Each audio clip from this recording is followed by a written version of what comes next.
Good numbing. Hello YouTube, I hope you're all doing well. We're back with Caligula Effect 2 again. I don't actually know how much more we've got left of this game, but it doesn't feel like too much. After we get Kudan, I think we're on the final chapter. Additionally, as a motorbike passes by immediately because it always seems to time so perfectly with this, I have been messing with my mic volume settings again, so forgive me if I'm doing a few tests in the earlier part of the stream to try and make sure the volume's alright. Because for me, it's been bugging me the past few streams where it's the audio is a good volume, but the quality's off. So it's I've been messing around with my mic settings, I've been messing around with the console settings as well to try and see if I can get the quality a little bit sharper. But obviously I don't really know the direct consequences of that until I hit that go button and then hear it back on YouTube. So forgive me if there's a few pauses here and there when I'm checking things.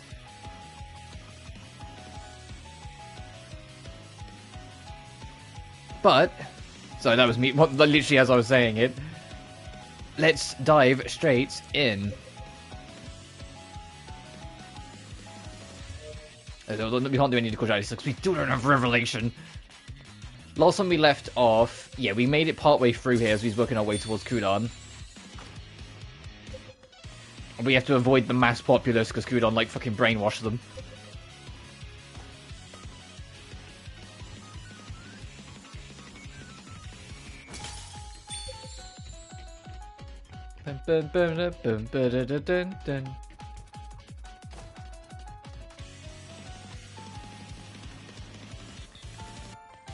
Oh, what's this one?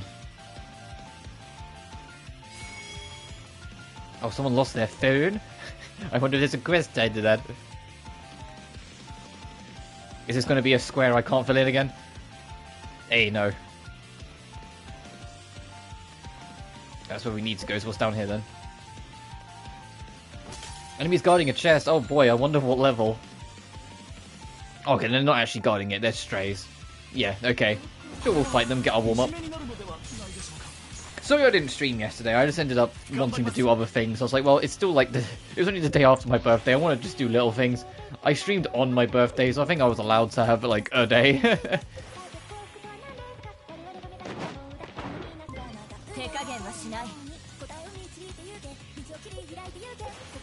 If we do that after the subjugation...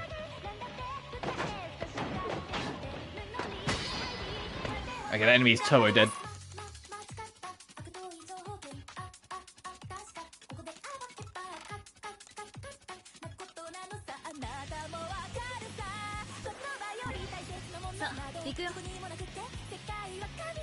I still find it crazy that Omakori plus or Omoikiri plus ties into Pinwheel, which in turn then ties into the air attack if you have high risk. That's just crazy. I'll just do that though, get it.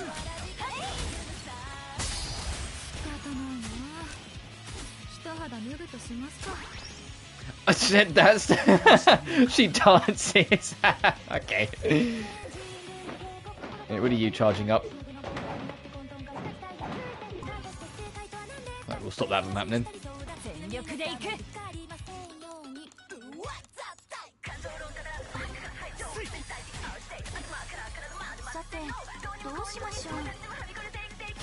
Get out of here.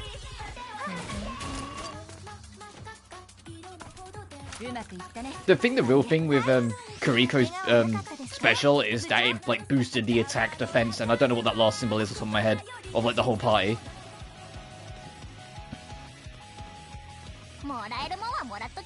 Alright, give me Revelation. That'd be a perfect way to start this stream. Enigmatic.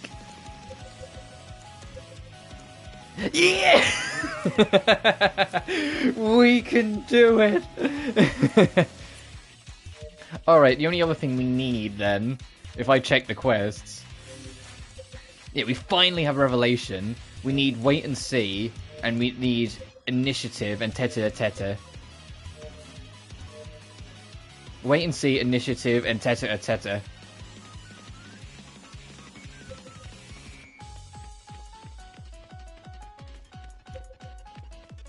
Can I go leave and do that now? I don't know if I can. Where would I even need to go?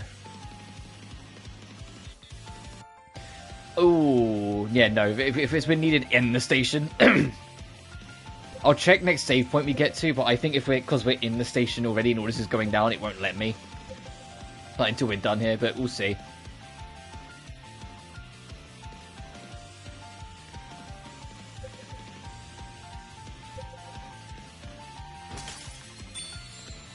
There's a save point here, we'll check.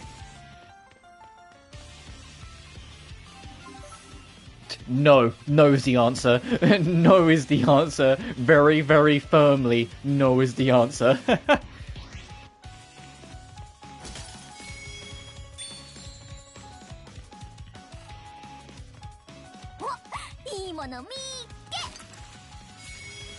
Scramble, Phyllis exclusive. Rebel's Passion, which enhances Carnival. The physical counter. Okay. Alright, what am I going to end up losing for it when I max it out? I'll figure that out later. Actually, I should check. What does Boosted Carnival have in store for us? Executes faster and counters more reliably? I mean, I thought it was pretty reliable beforehand. I wonder what that means. Does it just mean it has, like, better accuracy?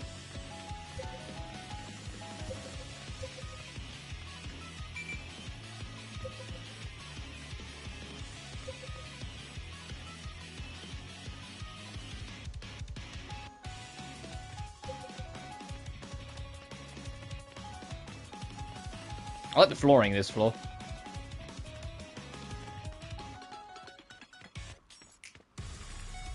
Oh. Oh, we don't really have anywhere to hide.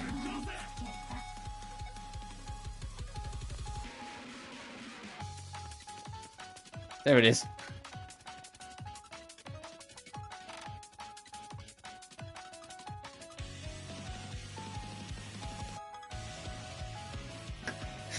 Yeah, as tempting as it is. Oh, they're just gonna stay there.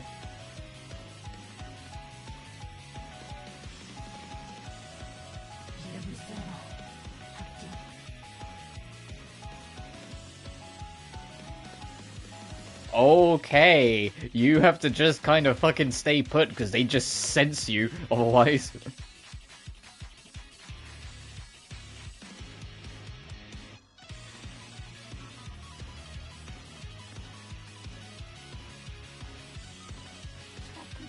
Yeah, it does. Okay, if we can lure them away, we can probably like clean them up.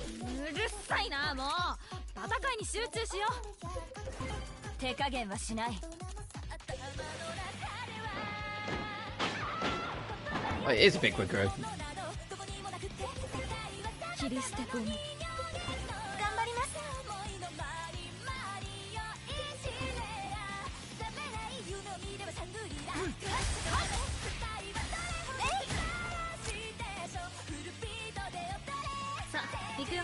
Hang on, one sec, respond to a message quick.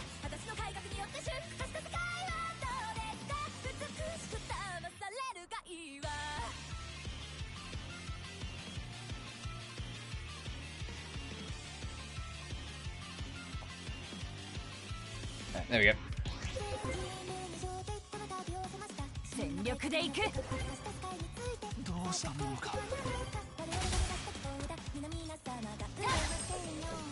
Oh, that melee comes out quick.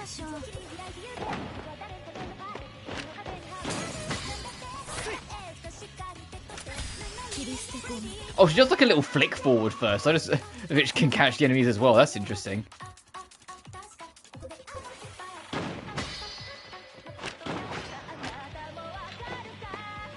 The enemy is fucking turbo dead because Cosmic Ray hits as well.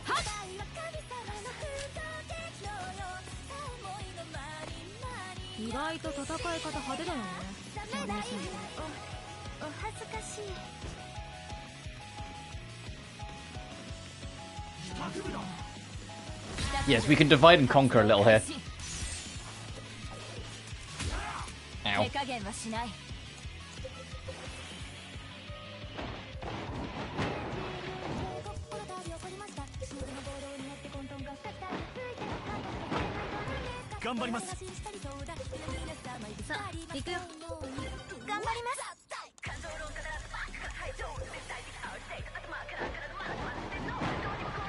Okay, I was waiting to check. I was like, is Marie going to be in the danger zone for this? Yeah, I'll just beam.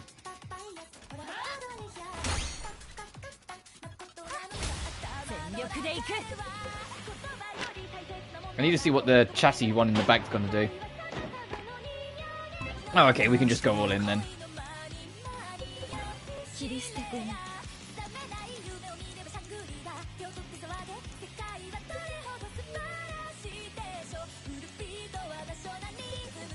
If I do that, will that line up and hit? I should have checked really, but I think that'll line up and hit both. Yes.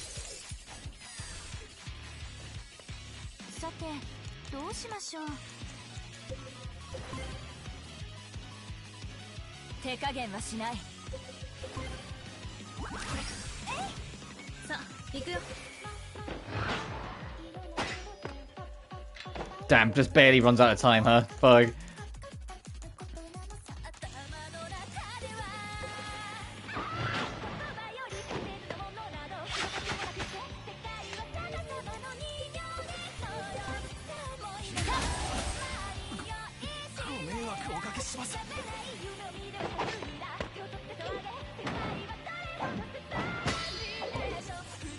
That one's nearly done. Unless he gets a crit. Ah, he didn't.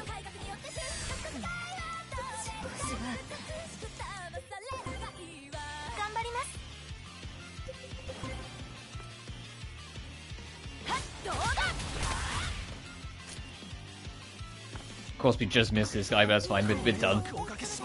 Get us out of here.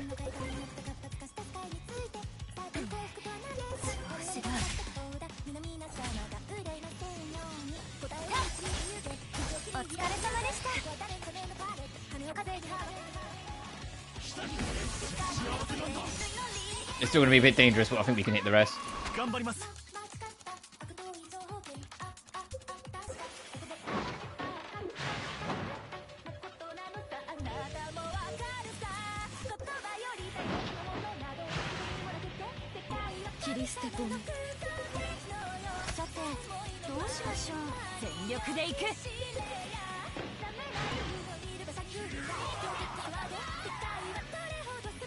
I don't like how many mines are around us. I'm gonna be real with you here, guys.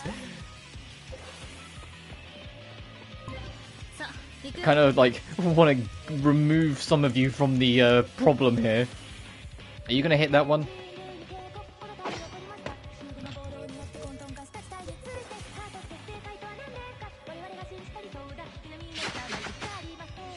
That is a good number of them. Anything else doing anything I can disrupt?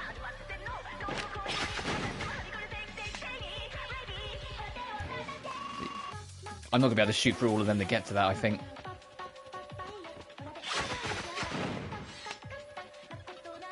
Oh, if I delay it though, maybe. Let's find out.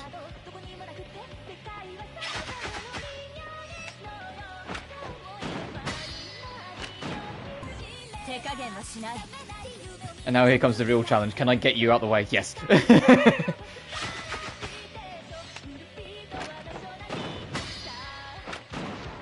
Just need to get them the fuck away from the bombs. Right, now what is others doing?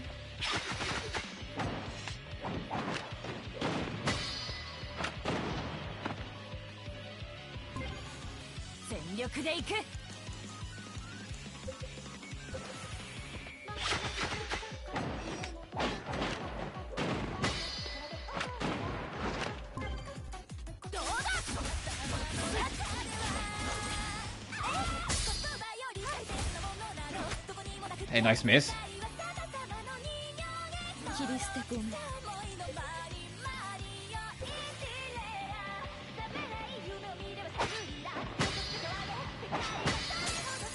Oh, she gets kicked out of it. Fuck. I'm gonna go for it anyway, just in case I get lucky and they miss. But I think she gets fucked.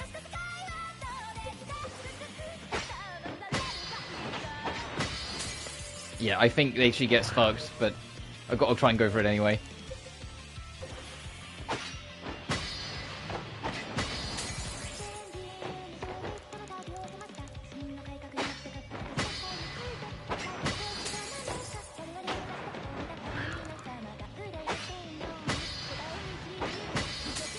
Oh, actually, is the thing that hits her... Let me change priority. Is the thing that hits her this? It is. Okay, so I can interrupt and break that up a little bit. I mean, we're going to get fucked up by... Is this physical as well? No, it's a bit old.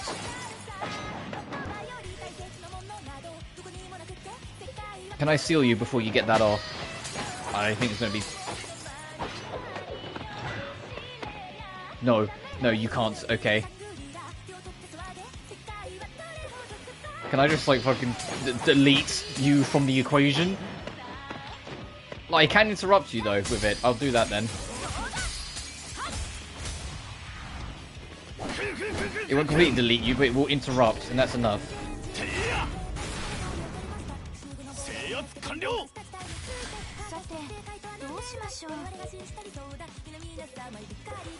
Do I have enough time for this concussion grenade to do its thing?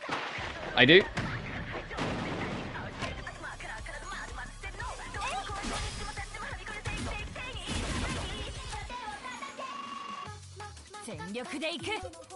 What are you doing? I mean, we should be good to just kill it, right, before it gets it off. Yeah.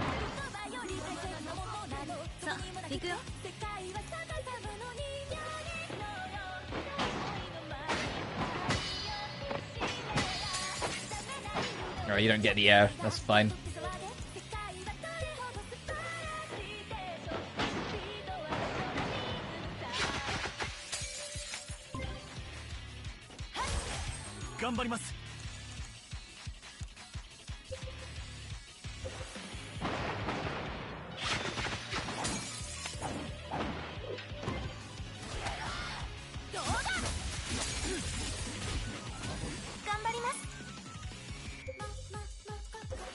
You're about to do something. Okay, you're shielding up again, 'cause of course you are.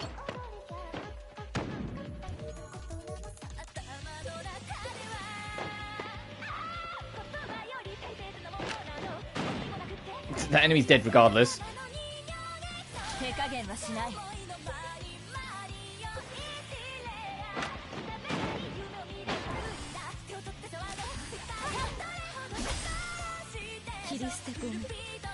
Will this work? No, it ends before then. Oh, she gets healed. Is it be you, perchance? It absolutely is, okay.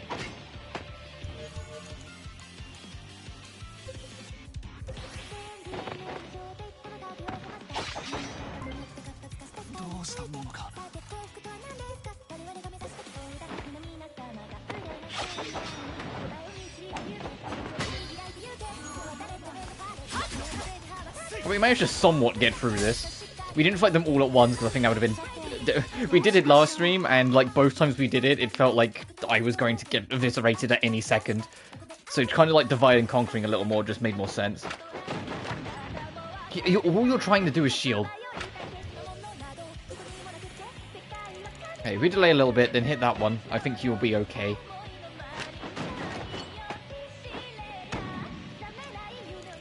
A little more?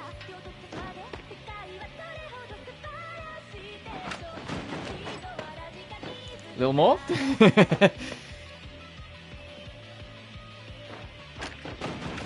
Nice. Right, that one is turbo dead. This bitch refuses to learn his lesson, so he's going to get bonked again.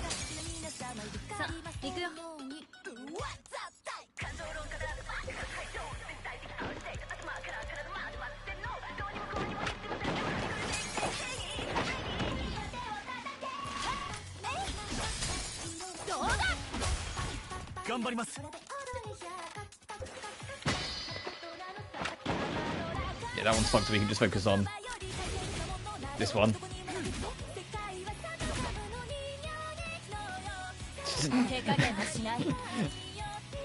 There's only one thing I know what to do, and I will keep doing it. Go, go, go!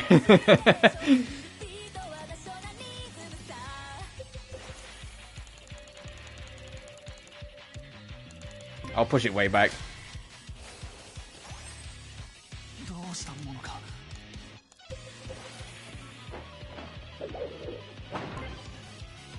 yeah, it's Jing's dead anyway.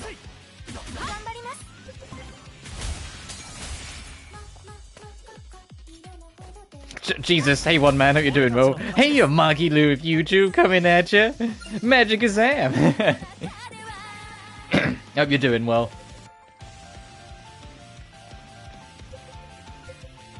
I miss Magi Lou. I say that she's dead, I can just go play Berseria again, but I miss her.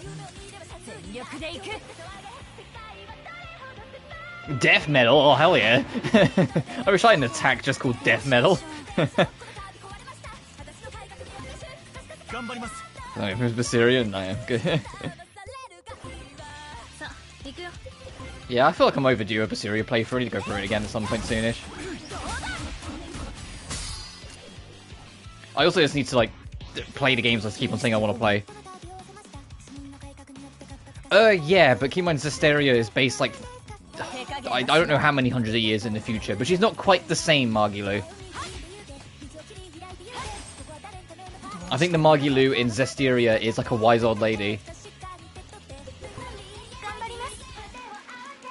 I might be wrong though, because I honestly didn't get that far in Zestiria to find out, because I genuinely don't like that game.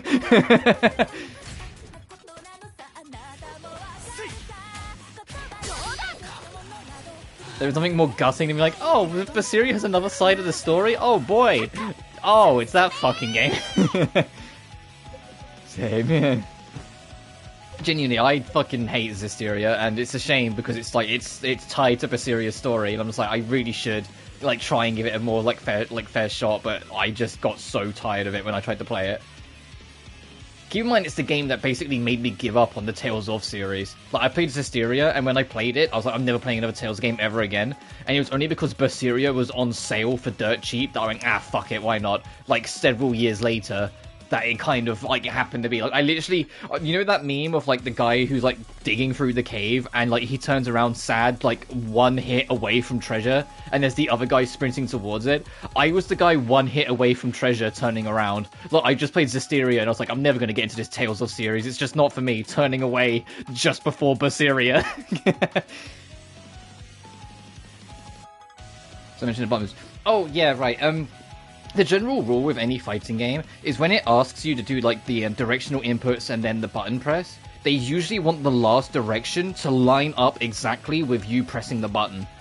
But I didn't know from your message whether it wanted you to do square then triangle or triangle then square, whichever way around it was, or for you to press both of them together. But it might be like down flick forward, triangle, or down flick forward, square and triangle. But like the last like flick forward you do triangle circle, sorry. But same idea then. But you know what I mean, like I don't know whether it wanted you to press them together or like just like the first button, but so the triangle at the end of it. But usually, yeah, you line it up with the last button, with the last direction. Or to use like what it usually gets referred to, instead of saying down flick forward, fireball forward. Because the fireball motion in like classic Street Fighter is always like down flick forward, so it just got nicknamed fireball motion.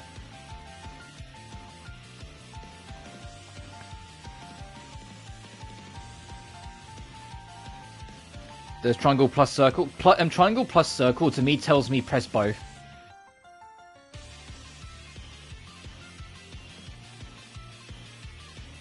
Because usually it would be like a comma if it's like the first then the second. That at least like obviously I haven't played that fighting game, so I don't know if that one's got like its own set of rules or own set like way of describing things. But usually if it's a plus, it means together. So like you do down flick forward, and then square and triangle, circle and triangle together. Beyond that though, I don't know because I've never played that fighting game, so I don't know if it has anything that's like in its mechanical feel that is a bit different. Because was it called Nitro Plus? Yeah, because I'd never even heard of it until like a couple of weeks ago. The game that you were playing, one man.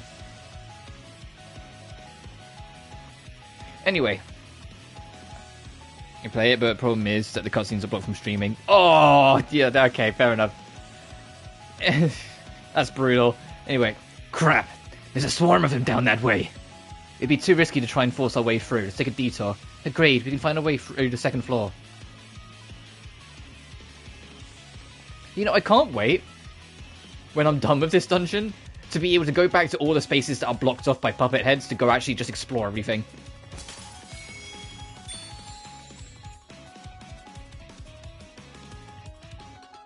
Could stream it because you have Elgato. Yeah, but you can't stream it through like the system for like share play to like show me.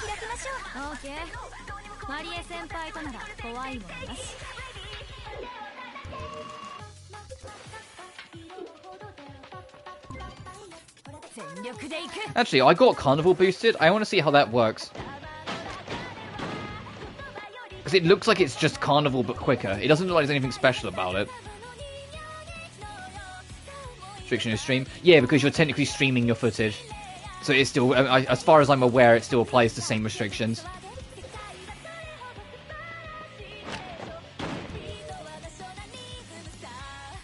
I say as far as I'm aware because I have no idea if they've changed anything. I don't keep up with those sort of things with like PlayStation updates or like what they might have changed or reworked or whatever.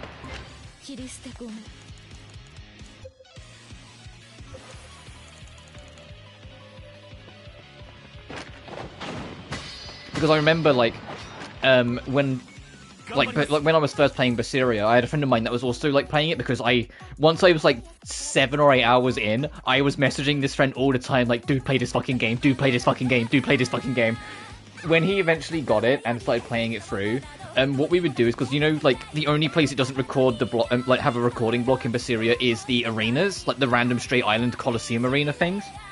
Was we would go there and then share play because you can co-op it, and like he would set up his Eisen on like my save, I would set up my Velvet, and then we would like co-op match whilst like chatting. Like it'd almost be like our podcast but not game, that we'd just fire it up and like fuck around like beating up enemies on the hardest Colosseum round like together. But every single time I had to leave to go do something whilst he was on stream, he was always just met with a blue screen, because that was, you know, the recording block would kick in. Like we couldn't just play through the whole game together, which is what we wanted to do. The only way we'd do that is if he actually like came round, but by that point we was both like 19, 20-ish, so it wasn't something that we could just go do, you know, whenever we wanted. Fighting game combos. Yeah, it takes...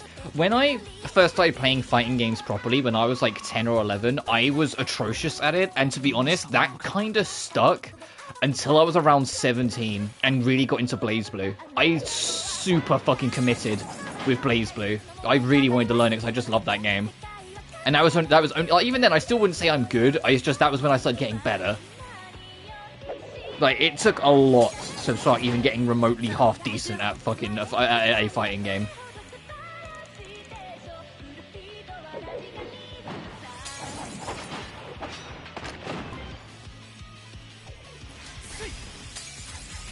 I get my own. Yeah. Well, I mean, I pretty much did the whole game on my own. It was just nice to like have someone to bounce off of who I knew was also playing it. He didn't love it as much as I did, but that's just each to their own. But he still really much enjoyed it, and it was like an easy game to go to just kind of play and fuck around in. This is fun. Right, playing games, I did a lot. Yeah.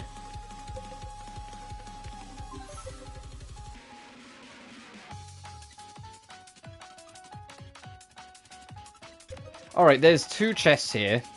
One that like we can't reach because of the crowd, and one of them that's clearly, like you can see on the map, blocked by like a wave of enemies. I hope they're not like level 1000.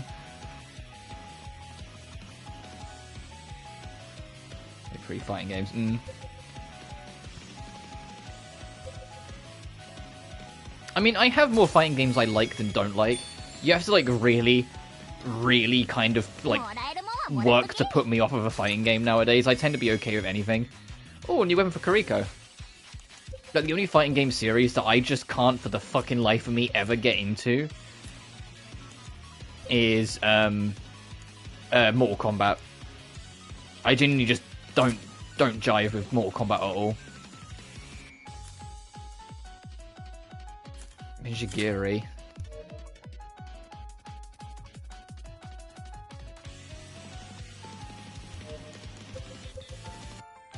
My blood type Luna, that's fair. This and fucking clay fighters. What did I get boosted?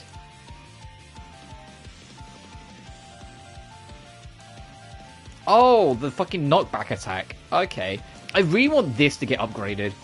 Because if this got upgraded, an Omagiri setup would go from Omagiri into Pinwheel into Mihime. Like, that would be insane if we could get either that or Pinwheel. One of these two upgraded, that would be an insane combination. Because Mishigiri, I don't think we've actually used, like, once. Because it's just a knockback attack, and it's like, well, if I'm going to do a knockback attack, I might as well try and go for risk, or go for aerial attacks, yada yada. Or go for 700,000 Millennium Miracle, now I know how it fucking works. And how it buffs everyone. Genuinely, that's like this skill, it's less about the damage, it's more about the fact it boosts attack, defense, and like, I think speed for your whole party. Like, that's just way too good to pass up.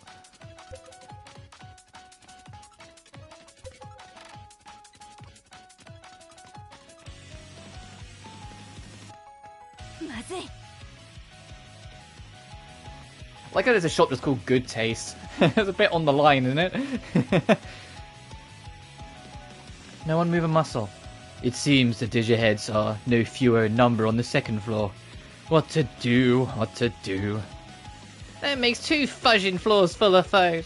What do we do? What, did you go to the school of Boot Hill? let Iori swear. An then Clay Fighter remake. How, like... to be real with you, how popular was Clay Fighter when it released? Like, how, like, successful was it? Because that will tell you if it has a chance today.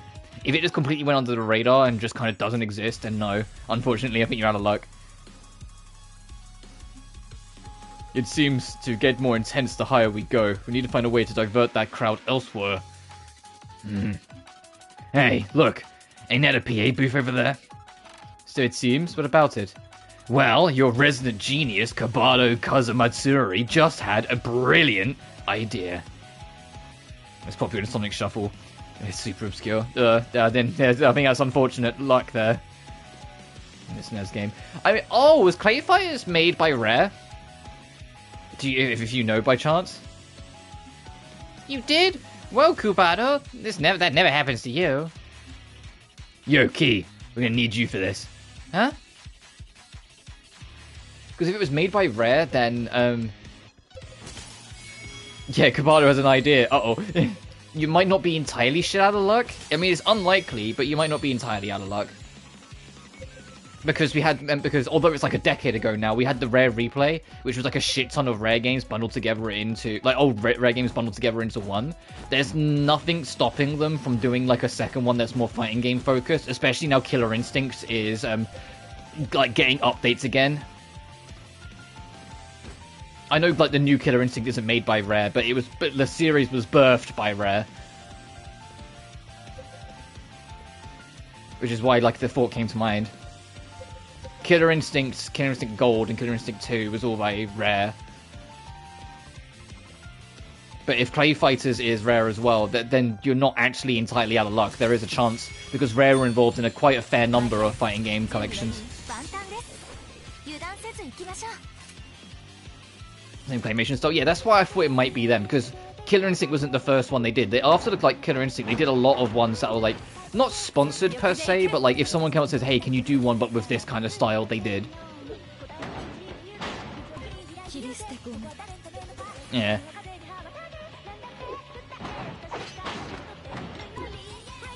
But it makes sense if it was. I mean, it might not be. It might be a completely different team, and then we're back to the well tough. But a lot of, like, especially nowadays, a lot of teams that, like, are involved in, like, a shit ton of older fighting games are doing, like, collections. So it's not actually, if it is from Rare, it's not actually out of the realm of impossibility.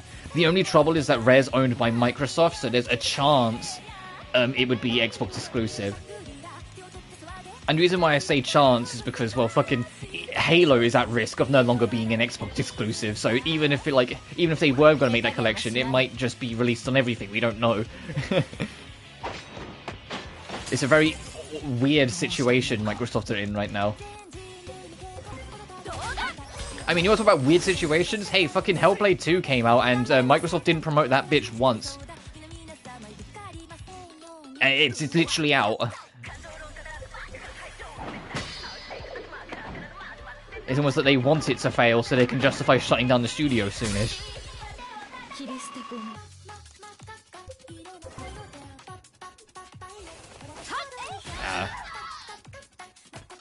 I mean, I said I had no interest in Hellblade 2 because I didn't like Hellblade 1 at all. Oh, we got something new. I know some people really liked it, and hence why I got the sequel, but I just did not jive for that game at all. Awakening. Grant yourself the hyper effect, increasing your hit count as though Keyjack was active. Interesting. I'm gonna make the modern WWE games.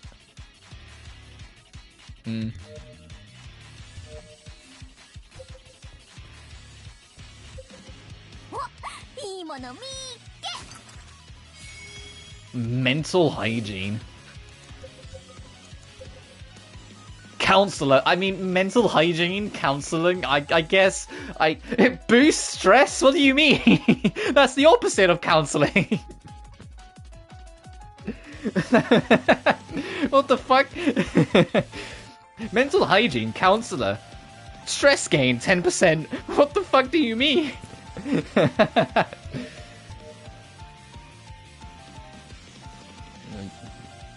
Made on the Mugen engine. Yeah, it's like the opposite of good counseling. Yeah, what's the opposite of counseling? Terrorizing? Because that's what you're going through. Nothing happened. I mean, after college, I personally would say I had a fantastic counselor. She really looked after me, made sure I was doing alright, and just kind of like went out of her way a number of times just to kind of check up on me, make sure I was like still managing and whatnot. It was like I couldn't ask for a better counselor in that sense. Like she really did kind of make me feel like I was like worth something and valued, as a human being when I was in my worst. But yeah, absolutely. As far as what I can tell, it is very much I was in the lucky ones. I was very much one of the lucky ones. It's very uncommon. Huh? So this is where they run the first floor event stage from. Well, Kabado, what is this brilliant idea of yours? Tell us. So, you know how whenever they hold a performance, the VJ will play some footage, a map, or a projection on stage? What we need to do is run something that'll nab the Digihead's attention. Then, while they're all dazed and distracted, we'll slip right past them. I see. That's a surprisingly feasible plan, coming from you, Kabado. So I can believe it, there's a stress plus 10%. Well, do you think it's deliberately ironic, like they're poking fun at the fact that, counselors are usually not that great? Do you think it might be like a deliberate, joke? Considering how on point some of the writing is in this game, I actually wouldn't be surprised if it was intentional. Only I take it back, the writing in this game is terrible, I fucking hate it. Alright, Nico. Alright. Shut up. Only a true YOLO swagster could think of something like that. If I was Kabado, I'd be like, I'm just gonna kill myself now. In game. Let's leave it to me, Kabado. I'll draw up some footage that'll send those Digiheads straight to Cloud9. You can do that? Well, that's pretty sweet, actually. Oh, it's just something I picked up here and there. It'll be done in the GIF. But the thing is, it's like every time Nico does these really dumb, hipster zoomer, hipster and or zoomer, I should specify, lingo that half the time I was like, I wouldn't be caught dead saying. I have to sit there and go, is this Nico or is this Iori trying to, commit to being Nico so much? She's like, oh yeah, Nico would say these things, like is it Iori or is it Iori like, oh no, Nico would say these things and so committing to saying it,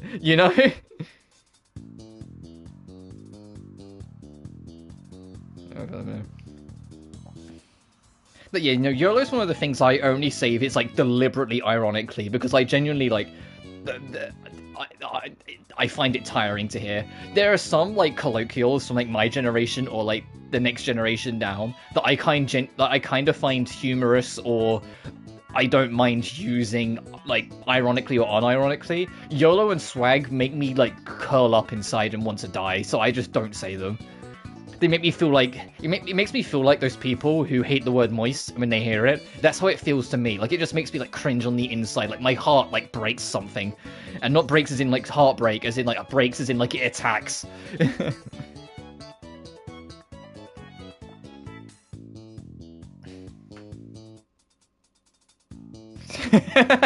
No, to be fair, I say sus.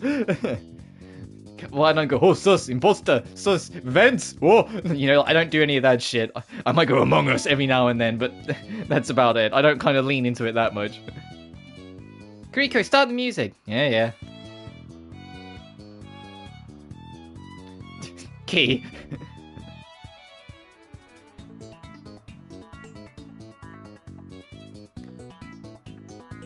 Sakes alive! Look at all the little Miss Keys. You wouldn't. There's one way to self-promote. You've drawn their attention, all right, and thrown them into a blinding rage at that. I figured I had a duty to let them know what a cute, talented Virtua doll looked like. Well, as long as they're like that, we should have no problem stepping past them. So we can't go that way. Can't go that way. Oh, do we have to just go back downstairs? Yeah, I think we just gotta go back downstairs. Key stopped.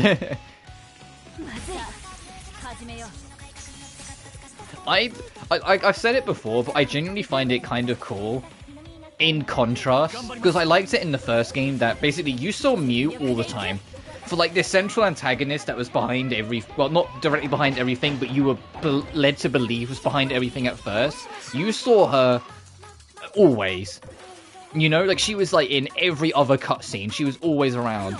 Regret in this one, she was in the intro. She was in the introducing the musician scene. She met us in the hospital, and I think she was in like one other cutscene, and that's it. We've like barely seen her elsewhere. Like in comparison, it's interesting. Like Mew was so front and center, and Regret is so behind stage.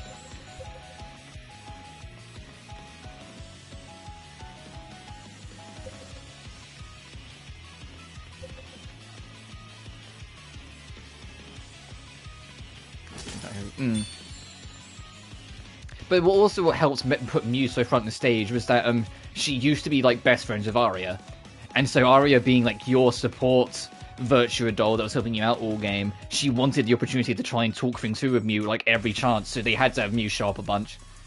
No, you were right, those Digiheads can hardly turn their eyes away. Hehe, look at them! My dazzling charm has them dancing with glee, I love it! All I'm hearing are things too vulgar to repeat. Oh, she's like, hey, look at me, they all love me! And then if you go over there, they're going, this fucking bitch, she's not Regret. Wouldn't it be easier to put up a projection of Regret and distract them with that? Motion dismissed. This way they'll realize just how much better I am than that imposter. They were frothing with rage though. It doesn't bother you, not even a little? Hey, I never even had an audience before. Getting people's attention is a reward in itself, good or bad. Yeah, I know what you mean. Nico? I mean, that makes sense for Nico because Iori was always ignored.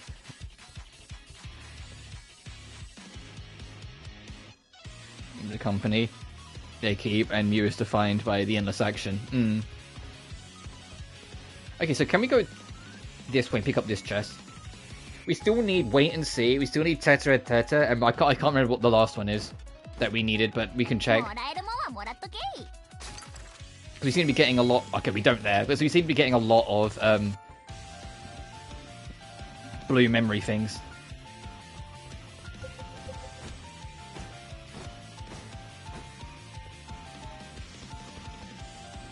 So I just want to see how much of the map I can unlock.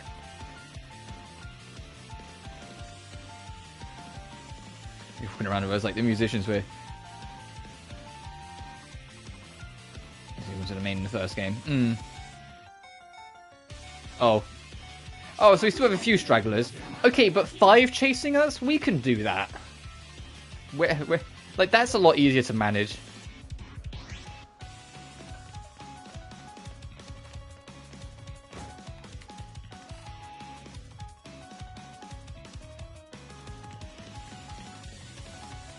I think we should just stop there.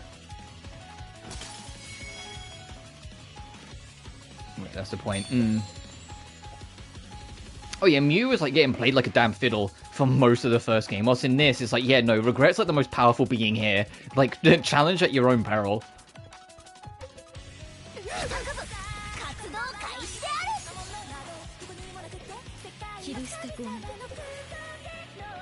Oh, okay, we can just rush.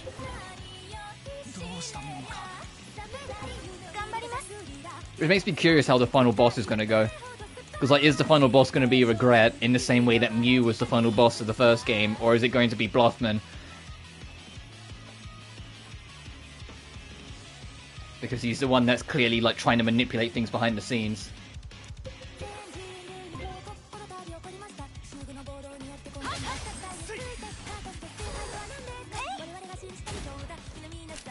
Was it the first game's final boss theme, like the actual final boss theme, was a remix of the game's main theme? So I'm kind of expecting the final boss theme in this one to be a remix of, I think it's pronounced Singe, which is the theme that plays when we're like running around the town. But obviously just not as like cozy as it sounds, probably be a lot more aggressive to suit the boss theme. I said nothing would beat the bad mode final boss. Wait, that was also a remix of like the main theme, but it was super like viciously aggressive. I still think it would have been better. That our first fight, Regret, should not have had Regret attack at all. Yeah, I think Regret should have just stood still the whole fight, and then eventually like it force ends because they're kind of like, hey, nothing's working. She's just taking it.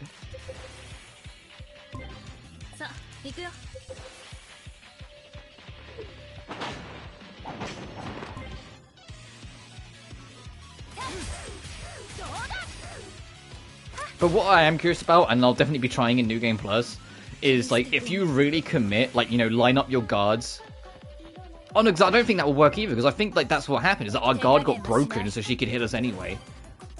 But it's like I want to see like if you can like bullshit your way into kind of sort of winning or getting further in that fight.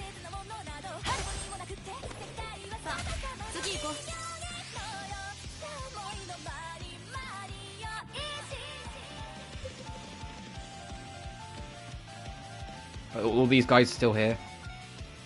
Oh, but we're getting chased, so we don't have a choice but to find. There's only 5 of them. I just gotta be careful, because if the other gang are still there, then we're gonna have 10 on our ass. Oh yeah, they are still over there.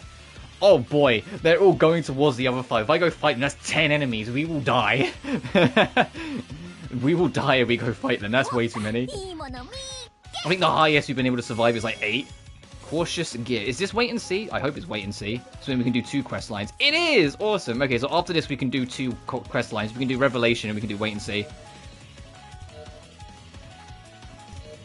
So that means we still need, so yeah, we've got Revelation, we've got wait and see. We still need Initiative and we need Teta. And if we can get both of them, then we might actually be able to get all of the side quests done in this playthrough. God, there are so many enemies over there. If it wasn't for the fact that my last save point was on the opposite end of this room, I would entertain trying out that fight, like for shits and giggles.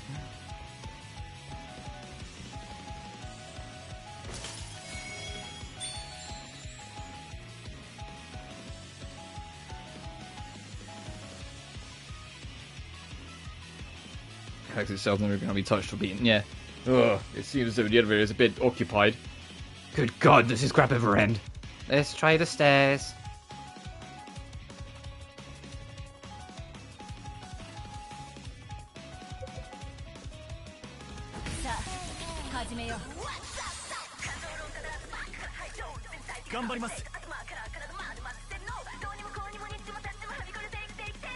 The only other thing I'm also curious about is that this whole game story is built about, you know, like the aftermath of the first game. Like it's directly tied to it.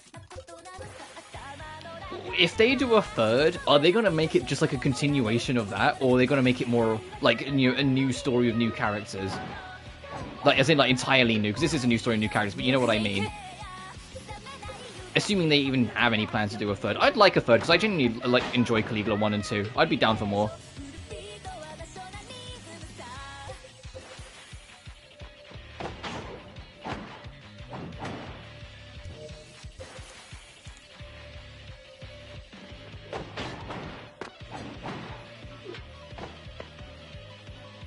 I mean, divorce from the original story, yeah.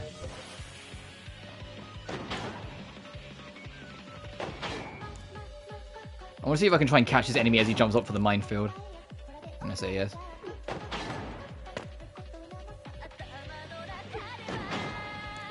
I also am curious, like, how many more singers they can find to do, to play the villains and heroes. Because you know, Mew and Arya were both voiced by professional Japanese singers. Key and Ooh. Key and Regret are voiced by professional Japanese singers. It's like, how many more can they find? How long before we get like Ado? Oh god, that would be amazing if they got fucking like Ado like to like voice a character with like her deep gravelly ass singing voice that I just fucking love to death. And they get her to start growling like she does in some of her songs. Oh god, I'm getting excited just thinking about it, but I don't think they will get a hold of her.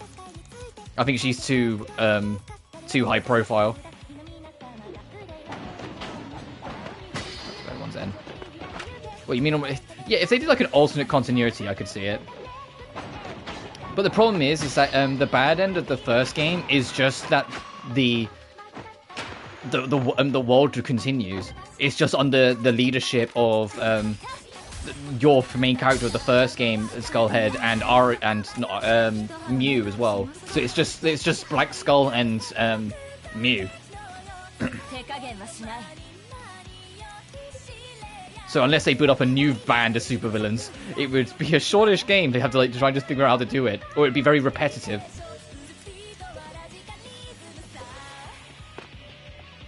But I say that I would like the next game to be not on the side of the musicians trying to keep it, but an alternate perspective that isn't just the people trying to get out of there. But I feel like the end goal of always trying to get out of like the trap realm makes sense, like the theming and messages, and that can stay. But just a different perspective that isn't just the go home club again. You know?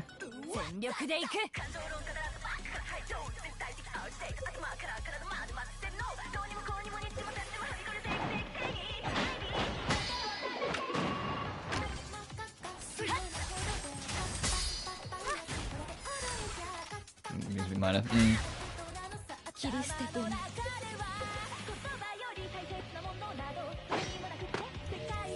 Oh, you don't have a ranged counter, so I'll just attack the clerk. You high disturb.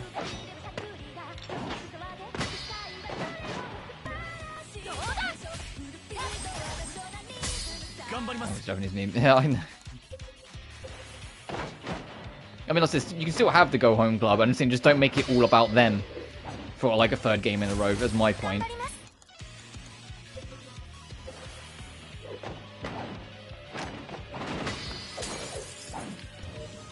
Like, if it wasn't for the fact that this game is significantly longer than the first one, even with like the bad guy stuff path that you could do, like I would say that I do kind of miss that about the first one, that you could get the alternate perspective. Like I said, considering this game is, you know, significantly longer, because, you know, we're literally, we've got more streams and have had a longer playtime on this game than we did when we finished the first one, and we still got like another chapter to go on this. Like, this game is significantly longer than the previous one. Oh, I'm dead. I didn't even just, oh, whoops, I wasn't paying attention. Like, I'm just fucking flat out dead over there. Hang on. Whoops.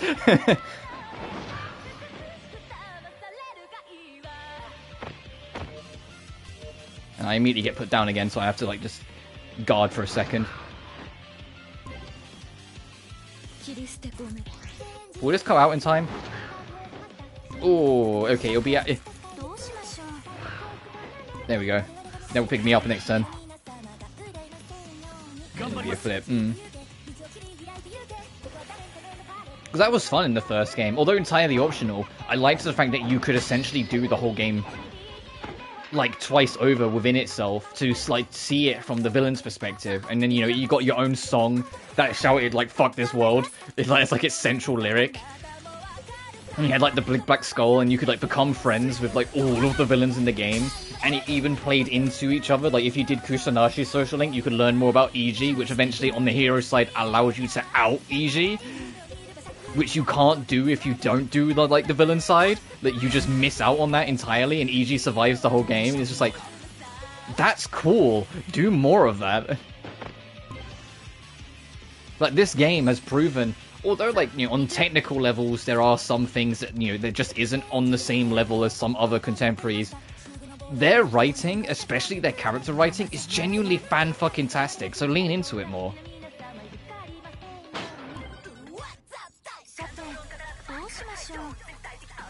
I'm bad with the Far Cry 6 DLC. No, fair enough.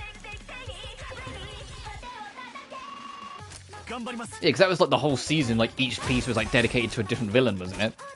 Like you had one for 5, one for 4, and one for 3s. Or am I thinking of a different one? Also, Terror Hand. Kuriko just got. What the fuck is Terror Hand?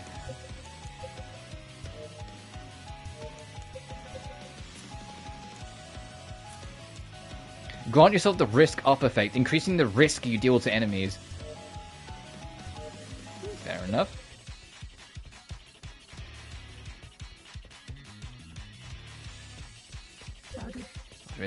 Can I get this? Before the enemy gets me, I mean.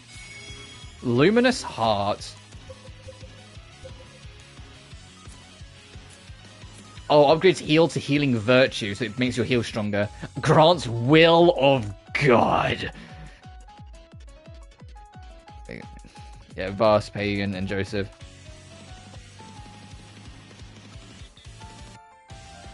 That's fair enough.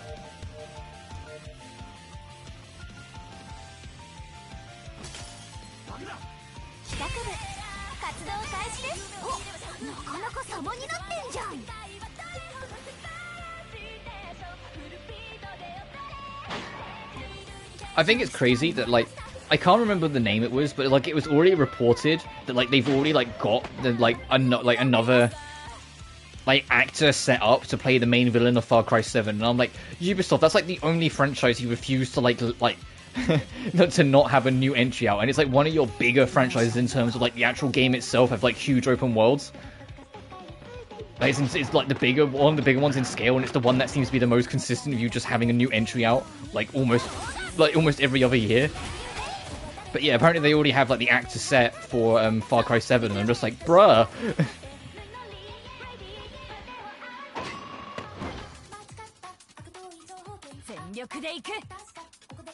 Spy 6. A lot of people, like from what I can tell, just didn't like that 6 just really didn't do much. Like the trailers implied that they were going to do a lot with it, and then when the game came out, from what I can tell, it just felt like the game itself just didn't seem to do much for people. Like it didn't commit to any of its ideas. Make me the 8th, dang it. Punk shot, okay. What is punk shot? Sounds like an attack. It is. Launch an armful of grenades skyward and detonate with a single bullet. Increase damage to airborne enemies. Okay, so we've got an aerial attack for her then. Just hurls a bunch of grenades into the air and shoots them. Yeah, that sounds... Okay, Marie. That sounds like something she'd do. Can I go down here? Because I mean, notice like an enemy down here that has more loot. Oh, Bacon's idiotic. This enemy's over 40 fucking 5. Hey buddy, you're good. You're gonna be a warm up. Why are you such a high level? Why are you on your own down here in such a high level? What the fuck's going on? What do you got to prove? Oh, we can interrupt you. Oh.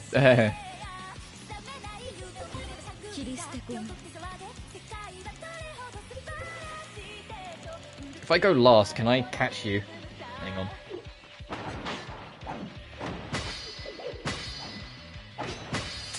Hell yes. Hell yes, Kuriko. You're gonna see the full fucking combo at work here. Watch this.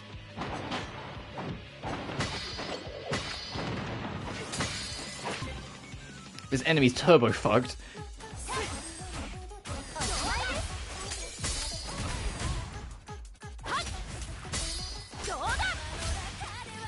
That was a bit overkill. He was already dead before it went up.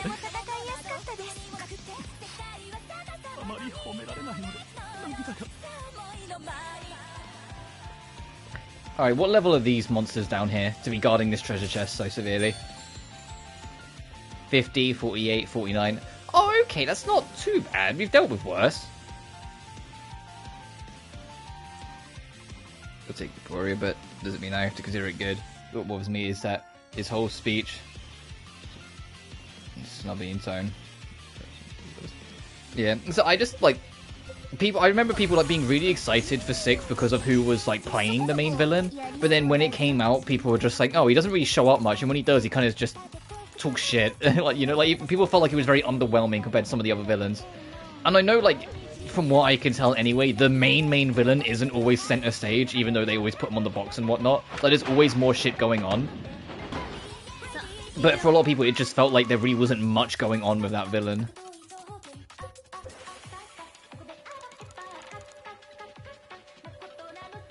But then I don't play any of the Far Cry games, so I have no idea. Was it you that's doing range? No, you're doing physical, you're doing main range. Which means it's all yours.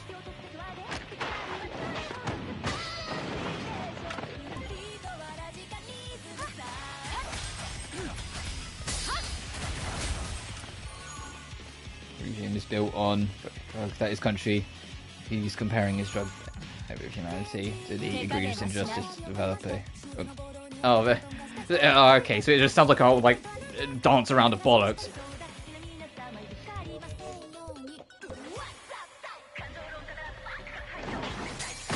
The only Far Cry game I've ever really played was free, and even then I didn't finish it. It was it was free on Xbox Gold at one point, and that's when I played it. And to be fair, I did enjoy it, I just got burnt out of it, because that was still during the time where I really didn't fucking care for open world games. So I played it for a bit, it's like, yeah, it's alright, and then afterwards, like, left it. And didn't really think again.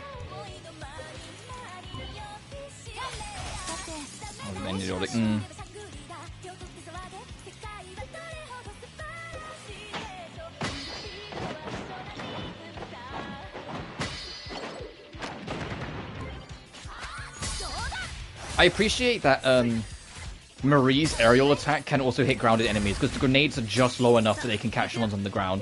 So that makes her aerial attack better by default, because it doesn't just miss the enemies on the ground.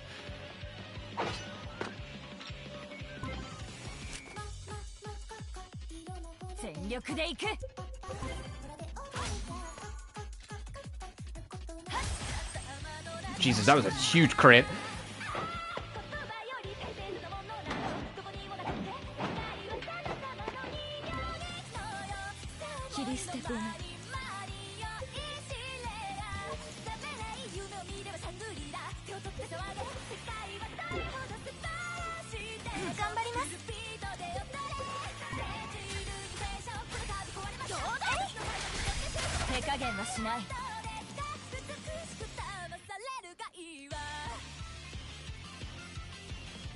I need to get a pair of glasses. There's a lot of words, I'm trying to read it very quickly. Ignoring the fact that his regime is under my speech, like I know how to write propaganda, and seeing him downright undercut his own is grating to listen to. Also, r/I'm very smart about it. It's fair enough. I mean, it's also very topical, because, I mean, fucking... no one's buying propaganda these days. For the obvious reason that it's so blatantly hypocritical and bullshit every single time nowadays, if we're being real.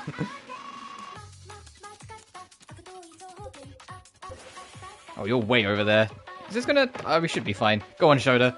Run over there, clean this up.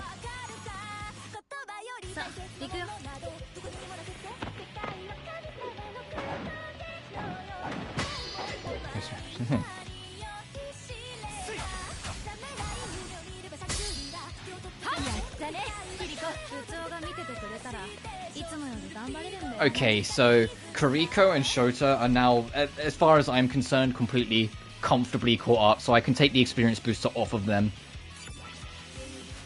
So let me just do that.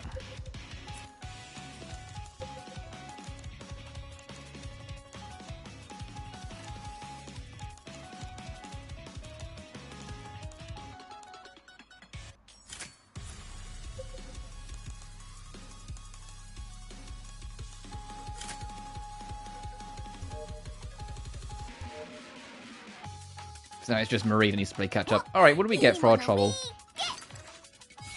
Resist the Abyss. That sounds sick. What is it? Mental Fortitude. Debuff resistance.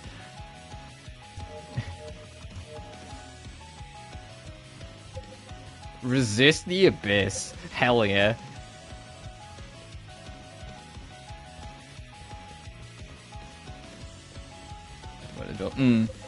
Yeah, that's like the trouble. Like, having a villain, like, not be good at being a villain, or kind of be like shit or dumb, can work, but when you make them like the central highlight of your story, that's Jesus Christ. That writing has really got to pick up. Like, they need to be humorously dumb or something to make it work, because otherwise, uh-oh.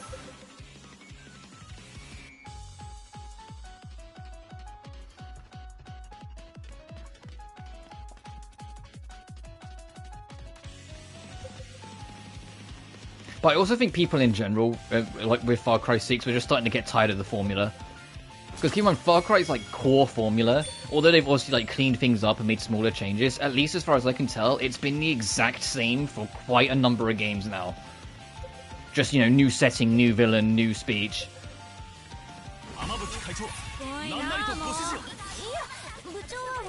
And so I think a lot of Far Cry 6 that people were just getting tired of, tired of it as well.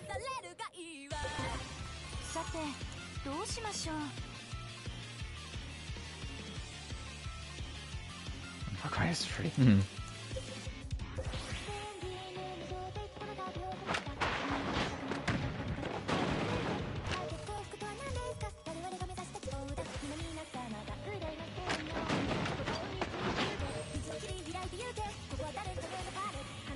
I forgot what attack it's doing, so I'm just kind of trying everything quick. Okay, it is melee.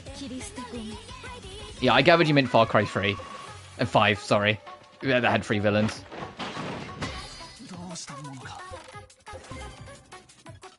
So I know that's the one that you seem, at least from my impression, seem to think the highest of.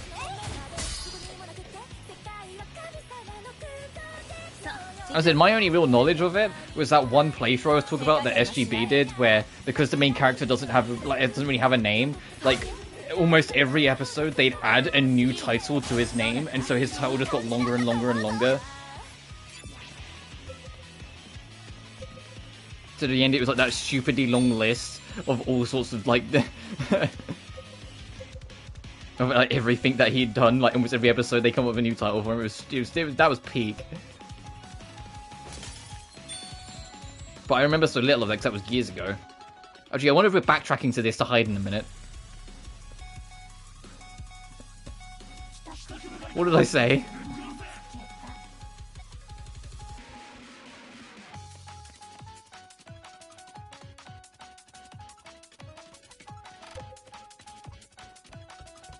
Okay, I just want to see that there's no chest there. I was like, I hope those guys didn't run to a spot where there's loot that I want.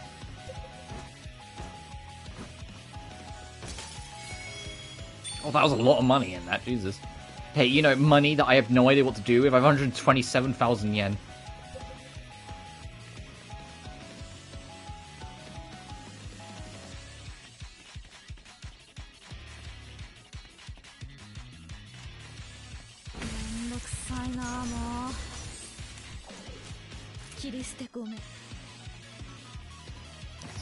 That is a hell of a... I know what you're saying is in the context of the game, but that's still a hell of a sentence to just throw out, my man. I know it's just in the context of the game and shit, but like, Jesus Christ, dude, that is not a message I was expecting to read today.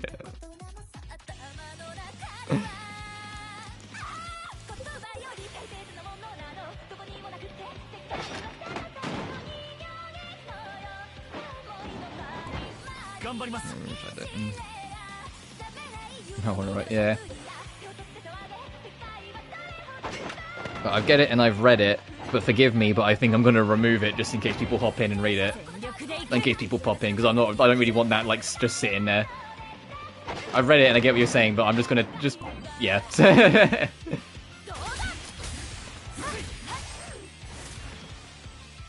Because people pop in, don't know what we're talking about, and that's the first thing they see. Jesus Christ. You know?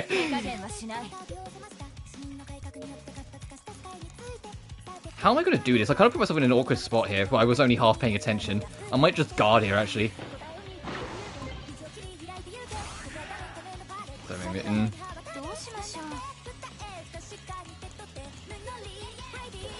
But it's things like that as well, like those kind of like, not discussion points, but just things that the game does, that I'm just like, yeah, I'm probably not going to like ever stream a Far Cry game. I don't think that's a topic I want to kind of dive into, if I can help it. I mean, I say that, I'm playing Caligula, and this game, some of the topics this game has dived into, I never in my wildest dreams would have ever thought any game would have really dived into the way it is. So I know it's just situational.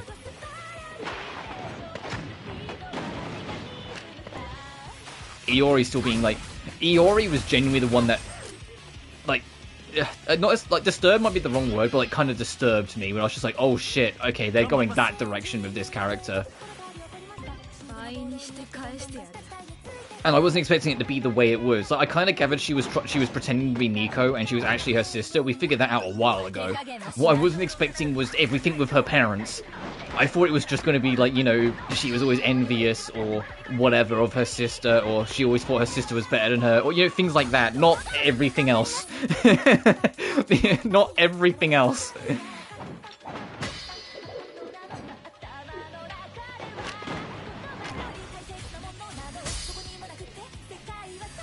Gaslighting and Pavlovian conditioning. Propaganda. Oh, Jesus. I mean, I guess it's fitting for a game that's like takes place in America. It's like, hey, what better time to talk about all these things that are arguably prevalent American problems? Is that enemy coming down or is that jumping? He's jumping, okay.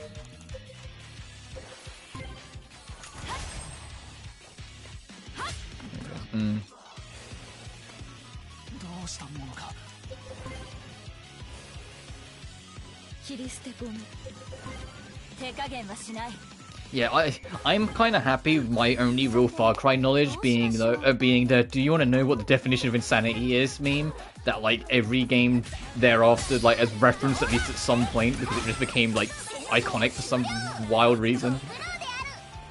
Like everyone loved Vars, and it's always really funny because Vars isn't even like the final villain of Far Cry 3. But he steals the show, but he's not even like the final bad guy. He's the one that everyone remembers.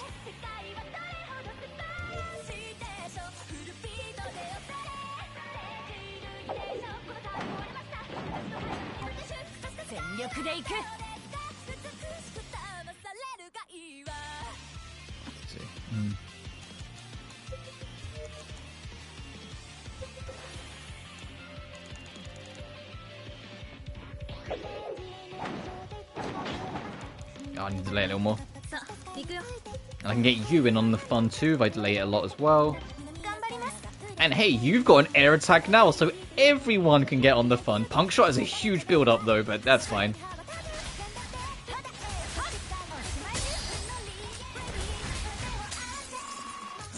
The enemy's just like, oh god, what the fuck happened?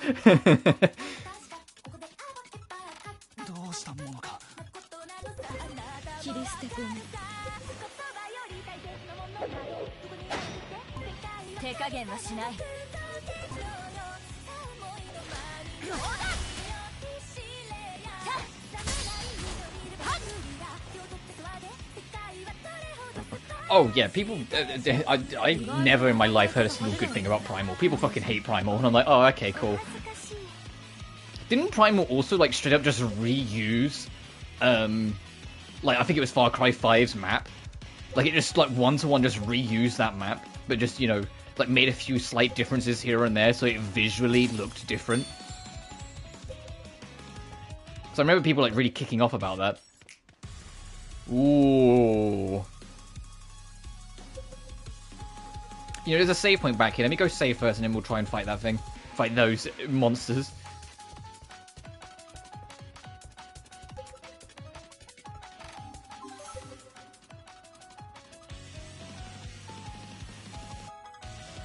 I don't actually hate the story, but yeah, its mechanics are so visceral. Game mechanically. And that's always the trouble though, sometimes it's like, well, you get a game that like on a gameplay level hits, but then you just have like things around it that are just so bad that it kind of puts you off it a little bit. Like the gameplay is always the most important thing, but if it's literally the only leg standing on the game, sometimes it can really put you off it.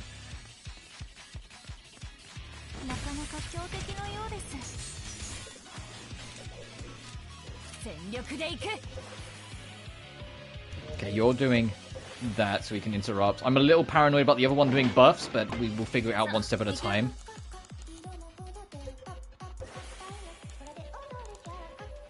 Actually, no, I'm not going to do the air follow-up. I am going to prioritize you to see if I can get an interrupt. Oh no, it comes out too late. And I think Binding Steel is hella late, so I know that one won't work. So we'll just do Crippling Strike. And you can Punk Shot you. So I think you'll hopefully still be in the air by then.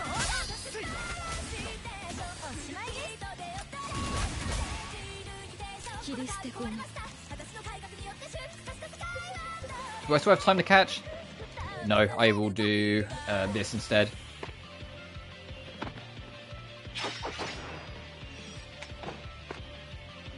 No, it's because I was bored of the story to tears. I had to reread on YouTube to recognize it. Oh, fair.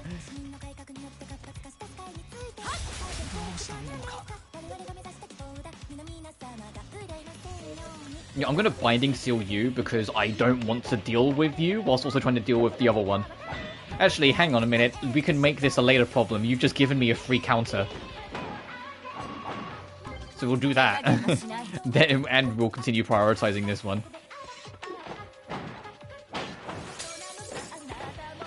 What are you going to get up and do? Call for backup. Uh-oh.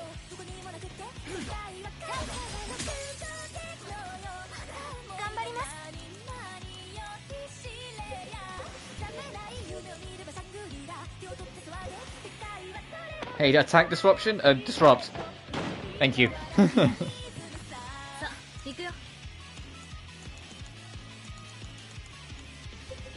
I have enough time to get the full combo in? I do, sick. I don't think this will kill, but it will get me in a good spot.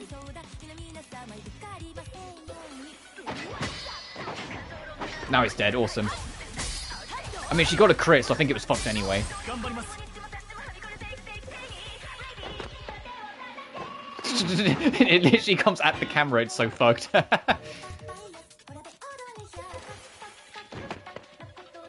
The only trouble is that she immediately then gets whacked by that one. I think we just got to take that on the chin, unfortunately. Never mind, it missed. Even better. And it wasn't particularly egregious. I see it is. Malicious intent. And sometimes that can be worse. Like, just almost like if they did more research and looked into it, it could have been better, but it ends up coming across more ignorant as well. It weren't cliche, they were centered around Canada, so it was something I let slide. I don't think anything will ever be egregious as the accidental representation fucking Resident Evil 5 did, where it's like, hey, we're gonna make it so you play as a white dude and all of the bad guys are black people. It's like, well, it takes place in Africa, so I guess like maybe I suppose you could try and argue it. Also, we're gonna make it that the zombies make them super, like when they're zombified they become super tribal. What? What the fuck do you mean? You know, that was a bit kind of like, it sat a little weird. It's like, what the... They should have thought that one should have got another draft.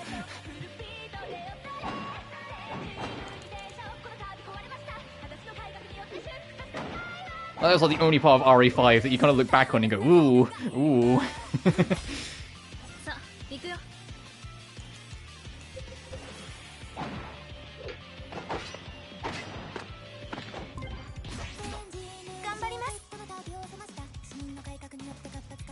Straight. There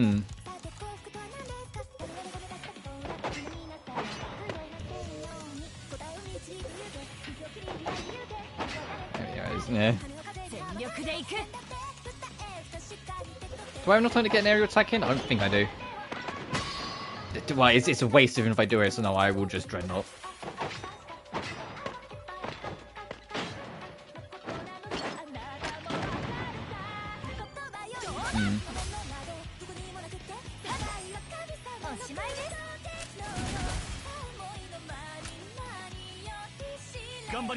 Oh, you're guarding her. I've been looking for an excuse to segue into it, but I haven't really found one, so I'm just going to start talking about it. I brought Metal Gear Solid Master Collection Volume 1 yesterday. I don't know, I have like, absolutely no, like, I have no, like, ability to, like, transition to that smoothly, so this is what you get. And, I did the original, like, Famicom / NES. Well, it's the Famicom version, because the NES version has that forest section that they added to it to kind of tutorialize you a bit more. But I did the Famicom Metal Gear, and to be honest, like outside of only getting stuck like once, it holds up pretty well.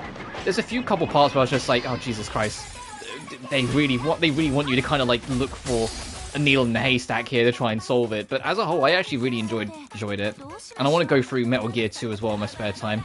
I also played some Metal Gear Solid, and I have to, like, for anyone who's even remotely interested in getting the Master Collection, the Master Collection, and I looked this up because there's a story to this, the Master Collection version of Metal Gear Solid 1, regardless of where you are in the world, it installs the PAL version. Which, for those who, like, you know, are younger and didn't grow up with the NTSC versus PAL thing, PAL versions of games is because TVs in the UK, a lot of TVs in the late 90s and early 2000s couldn't run at 60 Hz. So they ran at 50, and so some games would get a PAL version that were designed to go for it. Which means the games would run about 10% slower on average. Now, applying that, Metal Gear Solid 1 by default on the Master Collection installs the PAL version regardless of where you are in the world. So you're getting a 10% slower moving version of Metal Gear Solid 1. It runs at 25 frames per second instead of 30. But I want to stress there is a fix to this, which is why I brought it up for anyone who's interested in getting it. Once you brought the game and install it, when you go to play the game, it comes up asking what language you want to play. Like what language you want to play the game in, and it will come up saying English, like, you know, like French, Italian, yada yada, and then at the bottom it says English US. If you click English US, it brings you to the PlayStation Store, and for free DLC, you can download the NTSC version, the English US version, which is at the proper, you know, frame rate and pacing and speed and all the rest. So if for anyone who's playing it, if you go fire up MGS1 and you go, why does this feel so sluggish? There is a fix. The fix is literally go download the free DLC. I have no idea why the NTSC version wasn't the default, because I feel like it should have fucking been. But there is a fix. You're not fucked. Espionage. Is risk dealt 75%, okay. But yeah, the American version is free DLC, and the Japanese version is a free DLC install. Like the original Japanese release. And that's also great because if you're going for trophy hunting, difficulty affecting your rank at the end of it wasn't in the original Japanese release. That was first added in the first American release. So if you want to play the original Japanese install version, like if you play the Japanese install version, it's easier for you to get the platinum because you don't have to play on at least hard mode to get Fox rank for the trophy. So yes, if you can guess, if I do decide to go for the platinum for MGS1, I will be installing the Japanese version, because then I don't have to beat the game on hard. I can just do it on normal. Is it a Japanese joke? Maybe, I don't know. They do something similar with MGS3, but MGS3 on the Master Collection is the other way around. It by default has the American version, and you can install the British. But that's because the European version of MGS3 was... not only obviously ran at PAL, but was also censored. Like, a lot of its blood and gore was removed from the UK version back in the day. I mean, that mean playing in Japanese? I mean, yes, but I know what I'm doing. I've owned MGS1 since, like, a copy of MGS1 since I was, like, 7 or 8 years old. I've played through the game a whole bunch of times. I would know what I'm doing. Oh, like, I know where I'm going, sort of thing. The only thing I would miss is David Hayter voicing Snake, because that's too iconic. That'd be like the only thing that would be like, I'd be like, no, it's not, it's not him, it's not Metal Gear, you know?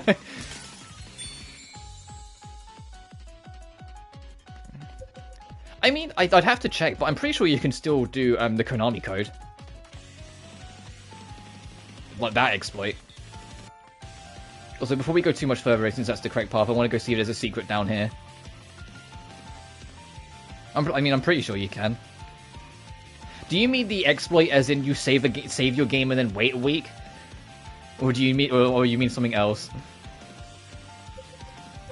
Because if you mean that one, yeah, you can still do that. As far as I'm aware, you can still do that.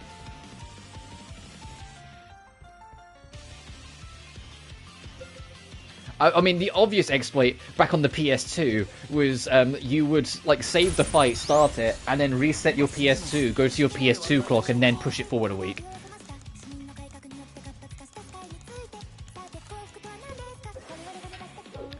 Which, for the record, I only ever did once because I was curious.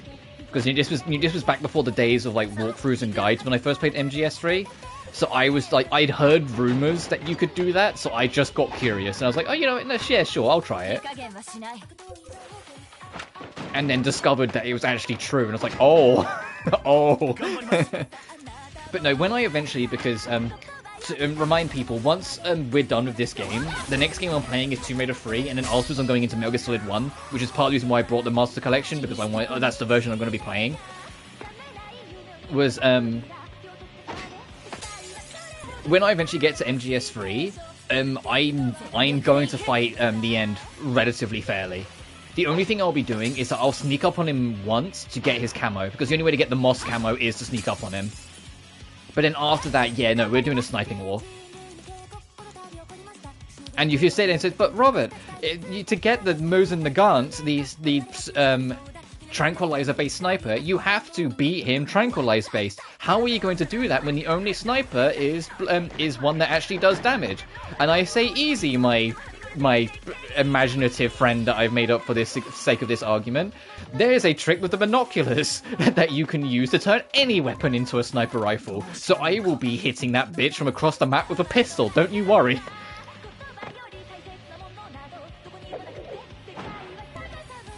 That video, MGS4 was sent me 134. Yeah, I want to go through 4. I really want to go through 4 again.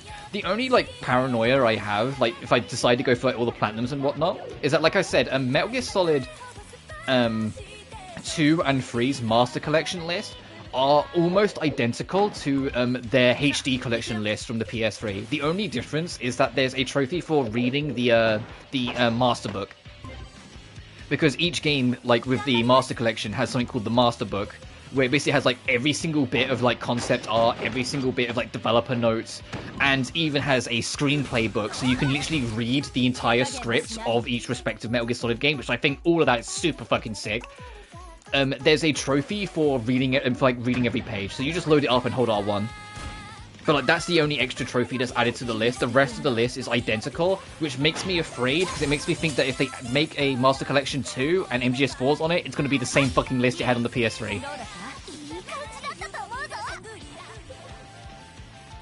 Okay, so this just links back to this, okay.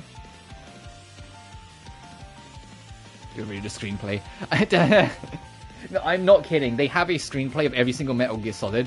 I scored through MGS1, and they even go through every single optional codec and both endings, and the codecs tied to them. And I was just like, Jesus Christ, this is like an extensive fucking book. Like, they even go through, like, general chatter. Like, I stumbled upon and it was literally, like, mailing saying, oh, do you want to save? I was like, that's in the stream book? Why? You know? Like, they have everything in the fucking screen books. It's absurd. Like, I've yet to scroll through Metal Gear Solid 2's, but I expect that to take, like, hours to read through, if you actually decide to read through it. What's the question? You know, like, my only thing is, like, if they decide to add Metal Gear Solid 5 to the Master Collection, which a lot of people say won't make sense because it's already on PS4, but stick with me, if they're gonna have, like, the Master Books associated with it and all that shit, I wouldn't be surprised if they do want it kind of to conglomerize together, so they might add it and just make Master Collection 2 on PS5. Since, you know, it doesn't have a genuine PS5 port yet. But if they decide to do that, I would try to play MGS5 again. Because for those who don't know, MGS5 is the only Metal Gear Solid game I don't like. In fact, I would even go as far as to say I really fucking don't like MGS5. I love Ground Zeroes, I hate Phantom Pain. I find Phantom Pain so goddamn dull. But if they did it remaster in the Master Collection, I would try, at least, to vaguely rectify that and play it again.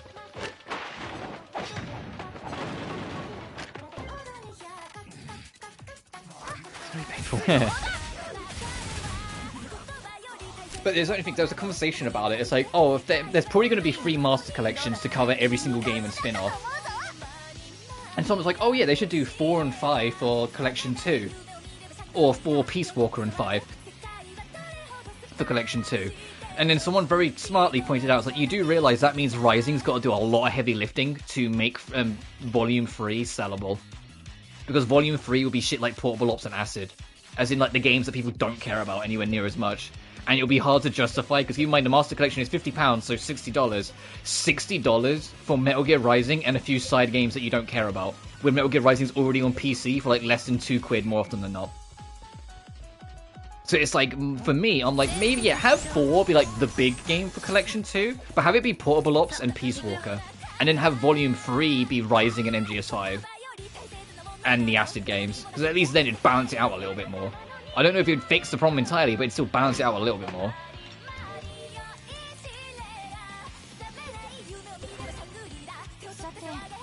You know what actually would sell Master Collection?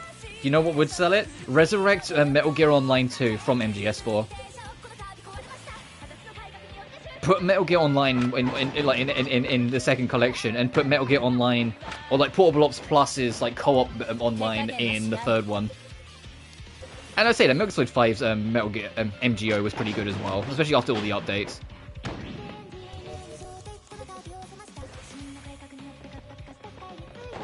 I need to super delay that to get what I need.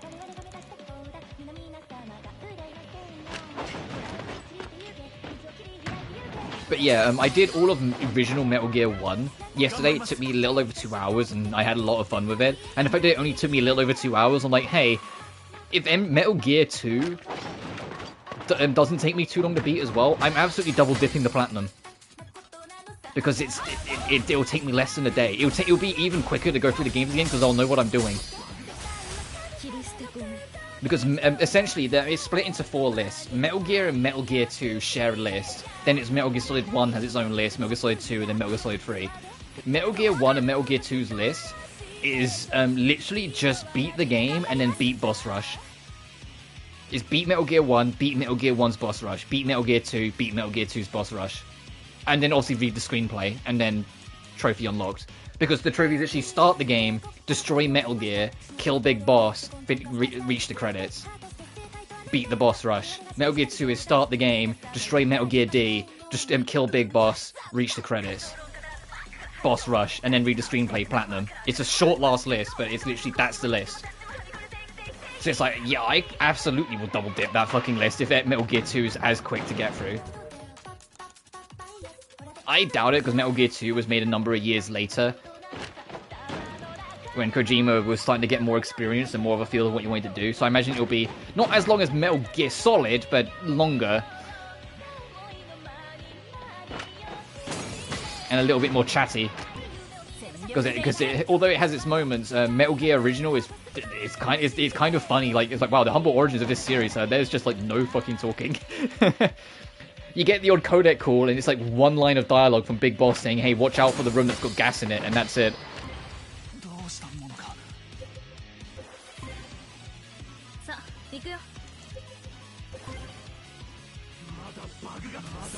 I say that, even if I didn't already know way in advance that, you know, Big Boss is the big bad of, like, the first 2 Metal Gear games, I would have caught on very quick, because Big Boss's advice in Metal Gear 1 constantly puts you in harm's way, like, all game long. It's like, he's trying to get you killed so much. It's always, you've already entered the gas room and are dying of poisoning before he goes, oh, I forgot to mention there's gas for you to deal with, need to find a gas mask.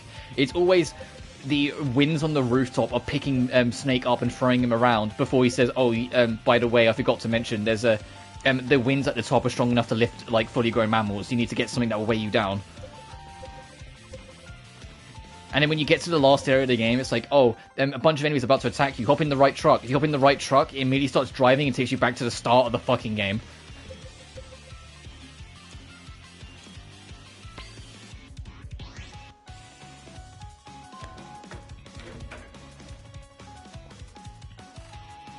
Or when he says, look, to get to safety, take that left door, and like the left door is a dead end, and all the enemies will immediately bum rush you if you get caught. And it's like, oh yeah, okay, yeah, he's evil, he's trying to get us killed, got it.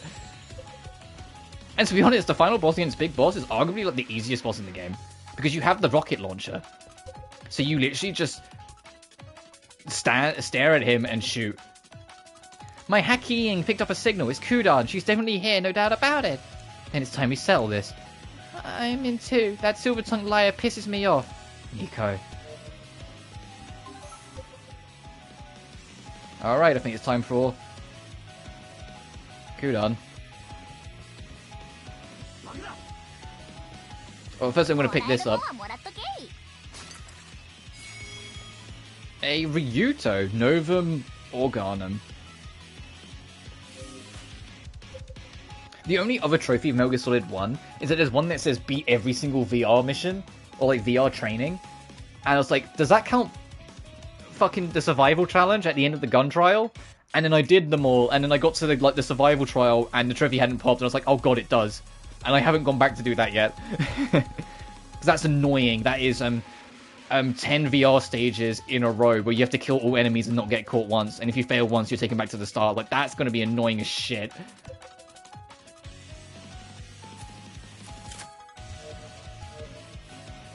I mean, I'll try and do it. I mean, if I commit to trying to get the platinum, like I said, I'll install the Japanese version so I can try and get the Fox rank on an easier difficulty. But as for the rest... Oh, there's another treasure chest over there. I know there's enemies like right on my ass, but I hope I can get this.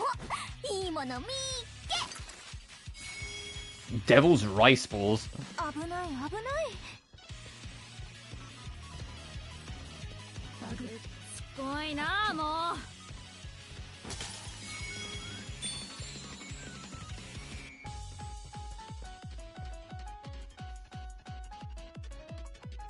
This is... Man, just look how many of them there are.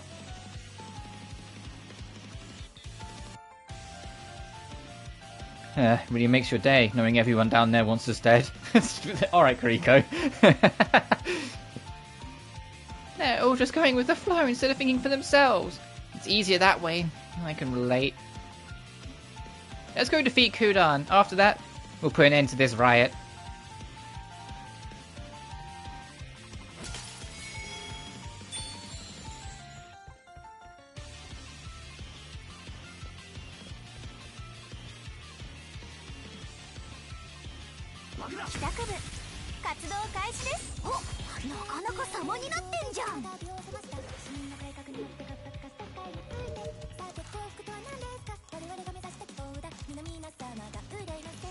And you just go for the attack. It's doing a melee counter, and you're the only one that doesn't have a melee counter. You have all the follow-ups. Carnival comes out like super quick, so we can just do punk shot to follow that up.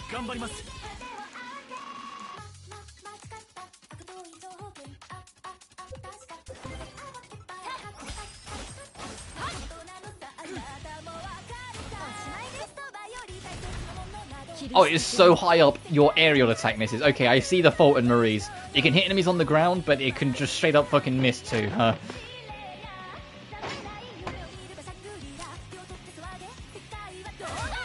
Right, the enemy's dead next turn. Oh, doorbell. 1 second, guys.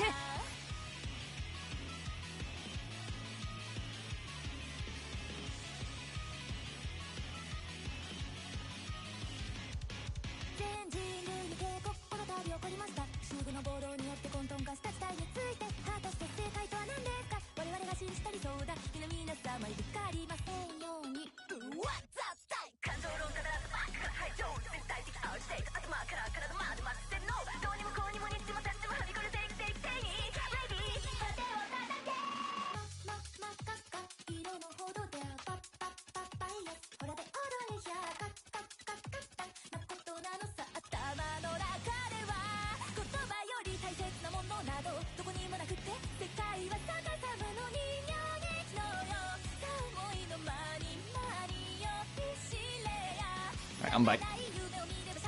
His enemy's like super dead anyway, so we can just finish him off.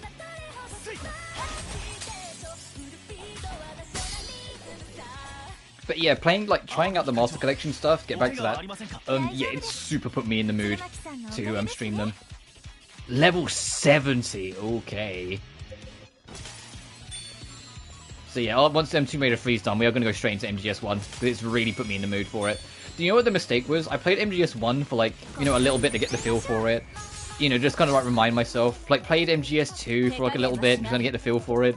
Then the mistake I made is that I went to MGS3, and then suddenly an hour vanished, and I was like, oh, fuck, Jesus. Right. It took me like 2 seconds to for the rust to wear off, and I was straight back in my rhythm of it. I was like, oh, oh. I love MGS3. MGS3 is one of my all-time favorite games.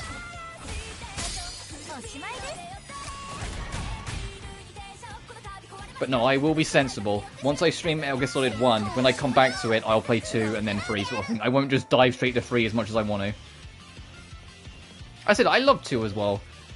2, I think, gets a lot of flack because it is a weirder game of the series, but I think its writing is fantastic. And even though like I have trouble with Raiden here and there, I think Raiden is an excellent protagonist in his own way. I just think some of the shit around him is a little annoying. Like, I really don't care about all the whole Rose sub-story and do you know what day it is today?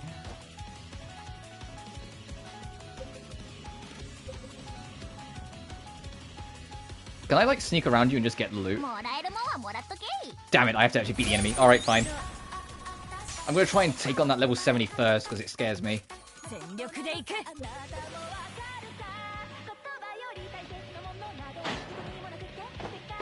Oh, we can just interrupt it. What are you doing, though? I want to see if we can, like, get a counter.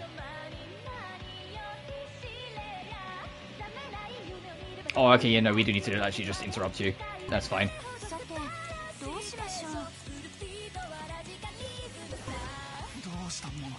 And I want you to steal the other one, so we can prioritize down this level 70. Yeah, it's not a guaranteed hit, though. Ugh, we have to be careful.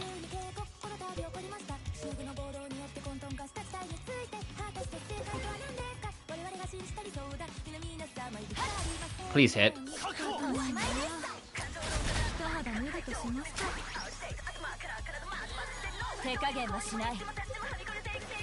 What are you doing?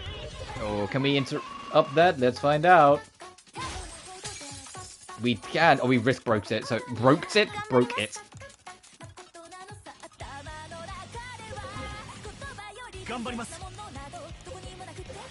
Alright, it's not a guaranteed hit, but I need to try and keep that steal going.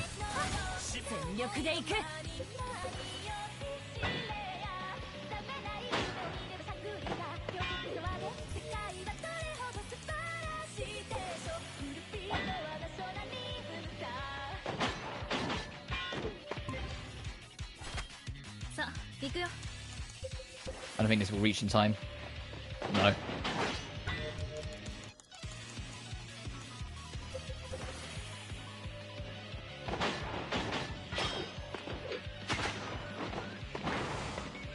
Oh, in theory it should miss. Awesome, because both of them jump out the way.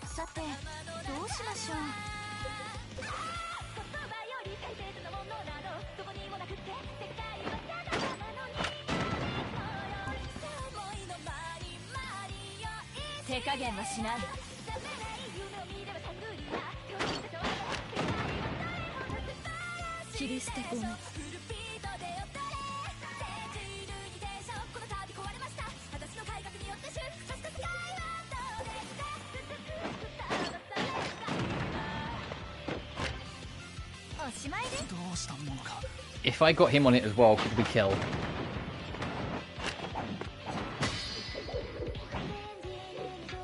No, but we can get close. And the accuracy lower is always helpful.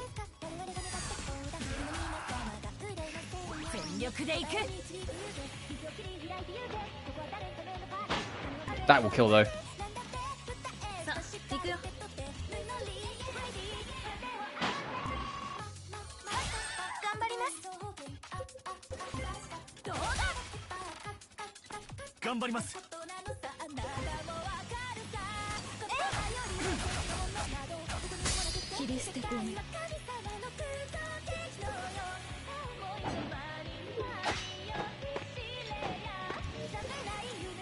If I delay that a little bit, I think I might be able to get away with some bullshit. Ah, no, I'm out of SP, never mind.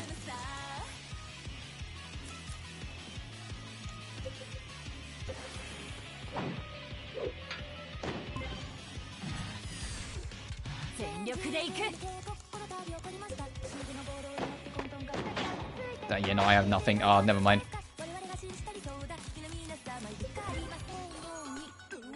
If I delayed it more, I could have, but I didn't realize I was out. I was going to try and see if I could hit it more to get the boost. But next time.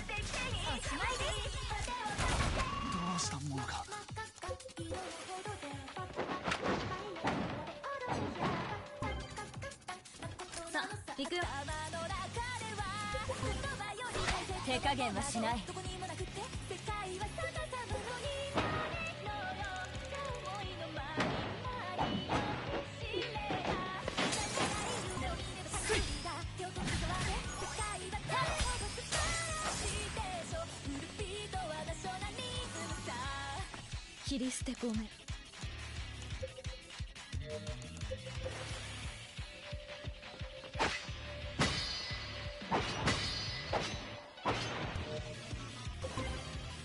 that and then we can... They're going to try and guard so we can get us up the guard crush already.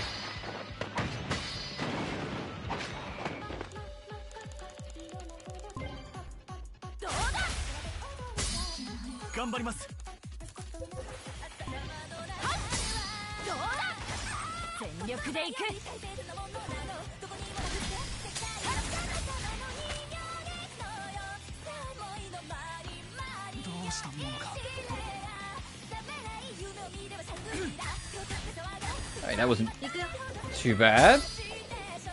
I knew like we had to prioritize at level 70 because that would have got dangerous if we had allowed that to linger.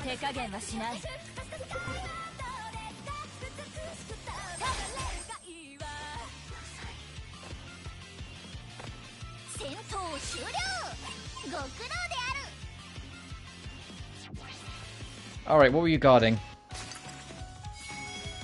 Oh, just a lot of points, huh? Okay.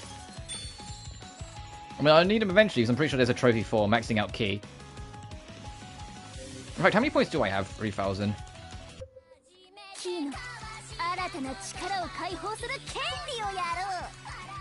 Okay, we just need 700...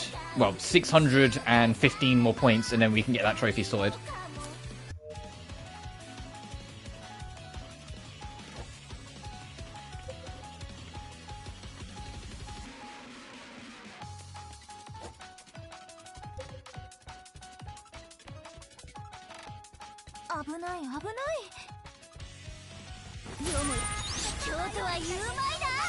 Oh, Jesus. Where'd you come from? This one is right behind us. Hi, do you mind? Personal space? It's one of you got, like, ravaged fans, Rico.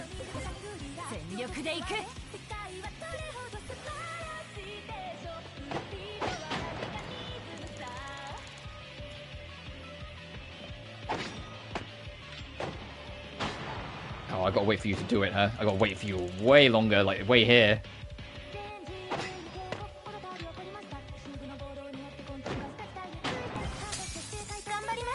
What are they doing over here again? Okay, range counter, but you're doing full crisis in the back there, so I need to be wary.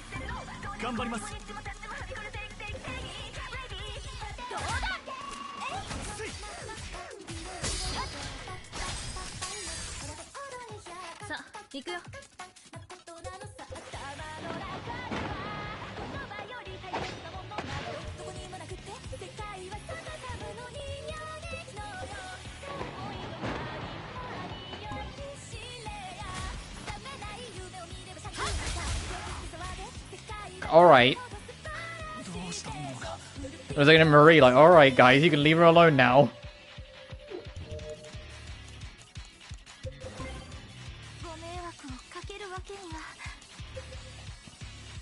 She's like, hey guys, pain, please.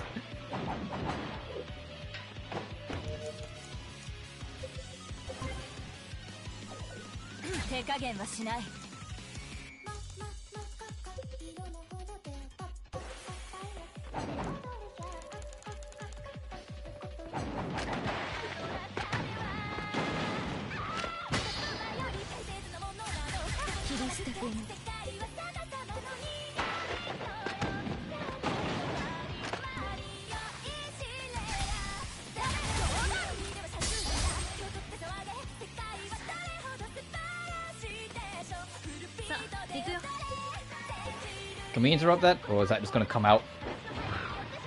Ooh, okay.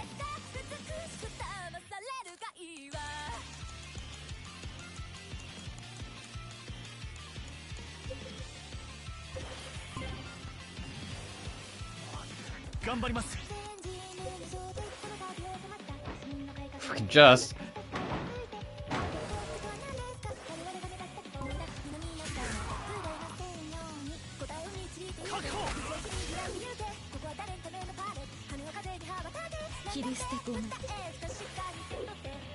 What are you doing in the back there? Mines! Ugh.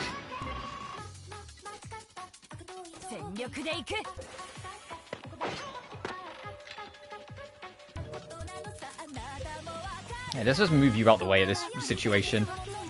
Hey, let's just go like hang out over here.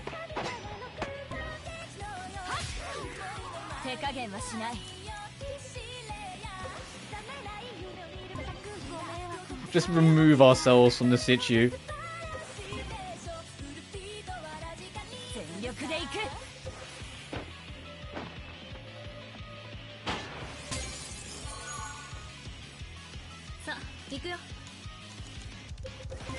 I don't want to get close to those bombs, so I'll do a ranged attack. And I'll move you way up here so you can start attacking the other guy without running into the bombs. Oh, it died anyway.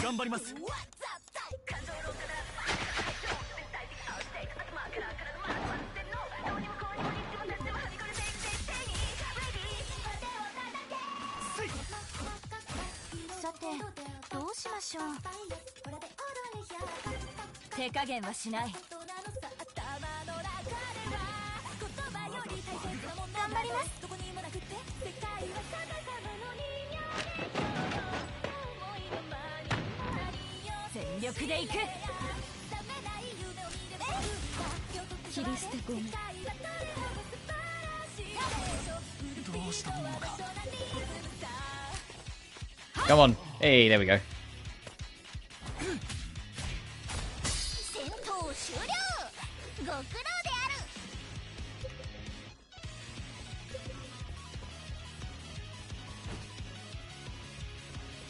Oh, there's Kudan.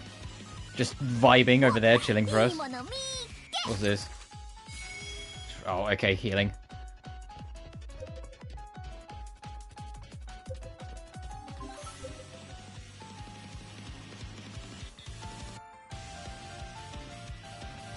Alright, Kudan. I wonder what your boss team's going to sound like.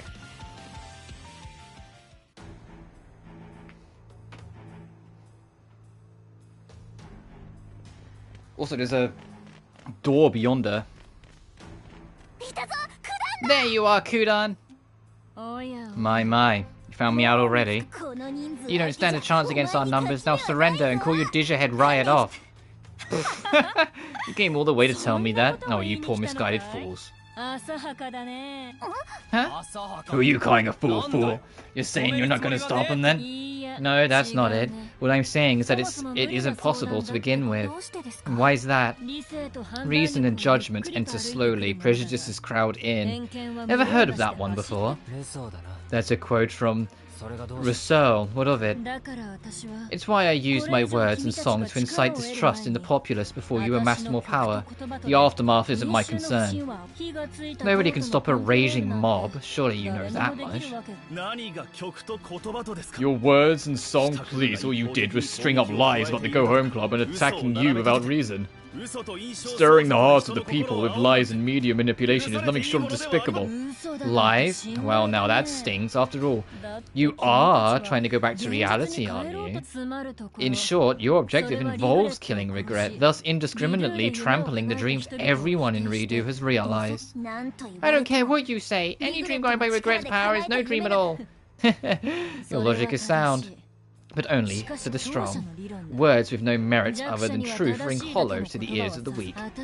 All I'm doing is explaining your actions in a way that's more digestible to the common man, hardly living by any means. It's nothing more than a means to an end, if you want to put a phrase to it. Oh, it's so annoying! I gotta go do something. It started raining, I got the washing out, so I need to get it in. And it was just like, oh, can it just wait until after this cutscene at least? No, it's like, it's starting now. God damn it. I'll be back in just a few minutes, I promise. I'll be as quick as I can. BRB.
There we are, as quick as I could be.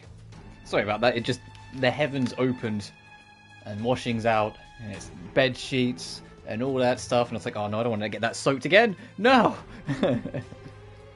But we're back. Nothing more than a means to an end, if you want to put a phrase to it. I don't know about that. It sounds like lying to me.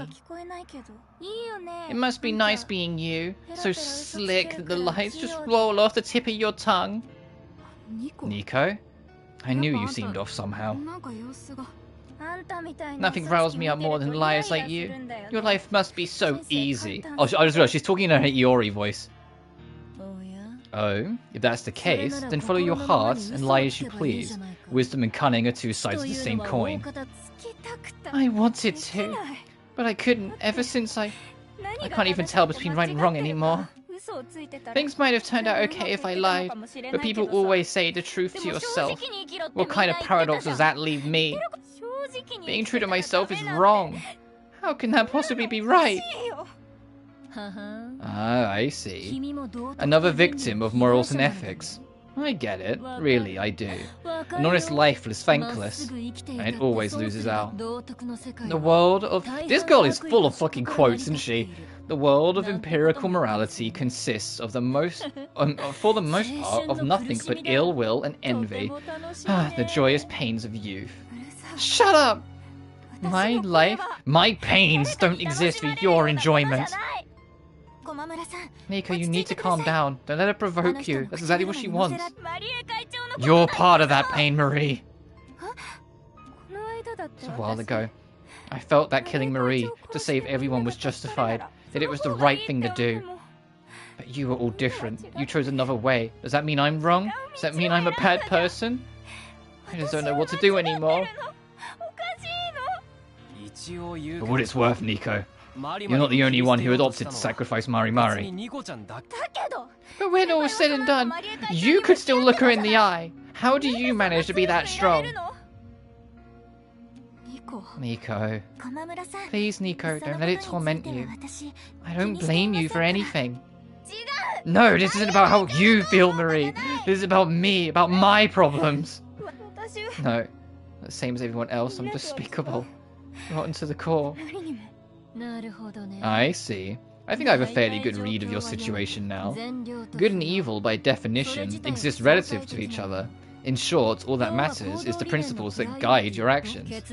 The weight of the decisions makes little difference. Like they say, man's nature is indifferent to good and evil. Though personally, I'd recommend against the straight and narrow. An entire life of morality still yields no reward. You can carry yourself under God's eyes with as much integrity as you want, but you won't even get a scrap of recognition in return. Alright, Kudon's of the mindset of you should only do good if there's something in it for you, which is just a horrendous mindset to have in general. You shouldn't do good for the expecting of something back, you should do good because it's the right thing to do. You should do good for you, good for the others. Because of that, I'll validate you in your decision to kill the Singularity Point. Oh, the boss team just kicked in. You did succumb to their goody-goody peer pressure. It's all too human, and it deserves respect. I'm taking quite a liking to you. Shut your mouth. Oh?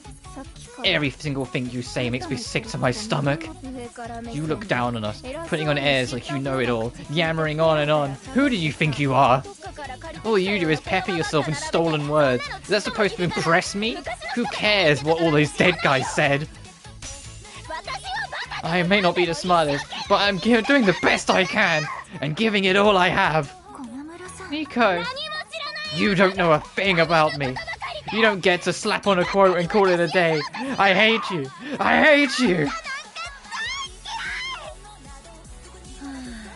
Clearly you're emotionally unstable. Fine then, go ahead and let it out. I can take it. She's got Uzis. Kudon? Kudon, why do you have, like, Uzis? Look at that. Kudon, let's talk about this. Oh, hang on, I didn't feel she was pack and eat. Holy shit. Oh, I like this boss scene. Her summon skill is that she stops to take a smoke. Are you fucking serious? But if you watch it in the projection animation, she stops to take a smoke, and that's what summons more pity ball. Can I seal her? Stop her from doing it. 68%. Ugh. I'm not feeling good about that hitting at all.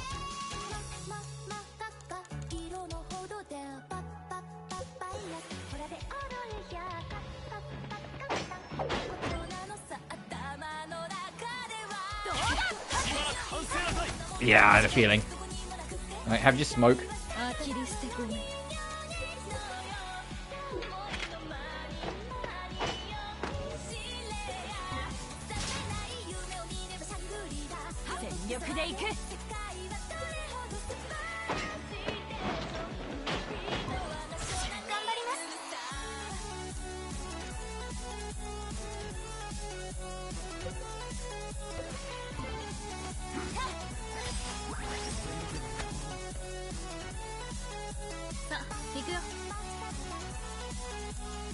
Oh, I love this theme. I love it. His boss theme rules. It's very different from what I was expecting for a Kudan.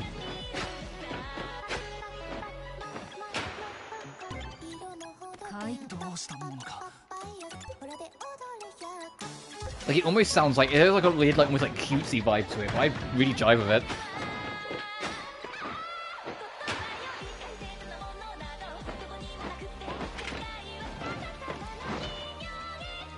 She's now my favorite. Sorry, well, I'm catching up on chat. I got distracted.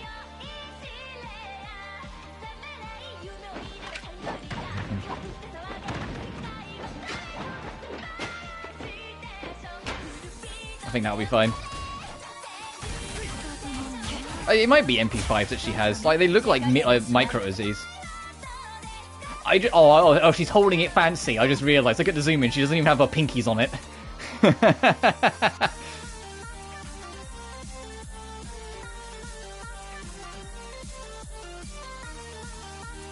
Wait, is it like a wine glass to you? Alright, I see.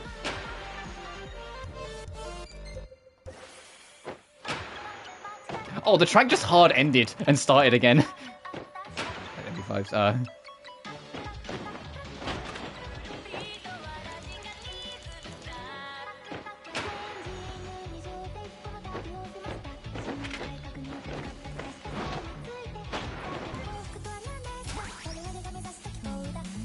These are not a gun model. Oh, right. Well, it's... I don't have as much gun knowledge. My gun knowledge is as far as, like, playing Call of Duty when I was younger. You know? One-handed SMGs. Mm.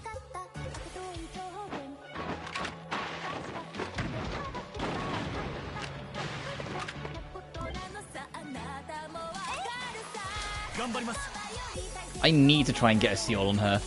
Because she's just going to do more... Yeah, her whole gimmick is that she gets back up and then just boosts the shit out of them. I need to... Yeah, we managed to get that off that time. Maybe military junkies. Oh, fair enough. Fucking Jesus. Yeah, no wonder that attack said light or sacrifice. It just bombed. Wait, is that what she does? Is that what that bomb marker is on the buff? Does she just make them all suicide bomb? Kudan, you're kind of nasty.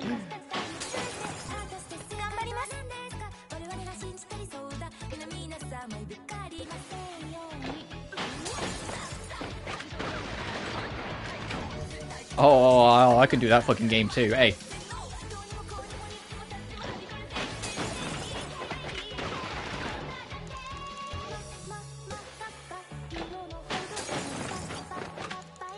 Can I make this line up? So I have to be careful because she does jump back. Hey, there we go. It's only 62% though. Ugh.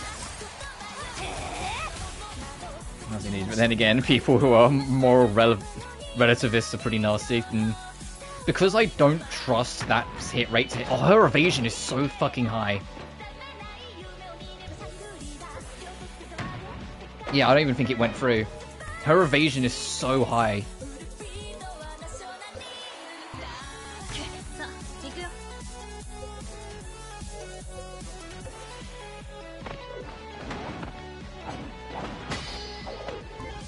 got rid of most of the extras.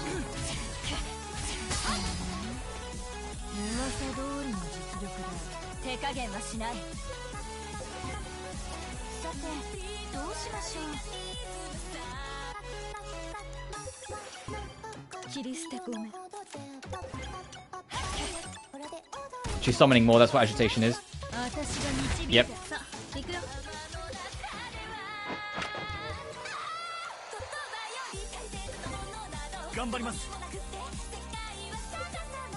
I need to try and, like, get in a good position and then try and make it so Shota is just constantly trying to, like, bring her down to ground.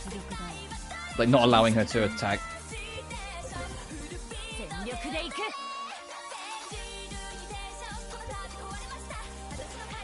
Can I just interrupt with this?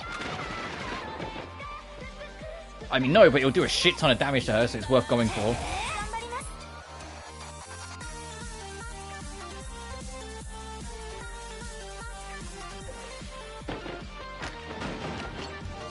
Actually, can I, if I do this, can I interrupt?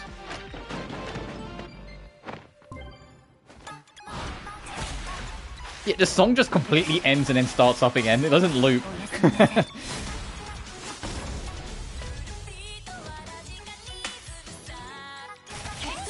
I don't know if that's the first song to do it, but it's the first one that I feel like I've really been aware of.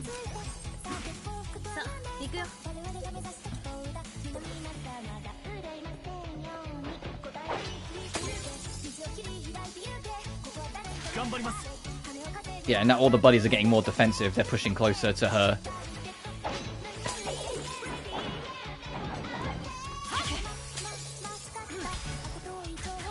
Because I feel like if I just did everyone's ults, I could end the fight now, but where's the fun in that? I want to see, like, I'm enjoying trying to, like, figure out the parts of the fight and how she functions.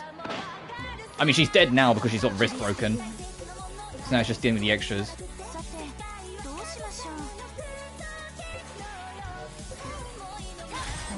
Oh, never mind, the fight's over when she goes down.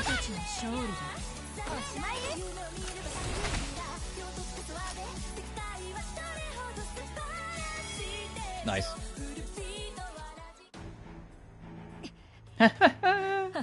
Not bad. Not all of you get to be heroes. My congratulations. I can't stand you. Even now, you're looking down on us from a pedestal. That's the only way I know how to live anymore. Either way, it's unfortunate. I could have taken you all out before the Go Home Club even assembled, had I known who you were earlier. Still, what could I do? The odds are stacked against us, what with your ally conveniently erasing Ridu's data in your favour.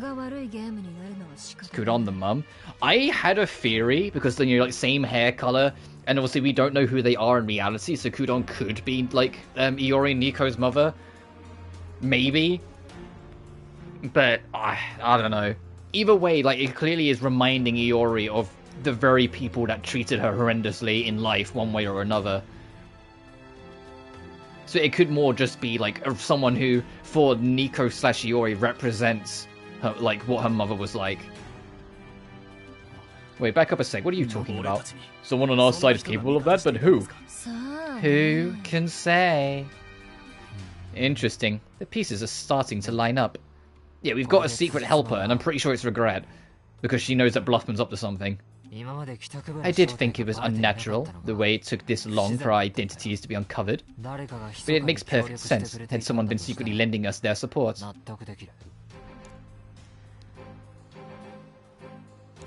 Was it Marie's power? I'm not sure, at least I don't recall doing anything like that. Oh, she's Nico? Considering Iori and Nico are twins, I mean, I know, like, it can be distorted.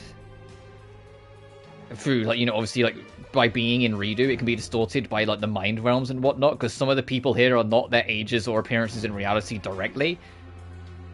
But I would have assumed Kudon would have looked a little bit more like her. I don't know. I think they're twins. I'm pretty sure they're twins. But who else can it be? We've got way more people who'd rather give us some payback instead of a hand. Perhaps it's that our good deeds are coming back around to us. What in the world? Hey, what is this, an earthquake? Maybe Rakuten isn't replaced with his digital projection. That would be wild. I've played my role. Now that I've been defeated, the next phase is at hand.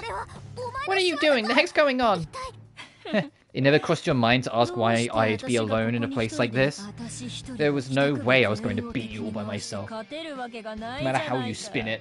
The opposite is also true. What do you mean by opposite? Explain yourself. Logic is all the same. A small group of heroes is nothing in the grand scope of things. Trying to take on an entire world with your ragtag club was never possible to begin with. Why don't I try quoting an anime for a change? When it comes to combat, numbers are everything. She's like, hey, if you don't like me quoting old people, I'll quote anime. Trophy unlocked, pulling heartstrings, clear chapter 7.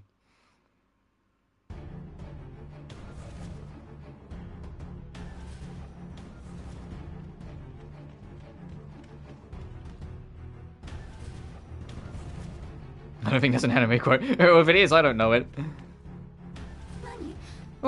What's happening?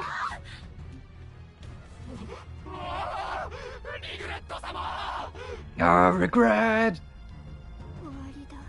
This is the end. It's all over. Mum, I'm sorry. I'm so sorry. Where am I? No, who am I?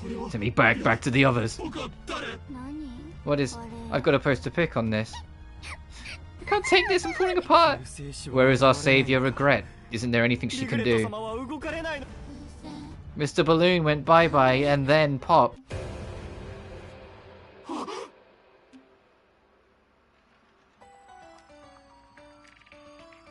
Oh, what's this theme? Is this Regret's actual theme?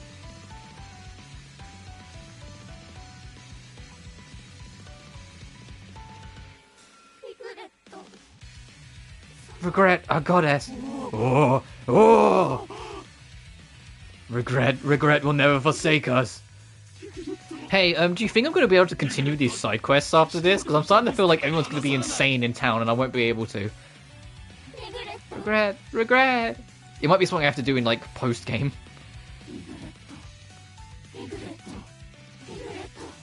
Regret. Oh, hail Regret.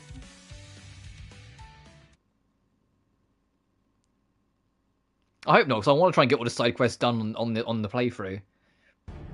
But half the shit we needed, we literally couldn't get until now. What's happening? You can't tell?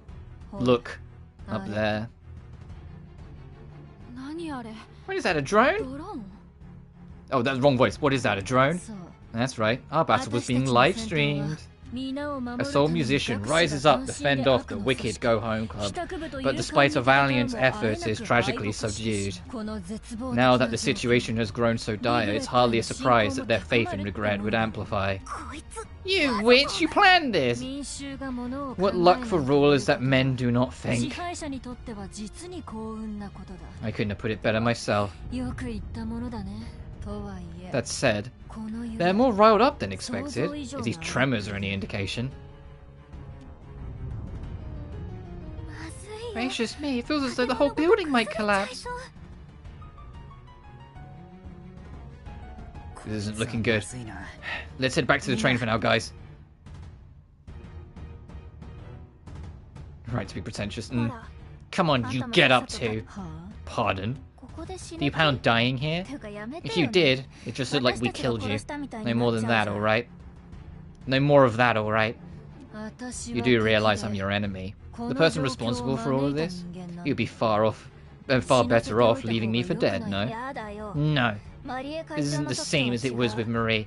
I don't want to spend my life guilty over someone like you. You're an odd one. Just now, you called us heroes, right? That I did. Facetiously, of course. It's just like, of course I did. I mean, I meant it as a joke, but sure. I don't care what it was. It made me happy to hear. The go-home club, this world, Marie. Most of it I don't even get. But if I can be called a hero the way I am, then maybe it's not so bad. And a real hero wouldn't leave someone with their back on the ground, not even an enemy. You really are an idiot.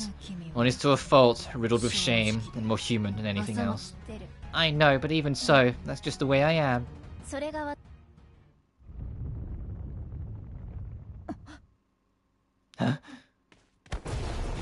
Oh, is she gonna show an act of kindness in return, huh? But was that Nico or Iori? I think that was Iori. Personally. I think that was Iori coming out a little bit there. You know, to have something actually just nice and genuine said to her, regardless of the context. Not, oh, isn't Nico great to say that you're a hero?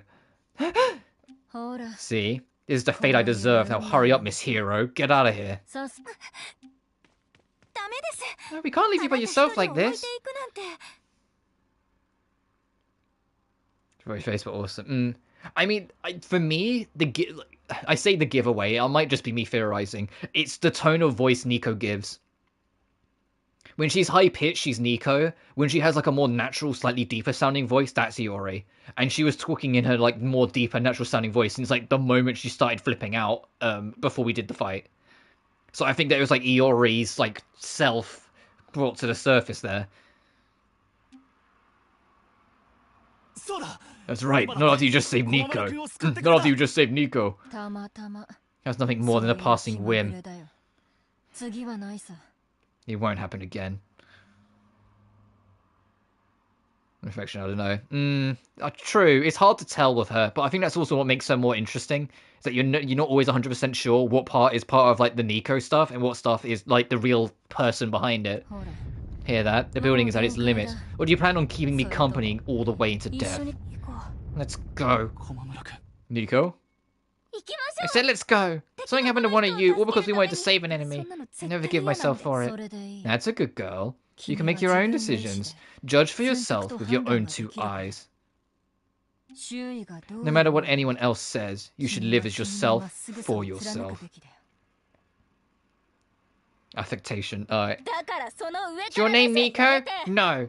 Then get off your high horse and keep your comments to yourself. I pray that we meet again. I never want to see your face again. Not in a million years.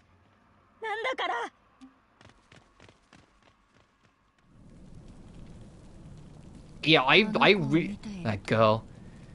She reminds me of my father. Either way, I suppose it's as far as I managed to go. This is the result, an opportunity that Bluffman's been waiting for. If he won't wait for me to return, well, that's the end of that.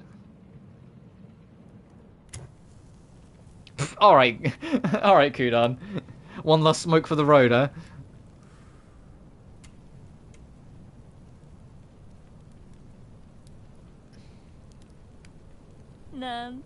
Or is it?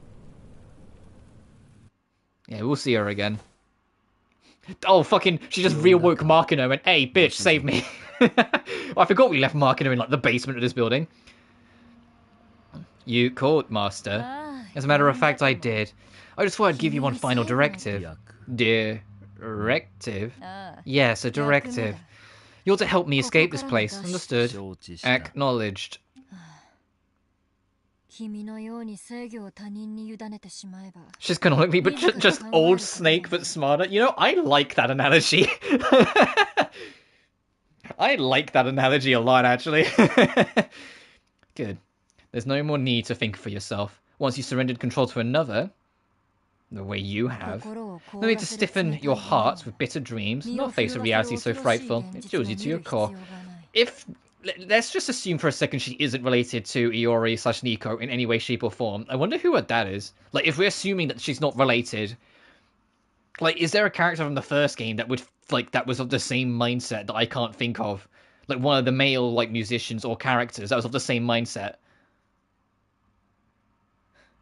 As Kudan is. Because it's been too long, so I can't really think of anyone. Because, like, EKP joins you. I'm talking about just the males here. Shadowheart we never really got to know too much, other than he was like a complete anime edgelord. Which I guess, like, she did make quotes for an anime, or at least she said she did, so maybe she's tied to Shadowheart, but Shadowheart's dead, so we have no idea.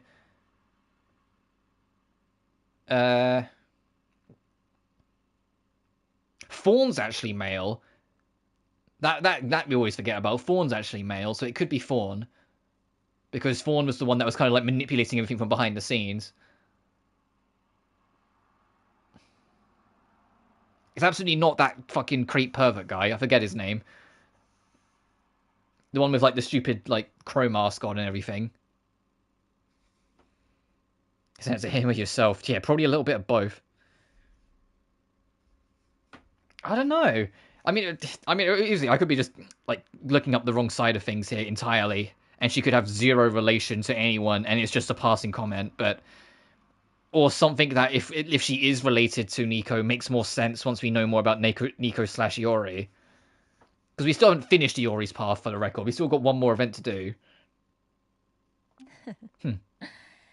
This world fits you to a T, sonny boy.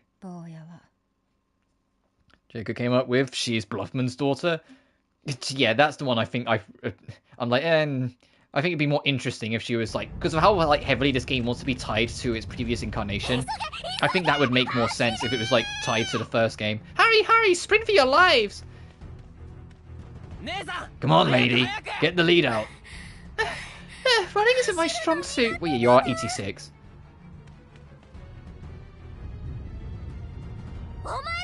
Everyone making a board.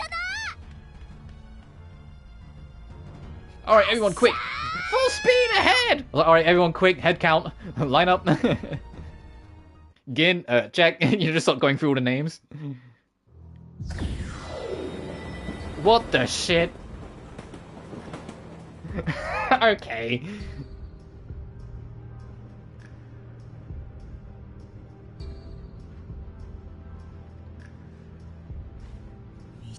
Look, the city, it's...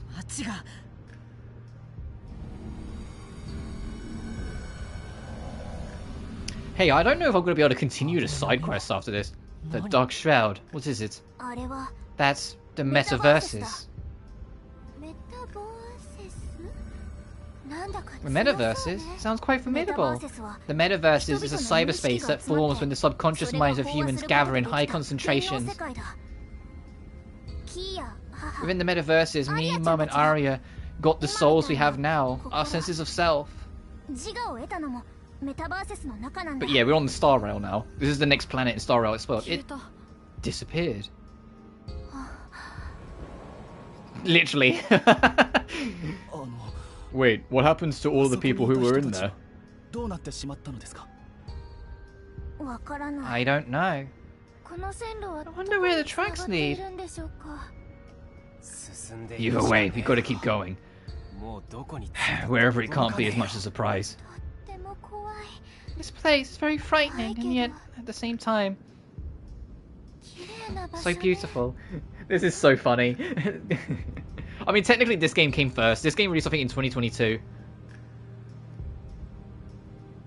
Oh, is this how you get to the final dungeon, huh? What is that?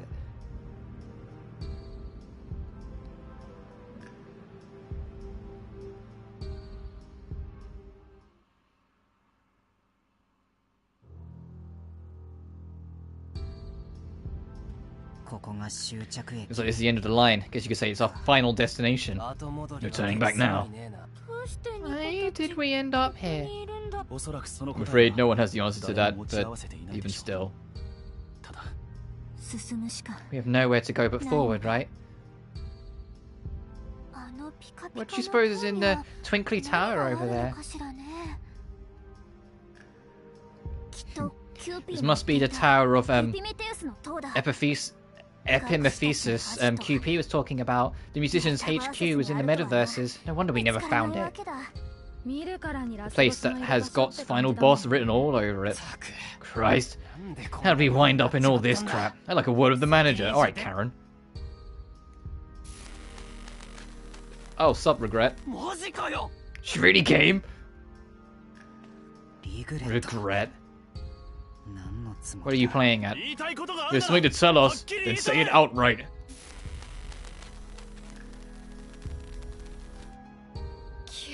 She disappeared. Was that an illusion? A manipulation of our visual feedback? Does that mean the real Regret is all the way at the top of the tower? What's it matter? While we chatting down here, that little shit is jeering at us to come and get her. Oh, she is she? Well, bring it. She chose the wrong virtual doll to mess with today. I guess we got her. The hell? You getting cold feet on this, Brez? It's not cowardice, it's about being careful. I mean, we don't even know what's waiting for us in there. What's the use in being careful now? The second they beat us in hype is the second we're done for, man. You might have a point there, actually. Alright, we're going in. Our final battle is just up ahead. We're gonna have a rough fight ahead of us.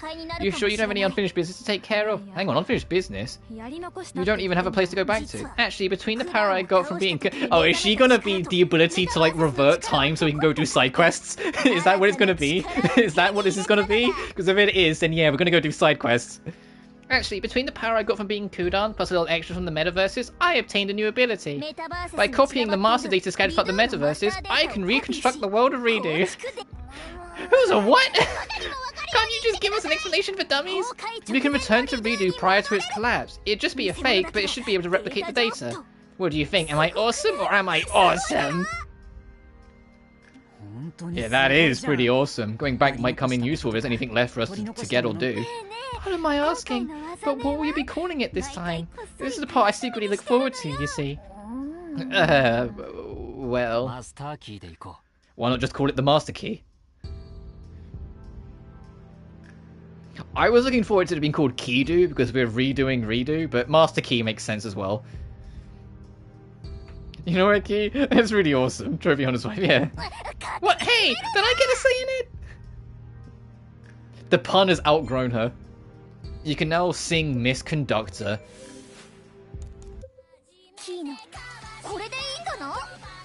Hey, Songstress Unleashed. Max out Key.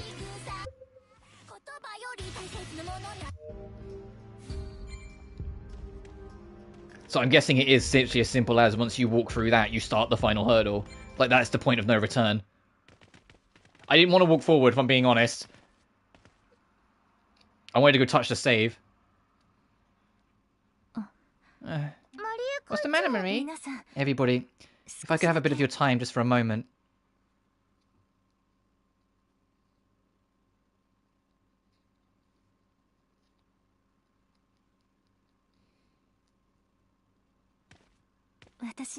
Getting this far with you all has made me happier than you can imagine. Thank you for that. Oh, Marie. Huh? Where's that coming from? Make it sound like we're never going to see you again. Marie. Well, nerve has gotten into you. There's no point in hiding it anymore. It's time I told you the truth about how I really feel. Even now, I feel like it would have been better if I died back then. Marie! After all, even if I do make it back to reality, I don't exactly have much of a future. But it's different for all of you. With a little push, I know you can change things and make a new start. So Hey, come on. What's all this about? We decided we aren't going to off you just to... Are you doing this right now? No, as soon as this cutscene ends, I'm going to do side quests. That's not what I mean. Then what is it?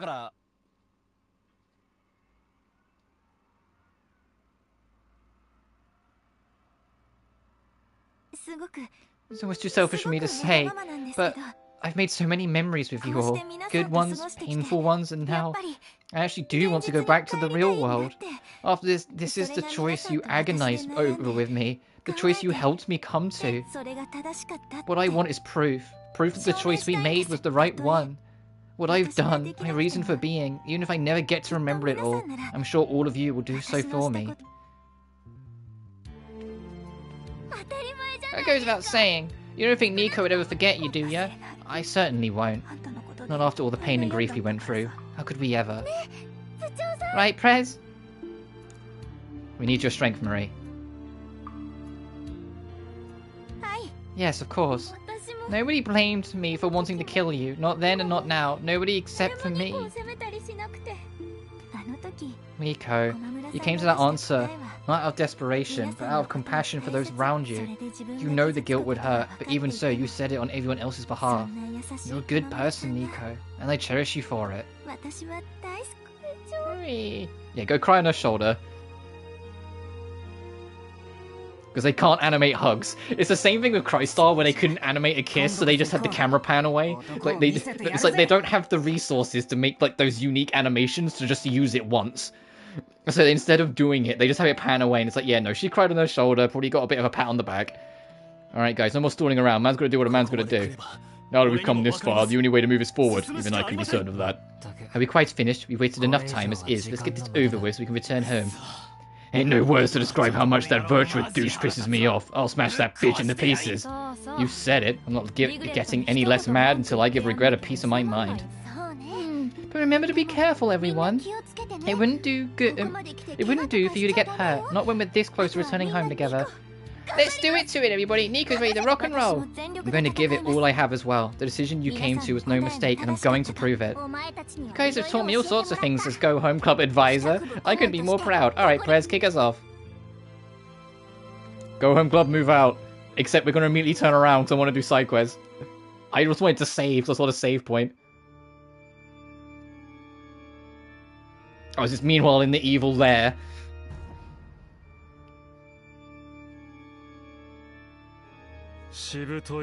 They're persistent lots, and here I thought they'd be caught in a race in the reconstruction.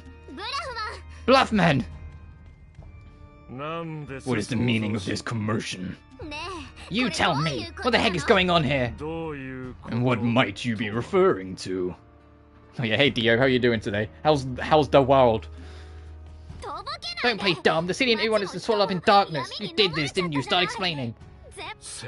You'd like me to explain? Very well. I am taking Redo, you see, and building it anew. Yeah, to be fair, I kind of guessed. Yo, what? The Go Home Club is a threat to regret. To this very world, they are, in a word, evil. In the face of the peril they posed, the expectations, dependency, and faith the people have soared to record heights. At this moment, regret shall now far surpasses Mew. She has transcended divinity itself and become our one true goddess. Hold a sec, what are you even talking? What you see now is an effort to gather this unprecedented energy from the citizenry at its peak. A bountiful harvest, so to speak. You're saying this right now, Dio? We're looking at that? Yeah. Redo shall then be forcibly reformatted, leaving only this tower. Once all is erased, a more enduring world shall take its place. I'm hella curious who's behind the mask, even if it's someone we know. That's right, we will be redoing Redo.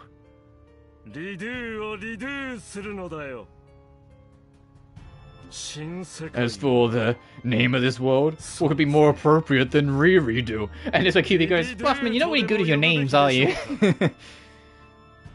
Would be a previous musician?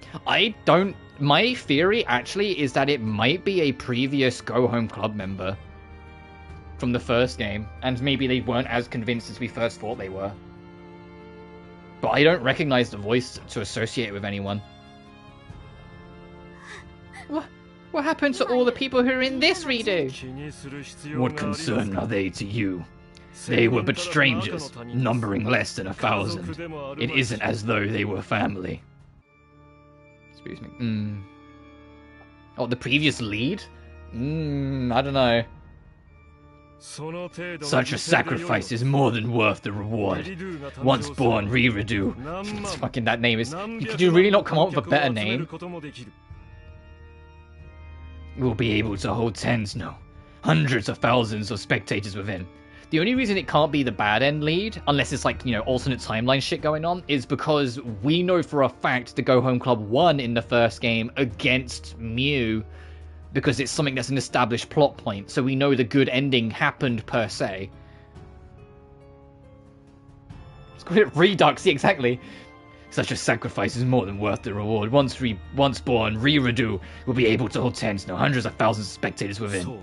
Thus, will it become the greatest concert hall the world has ever known, all in the name of my beloved regret.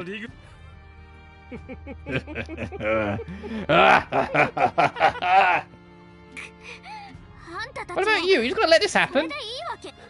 And why wouldn't I? The completion of Redo should cure Maria's legs as well. She can walk. She's pretending to not be cured so she can keep you with her. She's lying to you, Doctor. Yeah, Redo was never anything but a renovation of Mobius. If that was the cause of this oversight, rebuilding it should resolve it. How can you...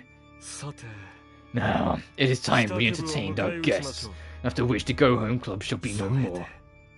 It's called a singularity. Maybe. Fail in this, and you too will be smelted into the chaos of the metaverses, like the residents before you. Yes, sir. The rest I leave to you, Kudan. I shall remain by Regret's side. Yeah, you got it. Did she just fucking teleported in?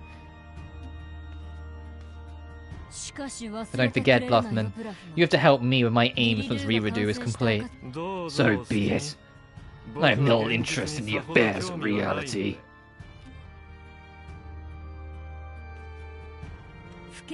Nothing causes regret and remorse except irresolution.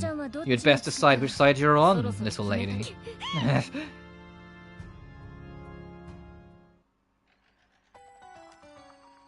Oh yeah, the theme we heard is the final dungeon theme. Can really revive from this place. Imagine having to live somewhere like this. Sounds miserable. Seems like they've managed to keep the place tidy at the very least. I hope we can leave. I walked forward because I wanted to touch the save point and I triggered all of this. I want to go back. It is right. Alright, and here comes the cleanup crew now, courtesy of Miss Naggy mother-in-law here, because she's had to trash the place. Oh, well, the theme's just called X year, X month, X day. Look, in the top left.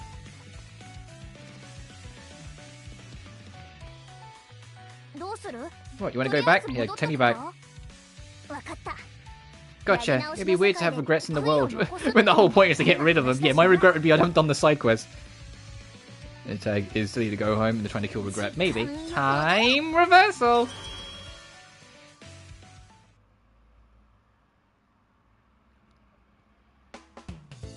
And we're just like, we're back.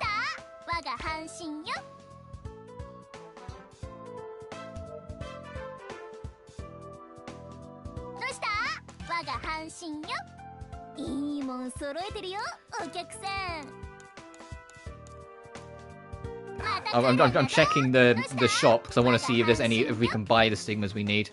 But I'm pretty sure you can't. Miraculo. Vivacity. Beautiful memory. And robotics. No, okay.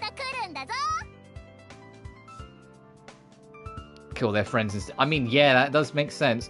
Alright, can we wrap up all three of these character stories? And by that, I mean, can we, like, please, for the love of God, help Iori? That's who I'm going to first.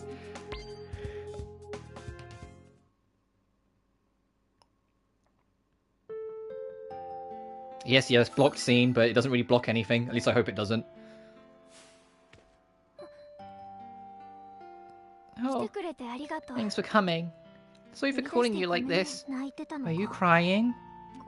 I'm scared. We've bested several musicians, and Key's only gotten stronger and stronger, and I'm really grateful I could do my part. My power's ugly, but it's useful in its own way. Ever since you helped me realize that, I felt a bit better about myself.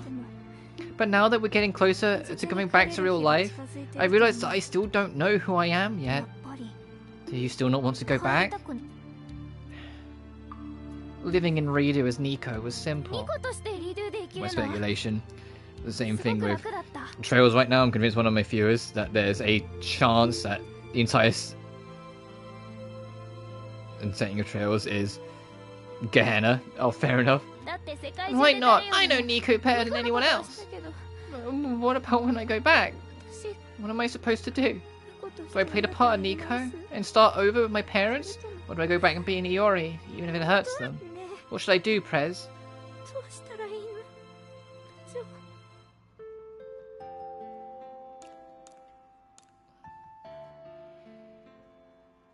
Do what you want to do. I know. I'm supposed to listen to my heart, right? You've always been nice to me, Prez, spoiling me even. Now what to do? I just really love Nico. No, your whole family. Huh? You'd sacrifice yourself so your family can be happy? No one is that selfless. Not all your memories were happy ones. Yeah, it was a perfect childhood, but I couldn't give up on my parents. I'll do whatever it takes to have my parents go back to how they used to be, though it might be too late now. I'm awkward, and I can't let go of the past? That's Iori Komamura for you. You helped me realize that, Prez. But it's not necessarily a bad thing. What do you think? I appreciate your stubbornness, Iori. Despite all the shit your parents put you through, and the fact that they kind of seemingly like went mad when they refused to accept that you were Iori, the fact that you're still prepared to try and like try for them, it's like, I know any sane person would have said no, that's long gone, but you're committed. Are you sure you don't want to be your real self instead? The other Go Home Club members wouldn't mind at all. No thanks, this is what I want.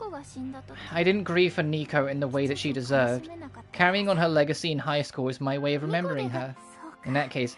Oh, okay, so she's going to be Nico while she's here, and then keep that as her memories of Nico when she goes back to reality as Iori. Yeah, I'll do it for the Go Home Club. For you, Prez, and for Nico. Nico will do her best for a bit longer.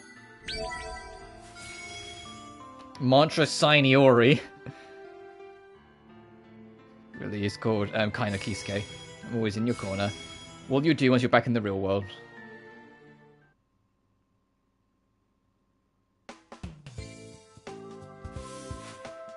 Oh, I wonder what Nico's profile's gonna say. Kane complex. Ooh.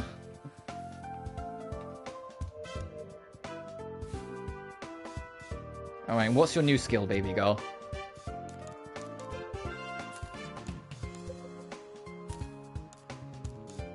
Perform a 12 with your chakram, and then use it to scatter traps and raise the risk of enemies who step upon them. Ooh. Bio Samuria. Oh, fair enough. Keep in mind, like, I only, like, 10% have a vague idea what you're talking about when you're explaining all this with Trails, because, you know, I only played, like, 0 for, like, a couple hours. But I think I kind of get it.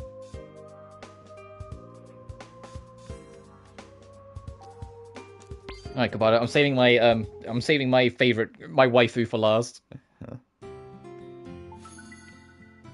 Alright, Kabata, Kazumatsuri. Hey, Prez. What's old Junkdor showing her ugly mug for? Are you feeling alright? Oh, why are you talking to me like I'm dying? You've been acting funny ever since we fought those digiheads at the station square. One thing about my theories at the final boss of Zero's foundation of my theory. Oh, fair enough. Oh, that. I actually meant to thank you. I really appreciate you joining up with me, Prez. You made me realize that I still got some bonus time to spare. My perspective shifted a bit after that. Bonus time? Kind of like how I felt about being an NPC till now. You know, the character who dies first, or is collateral damage in some fight scene. I wasn't meant to be part of the main story. But this time around things are different. I've got all this power, and I'm putting my life on the line to throw hands to the musicians. The document, his words is, oh, fair enough. And I'm not alone. I've got a plucky sidekick buddy by my side now. Does anyone want an explanation? I'm the main character now. That's not... No, that's me. Hey, dumbass, this is the part where you're supposed to defer to your upperclassmen. Well, you do have a point. You're everything a hero ought to be to me. Oh, as for me, all I wanted to do was take my rage out and redo. I wanted to watch this place burn. But after fighting alongside you, for literally the first time ever, things didn't seem so bad. Still, even if I do go back, it's not like I got a future. I'll be stuck at rock bottom again. Don't think there's anyone out there as worthless as me. Well, probably. But I don't know what we're up against now, and honestly, I'm down to clown. Things are always so simple in games and anime, but in real life, there ain't always gonna be a big bad out to get you. Instead, we bitch about how we're not born the person we want to be, always feeling like we're not good enough. Those are the real demons. So we just let all that anger stew. We don't even know where to start. We're frustrated, scared, and alone. But me, I've got regret. She may well be my catharsis. Can't wait to wail on her and blow some steam already. But so for that, I've got to be grateful. I'll make that my life's purpose. That's what I'll focus on. Time for this lowly NPC to shine in the spotlight. With this battle, I'm going to take my rightful place as protag. And I want to take on the entire world of Screwdriver ain't wrong, Kabata. Yeah, it's also natural to feel that way, is what he's getting. It's natural to feel that way, but his trouble is that in reality he felt like he was just a worthless background of everyone else's life. So it didn't matter what his anger, his frustrations, and whatnot was. It was being here and being able to actually have a target and actually have people backing him up that allowed him to feel like maybe it isn't so worthless. Maybe he isn't just this background of everyone else's life. Kabato. So yeah, guess I'll stick with your lame little club until I do. Thank you, Kabato. Hey, don't get the wrong idea. It doesn't mean I forgive you one bit. Being stubborn as shit is just an important part of being human. Believe me, I know. But you know, I still appreciate if you'd lend me some of your power too. So like, when you do give me your power, I'll take that rage of yours and go clobber regret real good for you. Kabato! A man after my own heart. That's what I love to hear. Your memories of Redo can be your weapons in the real world too. Yeah, I kind of doubt that. After all this wrapped up, I ain't got jack to live for. But with you as part of the Go Home Club, there's an even better chance of getting back to the real world. Yeah, just leave it to me. Yeah, once in a while, Kabato. The problem is that Kabato front faces everything he does with all of his like awful, like creepy womanizing bullshit. But when you get past it, once you get him to put the fucking like mask away, behind it is someone who's actually just a little bit philosophical and just thinks the little things through. He might not always have his head in the right picture. He might not always like. His philosophical points might sometimes just be bollocks, but as a whole, there is something there. I should put screw it now, because I ain't gonna give up playing the hero quite yet. The only trouble is that if it's it never works. Yeah, true. The only trouble with the ship is that if Kabato and Key did kind of hook up, Key's life and soul is directly tied to me. So Phyllis is stuck third wheeling for the rest of their relationship, because we don't have a choice. Anything happens to Key, it happens to her. You know, they're literally tied at the hip directly. Anything that happens to Phyllis happens to Key, and anything that happens to Key happens to Phyllis. That's why when Phyllis got sick, Key couldn't do any of her powers, because she got sick too. You're so awesome, Kabato. I'm not texting you that. I'm not texting you that, Kabato. What are you doing when you're back in the real world? Oh yeah, oh no. Yeah, you realised.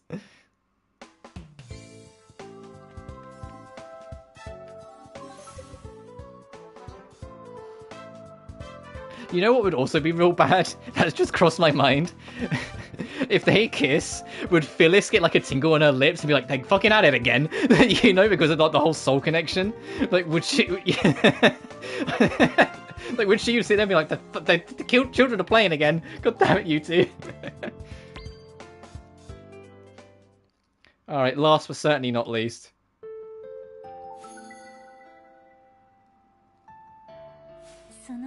Right, do yeah, exactly. I feel like I should apologize to you. It was wrong of me to lose my composure like that. I didn't mean to ask you such an incriminating question after you saved my life. Marie, Wicked, it doesn't matter to me. Are you telling me to accept both Marie, Mizuguchi, and Wicked? I'm with Prez. The reading Marie wasn't created to be this way. Her personality, her heart, that's as real as it gets. That was because she had the opportunity to be good. She had amazing friends. Wicked never had any of that. You were capable of becoming Wicked or the Marie that we know and love. The only difference was a stroke of serendipity. I mean, all sorts of humans. I've learned that the same goes for everyone, Marie. You're not alone. You know, my worst enemy deserves that. Wicked and I, we're the same. If so, I feel bad for Wicked. She didn't get to experience all the good times we had together. Wicked. Okay, I've made my decision. I still am terrified. I can only imagine what Wicked went through. Maybe she would have hated me for thinking we're one and the same. It was just an amalgamation of every negative human trait in a person. Yeah, true. But you saved my life. I have to cherish it now. Each little part. Even Wicked. I'll learn how to love her. No, I'll learn to love myself. I'd like to believe that living life to the fullest here in Redo will be the catalyst for change in the real me. Look at me, talking the talk. I can't imagine what it's like, really like being paralyzed. It sounds lonely. That's the trouble as well. When she goes back to reality, Marie's spine straight up doesn't work because she jumped off a fucking bridge. I think she's paralyzed for life, so she's gonna have to go back and try and figure it all out again. Like, essentially, she's gonna have to try and figure out her whole life again.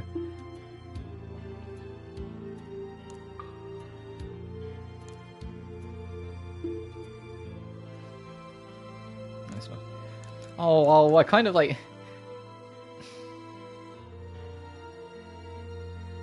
You'll always be my friend, Marie. That's very kind of you. I hold those words dear to my heart so I can give it my all. This warm feeling.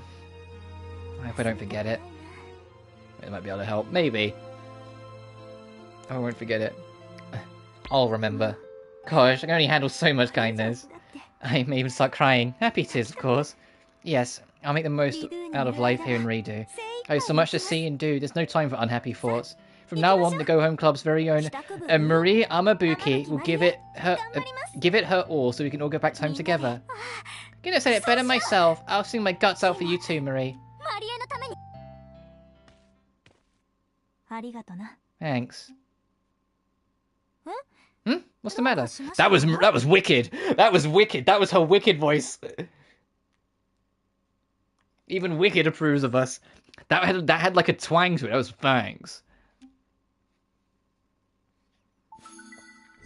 Gold trophy to each their own. Lunatic Bomber Omega. Are you afraid to go back to the real world? What will you do once you're back? Cute. Even Wicked got closure. Like Wicked herself sort of thing. Because Wicked was the only character that you couldn't actually get like a direct conclusion to at the end of the first game. She was just a psycho crazy woman that hated everything, and she remained that way by the time the credits rolled. There's another friend of mine, he was so bad it used to be a real nursing home near mobile, but now he's living his own home with a wife and kid. Oh, yeah, because of like the sciences and whatnot. The sciences. You know what I meant. I realized as I said, it's like the sciences, and he's like a fucking idiot.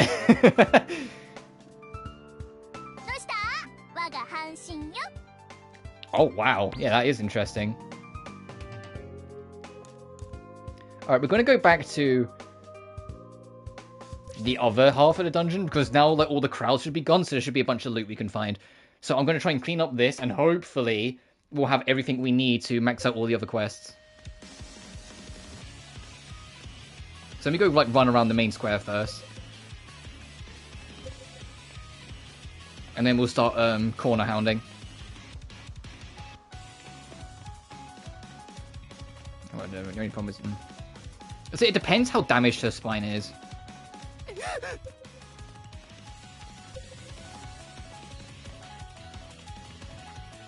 And even if there isn't a solution for her now, that doesn't necessarily mean there won't be one in the future. And heck, even so, it's not like it's the end of the world if she can't. She'll just have to adjust to being paralyzed. Like, you know, she's still got her arms. As quick as possible. Alright, so there's nothing else really here other than the main stage.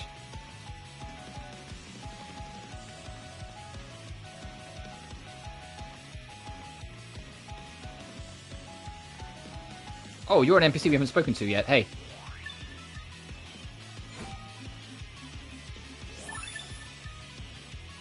And we can turn it in. Nice. How is my stats from doing the side quest? Alright, we've got 8. I think because it's glowing, it means it's maxed out. We're maxed out in 3 substats. His treatment is as old as a toddler, like it's that brand new. Oh, fair enough.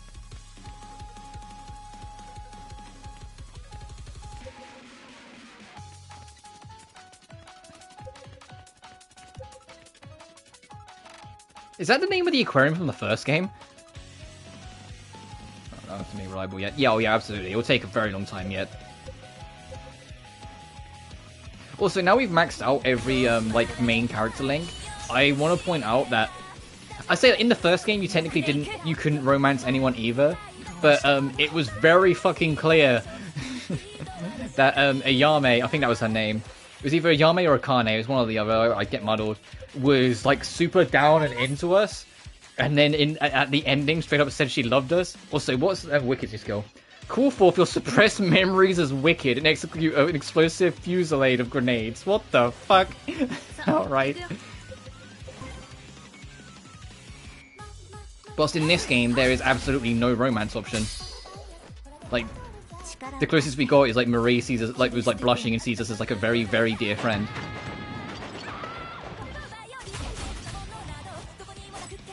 Which, to be fair, was the one I wanted the romance if he had a chance. If this game had like romance options, the one I would have picked would have been Marie. Because what Nico needs isn't a partner, it's therapy. Kuriko, although like it's just like close friends really, and so like there's only so much I can push it, I kind of ship her with Nico too much, or Iori too much.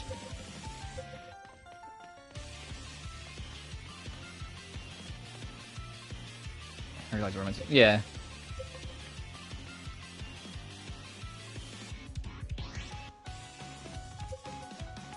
Right, there was a few little spots we couldn't go to. Oh, you're hiding a quest. Hang on.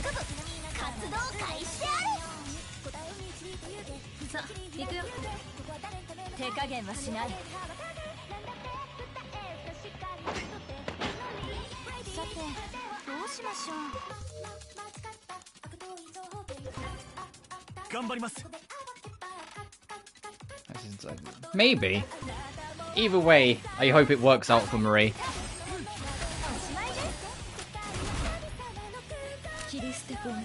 So I'm just checking around here to see what loot I might have missed. And then once I've checked everywhere... Oh, the only place I absolutely need to go check is that I need to go see... Because there was a door behind Kudan. I want to see if that door is actually interactable. Because we are still missing a couple things that we need for some side quests. And unless they're in the final dungeon, which is... I was about to say kind of weird, but at the same time... oh, my throat went a little there. But at the same time, the first game had you, like, backtracking out the final dungeon to, like, wrap up a side quest, so I really shouldn't think it'd be that surprised.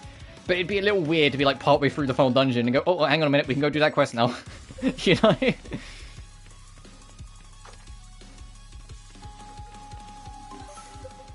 Can you move to Amori from... Oh, you can.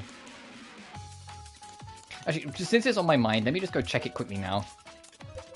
See that you can, if there is a door there you can go through, or what. Like that door. I mean, I imagine not. It looks like background, but I've got to at least check. And I want 100% the map. There's no trophy for it. I think the first game had a trophy for 100%ing at least one of the dungeon maps. Ah, no luck. Okay. Had to at least check.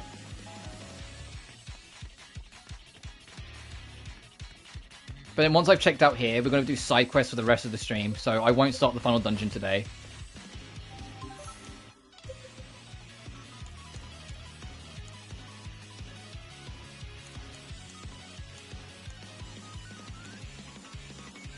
Oh, we haven't been everywhere over here. Hang on. There's like a whole downwards bit.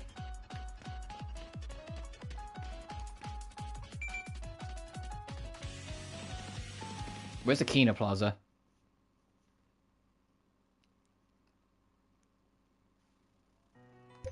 Oh, it's up here from the opening dungeon. Remember I said, oh, what's this upstairs space for? It seems kind of weird and random. Okay, this is the entrance to this dungeon. Got it.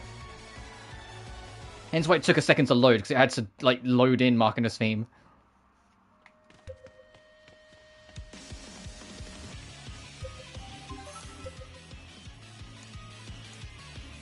Alright, there's one more real place to go check. It's all the little, like, the cubbins. Oh, there's still a number of enemies. Look how many purple dots there are. Oh, they just block it off entirely. Never mind. So no, we did get everything on our first visit. So that means that the last Inquisition and Tete have to be, because we've explored everywhere else, they have to be in the final dungeon itself. So we want to get 100%, which I'm going to be trying to do.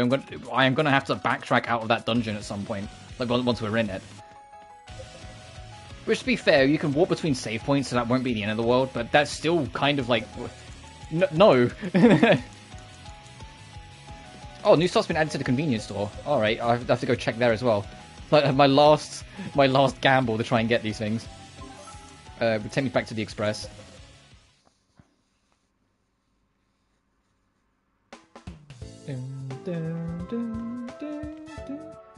I doubt we'll finish the game tomorrow. But even if we don't, I've got it on my schedule that I put an asterisk on Saturday that I said if I'm in the mood, I might stream on Saturday. It currently says if I am, I might do more Caligula. I honestly kind of want to start Tomb Raider. I've been really itching to start Tomb Raider 3. Because I took a break from it because I've done all the PC expansions now. And to be blunt, I kind of don't like any of the PC expansions, which is part of the reason why I more want to play a game I know I'll fucking like. But, I might start that anyway, but obviously it'll just be like the one-off stream, and then we'll finish Caligula. But it depends, because like I said, I've got all this week off work, so I can stream for longer. I'm just trying to be sensible, and not let myself stream for super long. Because I know I will suffer for it. Actually, I don't actually know if I want where I'm going. Am I going back to the academy? Am I just going straight back into town? What do I need for this quest? Like, where do I need to be for this quest before I start heading off? Okitama Station for his reasons and equip revelation.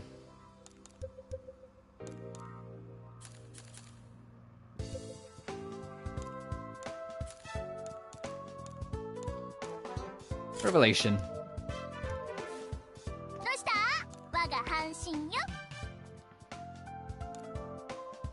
Now, is it the square? I'm gonna hope it's the square.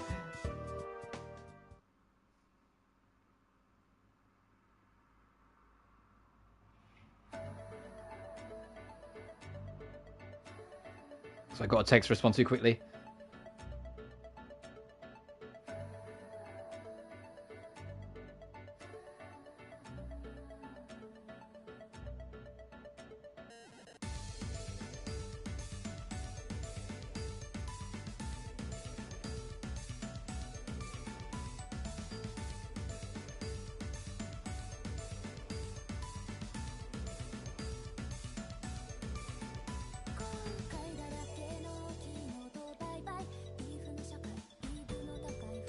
There we go. Alright, is it over here?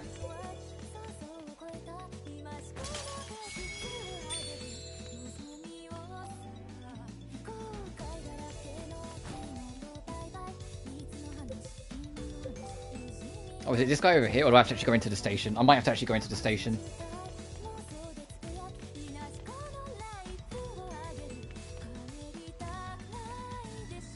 No, where did... No!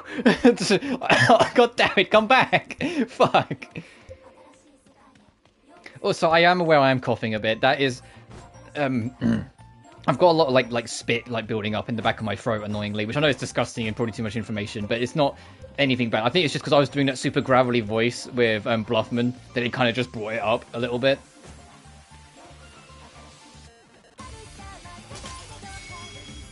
But yeah, my theory, so I mentioned it earlier about what I think the final boss theme is going to be. I think the final boss theme is going to be a remix of the theme we're listening to right now.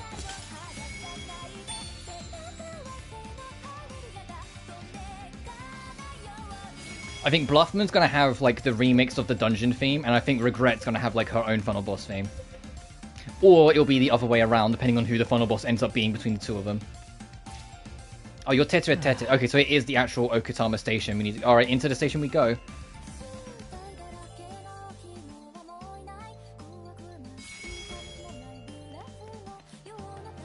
No, it's not about as in, like, being sick, if that's what you're thinking. I don't mean it in that sense.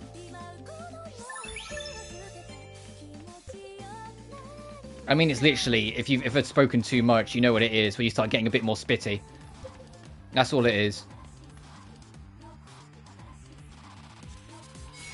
Trust me, I know my boundaries and my limits. I know we've had this conversation countless fucking times over the years, but I know my limits, I assure you. I'm long since removed of my teenage years, where I would keep up a voice impression all day long and then wonder why my throat hurt.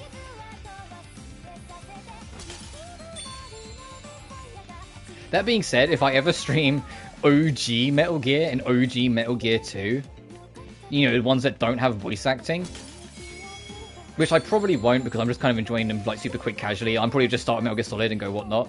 But if I ever did, for whatever reason, I'm telling you now, I probably won't commit to the Snake voice. I'm just throwing it out there right now. David Hayter did permanent damage to his throat voicing Snake. And the only reason he can do it so well now is because after the damage and the way his throat healed, it kind of healed so his natural voice is legit closer to Snake. It literally like warped his throat to an extent. Like his natural voice now is closer to what he sounds like to Snake than what it used to sound like. So him then doing his Snake voice is a lot easier because his throat's adjusted. I am not David Hayter. I am not that kind of person. So I would maybe once and then every now and then go Metal Gear, but I'm not voicing the whole script. No, I mean, it's the reason why I'd like, unless I'm super like into it, like when it's like a major Genshin update, I tend to not do live streams any longer than like 4 hours, 5 hours at max. Oh, please tell me it's just you. I don't have to go looking for you. Awesome.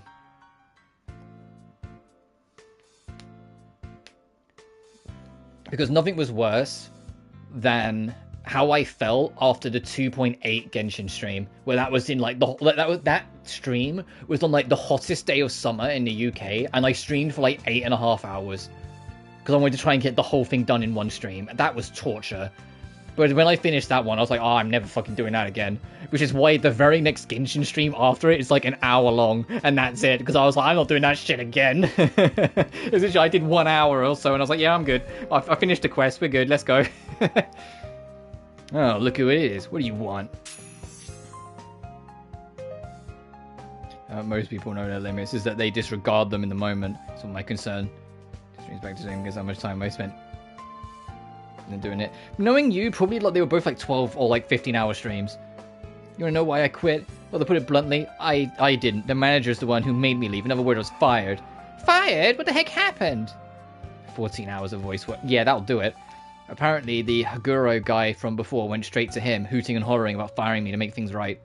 The part-timers who have beef with me saw this as a golden opportunity. They said they'd boycott the place if I stayed. At that point, it was more trouble than I was worth, and so they forced me to quit. It was like, oof. Yeah, no, that's too excessive. I think I took a few days off after that stream back in the day. It was ages ago. It's wild to think 2.8 was that long ago. And it's also wild to think that we've yet to have an event as good as 2.8 since 2.8. Like, at this point, just make 2.8's event a quest line. Make it that you can just do it, because it's so good. Wow, that's almost makes me feel sorry for the guy. I need your pity. Despite what you might think, I'm actually feeling pretty relieved right now. That place just couldn't make the most of me. That's all there is to it. Sorry about that. Couldn't help myself there. To tell you the truth, I've already got my next part-time gig lined up. A capable guy like me has many opportunities there are stars. Anyhow, that's the way it went. Feel free to pause it on the Yuri.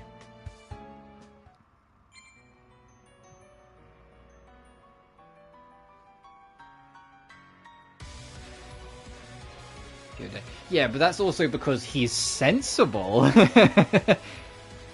Like, we're not here, like, to give it like a more recent example, the recording that Clive's voice actor Ben Starr did for Final Fantasy 16, that took several months. Like, they didn't do it all in Sunday. They did, I think it was like at most 3 to 4 hours a day, and also, and you know, took weekends off and whatnot because it was like, you know, about respecting his voice, not risking damaging it, and all that shit. Like, it was like a boundary and organized thing, especially because, as I said before, FF16 had the very magical opportunity that anytime there was a cutscene that involved two characters talking to each other, they had both of them in the studio together so they could bounce off each other more naturally. To a sensible person, yeah.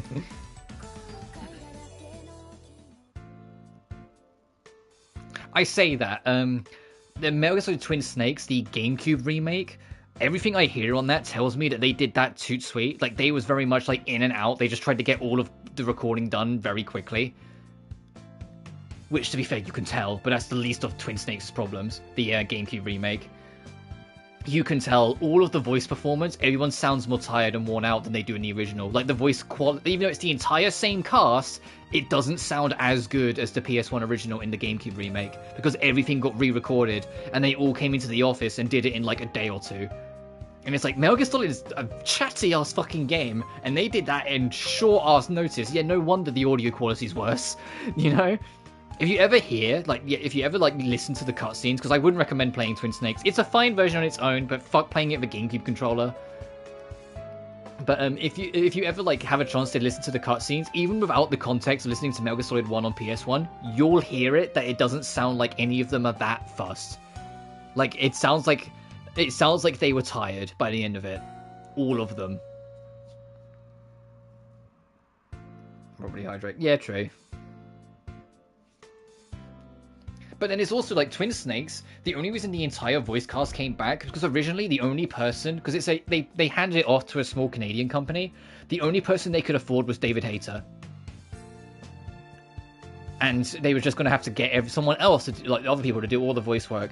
David Hayter caught wind of it and insisted to cut his own pay. Like, I think he only took like 10% of what he was originally contracted to do, so they could afford to get everyone else.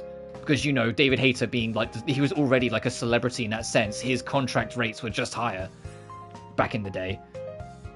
He personally took like a gargantuan fucking cut to make sure that everyone else could get in, so all of the original voice cast could come back. Yeah, bigger chase, yeah. Like, that's like he took, like, he genuinely, like, I think it was said, like, the amount of money he made off of Twin Snakes wasn't even enough to, like, cover, like to cover his bills. But because it only took 2 days and he was doing other stuff as well, he could get away with it. So he's just like, yeah, fuck it, take most of my wages away, I don't care, just make it so everyone else can pay. Everyone else can come in. Because he felt it was, like, in his own words, it was the right thing to do, not just for them, but for the fans. It would have been weird for the fans if you play this remake and all the characters but Snake sound different. Which, to be fair, yeah, that's a fair point. I mean, it still didn't change anything, because for some odd reason, despite getting Grey Fox's actor in, because Grey Fox also voices the DARPA chief, they only had him reprise DARPA chief, and they got a different voice actor to voice Grey Fox anyway. Which I'm just like, David Hayter made all that effort, and you still had someone else voice Grey Fox, when you literally had Grey Fox's actor in the fucking studio because you had to do DARPA chief's lines. Like, come on! Welcome back, did you find Takeshi? And by I say, like, he had other things to go, like, David Hayter had other jobs to do, but when you look at when Twin Snakes came out, it's very likely that Metal Gear Solid 3 Snake Eater was partway through recording at that time as well, and that was going to, you know, be like his living for like, the next 3 or 4 months when they did all the recording for it. So it was very likely that he was like, look, I don't need 2 paychecks. I'm getting my monthly wages out of doing Snake Eater. You know what I mean? Like, he knew he was fine. But it's still sick. It's still great that he did it. And to be honest, I would, one of the Master Collections is more than welcome to have Twin Snakes. Just for the meme. Twin Snakes is so weird. It's true, there was a lot going on between the situation of Mr. Haguro and Kazuo skipping shifts, but I never thought they'd let him go. Like, why fire him in the middle of our busiest season? Now the rest of us have to pick up the slack. Doesn't the manager get that? If I knew this is how it's going to go, I would have preferred having Takeshi here nagging and all. Why is everyone so selfish? Why am I the only one who has to deal with it? You okay there? Oh, I get it. Oh boy, do I get it. If our old supervisor's gone, we're going to need someone to replace him. But if no one's willing to take up the mantle, I'll just have to do it myself. Now that that's decided, I've got myself a lot to think about. Thanks for the help as always. Wish me luck. It's like she's a different person. What happened to the human who wanted to keep things easy breezy?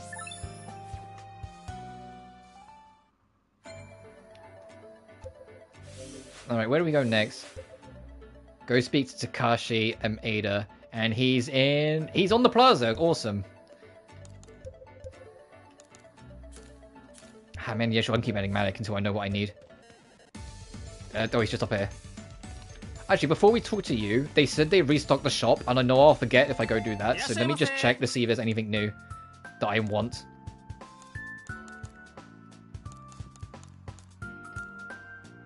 I think it's just the same, like everything that we can buy is something that we've found. I think it's just like the later stuff is here now.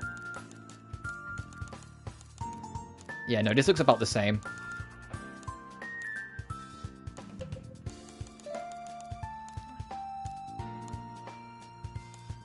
I mean, I'm not using my money for anything else, so maybe I might as well just like stack out and get some revives as well, because I don't know what to expect.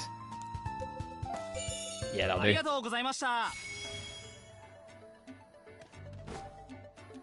Every single time I nearly kick that dude.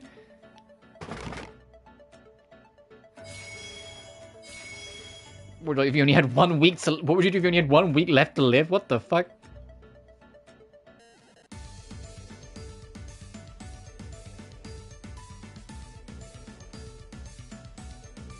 So I just wanted to text quick. I might actually try that because I'm kind of curious. Tissue pack. I haven't got like one of the remixes in forever. Do I have any more lottery? How many lottery tickets do I actually have? Oh, fuck. Yeah, I'm kind of curious how they respond to that. Hang on. To the wire. What would you eat if you only had 1 day left to live? Probably my mum's home cooking. Aw. We think it goes best with curry. Curry some vegetables day every day. Right, here's the one. How would you have 1 week left? I do whatever I wanted. Screw what other people think. I tell everyone I don't like to buzz off.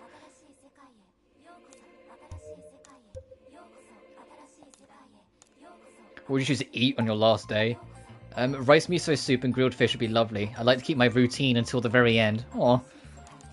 So on your weekends, oh, you know me, always taking it easy. What do you do if you only had 1 week left? I'd spend it with family. I just want to see what everyone says to that one. What was your last meal? If I'm not living to see the next day, then I'm stuffing myself with spicy food. No guilt, no consequences. Atta girl. For me, goes best with curry. And fried eggplant is delicious, and that's a fact. Oh, a certain net would disagree with you. What would you do in your last week? I would travel alone. I was wanting to visit India. Aww. Oh, describe your ideal partner. I just don't want a cheater. I've heard way too many horror stories. Alright, Gariko. Alright, Shoda. What's your ideal partner? My ideal partner would be someone who champions fairness and honesty. What's your last meal? I prefer to refrain from I'd prefer you refrain from asking me these questions. I'd sooner grow old before deciding what to eat. Fair enough, dude. I don't want to fucking think about that. I think it goes best with curry. You have to choose one. I would prefer not to choose at all. There you go. What do you have 1 week left? I would probably spend it contemplating how best to spend it. If I really did have a week left to live, I'd be better off if I wasn't told so. I mean, that's fair. Hey, Marie. What do you do once you're back in the real world? I'm going to confront my reality. With all the hope that you've given me, I know I can stay strong and fight. There's a loud-ass slow motorcycle going up that road. Is that just a fucking moped? Ugh. Are you afraid of going back to the real world? Yes, very much so. But that's where you'll be. So that's the one I choose. Aww. I'm going to stick to the ship. I'm going to stick to the Phyllis Marie ship. I am, because some of the things she's saying, I know it's more that she just values us as a very close friend, but some of it... Describe your ideal partner. My ideal partner, huh? I don't think someone I could grow alongside, someone to share in mutual support and encouragement with. What would you eat if you only had 1 left to live? I wouldn't mind having sandwiches with everyone. Picnic sounds nice. What goes best with curry? Spinach, yum and nutritious. If you only had 1 week left. I think I would like to write a song about how I felt. It'd make me feel better to know I was leaving a piece of me behind. How do you spell your weekends? Try a bit of composing, though I'm not quite confident enough to share them with everyone. Alright, Ryuto, you smart little son of a bitch. What have you got? How do you spend your weekend? Studying. Yeah, that makes sense. Describe your ideal partner. She has to be someone with whom could hold a stimulating conversation. Well, at least we know you're straight if you immediately started with sheed. What would you eat if you had 1 day left to live? Same thing I have every day. Fucking alright. Well, if you had 1 week, what could be accomplished in the meager span of a week besides resigning oneself to death? Oh god. You just be like, fuck it. What's Mr. Curry? Nato and cheese. You can take my word for it. Alright, Kabato, you fuck. You're so awesome, Kabato. I love you, babe. I'll never disappoint you. Shut the fuck up. Yeah, you 1 day left to live. And he'd have steak. I mean, fair enough. What are you doing when you're back in the real world? Don't know, but I've been thinking about taking a trip overseas, no strings attached. What's your ideal partner? A girl who's head over heels to me. I just want to be loved, yo. Same, brother. I just want to be loved. But I don't want someone head over heels. I want someone that... Not put me in my place, but someone that I can have the banter with, you know? Someone that I can bounce off. Someone that has, like, the boundaries with. I think it goes best with curry. What do you think? Steak goes with everything. How do you spend your weekends? Well, you asked me out on a date? Do you need to ask? We had 1 week left to live. I'd cut loose and do things I should probably not say. Oh. Alright, Nico. Always in your corner, buddy. Glad I met you, Mr. Madam President. There's a reason I haven't given up on myself. What you do once you're back in the real world? I think I'll visit Nico's grave. Tell her I'm sorry I pretended to be her. She'll probably forgive me, though. She's sweet that way. What's your ideal partner? Anybody, as long as they love yours truly. Oh, and the rest of the Komamura crew, too. What would you eat if you had 1 day left? A whole wedding cake, including the toppers! And it's on your weekends. Stop being so nosy, you nosy Nancy, you. Nico's life is a dud, okay? Nothing interesting at all. Just hula hooping at home all day, every day. What goes best with curry? Fried fish! It's the best, curry's best friend. It's your coffee. Coffee, but sweet. Like, super... I think you don't need coffee, Nico. I think you're crazy enough as is. So much milk and sugar, hardly any coffee at all. Or you only had a week left. Scour the planet for a way to live. Nico's too young to die.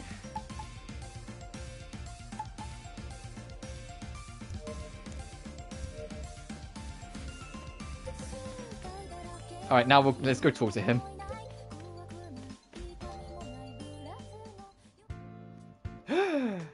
Oh, it's just you. Huh? Who's guy? This guy doesn't work here anymore. What's he doing back? I have a bit of time actually. See, I have a favour to ask you. Near me out. Go ahead. For real, I owe you one. I'll get back to it. I was hoping you could help me get my job back at Stellar Burger. Huh? I thought you said you found a new part-time job. What about your new part-time? Well, you know how it is. That place wasn't able to make the most of me either, so I quit. What? That's when it hit me. That Stellar Burger is in fact the place best suited for me to showcase my skills. Or rather, once I started someplace else, I came to realise what it was so nice about that place. Sure, the employees are unreliable, but after working here for so long, I ended up getting attached to it all. I mean, those guys are probably starting to wish I was back too. They've got to be. But it doesn't change the fact I was fired. I know it'll probably take some persuading. Yuri's especially stubborn. She'll probably take even more work than the manager. That's why I wanted you to come with me. I need to be my wingman. That way everyone will feel better about letting me back. Hey, I know you all threatened to boycott quitting if he stayed, but can you, like, let him back in?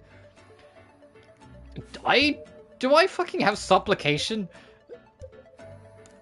Espionage, mental fortitude, will of God, wait and see. Oh, you have to wait and see. I have to do counselor, revelation. Oh, we do have supplication. Awesome. I was about to fucking say, I was like, I don't know if I have that.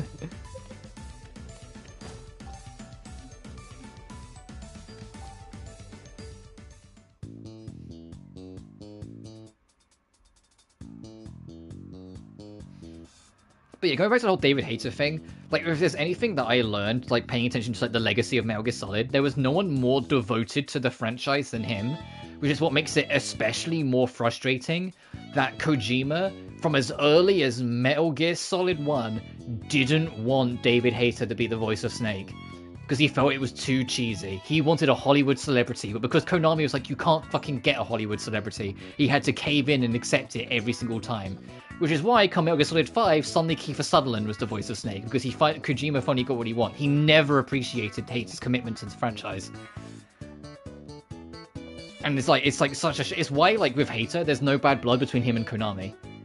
When Konami started doing the Master Collection, he was more than up for coming back and doing, like, interviews, and, like, he even did, like these little promotion videos for, like, the Master Collection and whatnot, and I can almost guarantee you, even if they re-record the lines, he'll still be Snake in Snake Eater Remake, or Metal Gear Delta. He had no bad blood with Konami, because Konami were perfectly happy with him being the voice of Snake. It was Kojima who wasn't happy about it. And I think it's a shame that someone so devoted to his franchise was the one that Kojima just didn't fucking want. He never appreciated him for it. And that's not the dog on Kojima, because obviously we wouldn't have those games to begin with. It wasn't him and his team.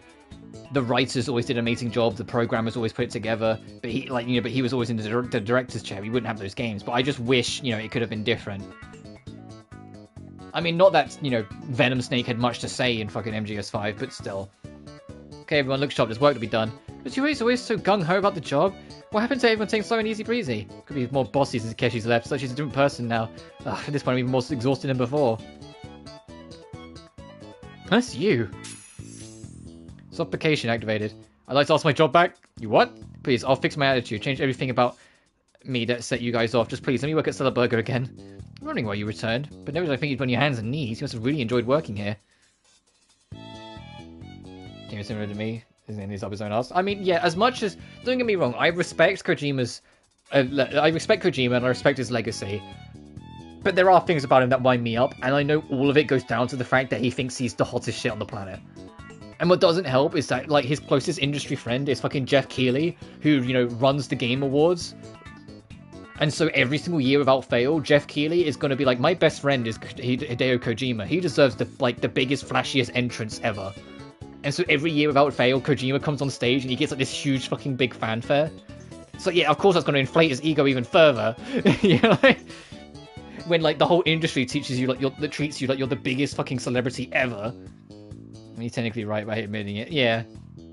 I mean, the biggest showcase, or like biggest show of it, was another person who's super up his own arse in the industry, who thinks they're like the hottest shit ever, is Neil Druckmann, who directed Last of Us. He shows up to like actual like Hollywood film premieres. No one pays any attention to him. Like, he'll be walking across the red carpet waiting for photos. No one pays any attention to him. Kojima, unannounced, with anything trying to promote it in advance of time, will casually be in the vague vicinity of a film and get more attention from film heads. Everyone fucking knows who Kojima is. And everyone loves his legacy. You know, even people that aren't into games knows who Kojima is over Neil Druckmann, and Neil Druckmann directed Last of Us. You know? Like, you know, like the Western film game that is so desperate to be a Hollywood film at all times. That's how much like a legacy Kojima has, in contrast to like even other more modern like big shots, in lack of a better word. But I digress. We are a bit short at the moment. Wait, what are you saying, Mr. Murafushi? I mean, we just had to sack another part-timer for causing trouble too. And do you know how bad taking this guy back would be for morale? We're still recovering from the fallout. That's why I have to whip these guys into shape from scratch. It's our only hope.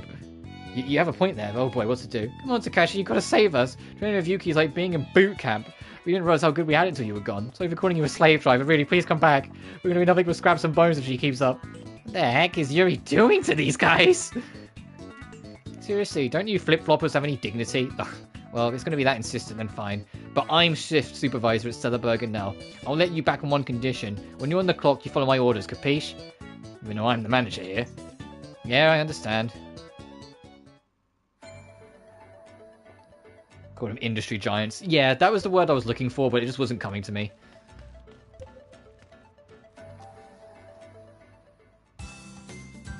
It's a bit, a lot different than what I expected, but I suppose I've got my old job back either way, thanks. Well, now that you've made up your mind, hurry up and get ready. We've got a amount of work waiting for us. Right on it.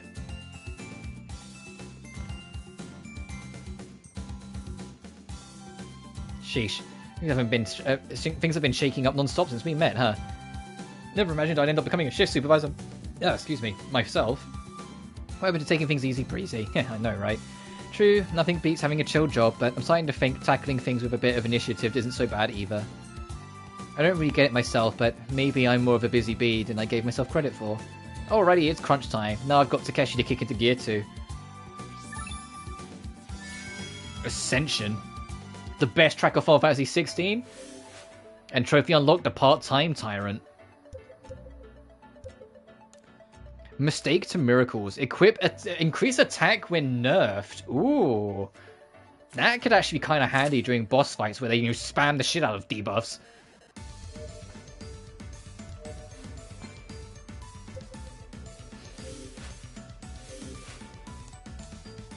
Oh, I know everyone in the vicinity to that job. I can probably turn in some quests. Alright. Causality link. Next major quest. We've got wait and see. We need to go to the school library. Oh, I think this quest we started in like the second or third stream of this game. I think we've been hanging on to this quest for fucking ever.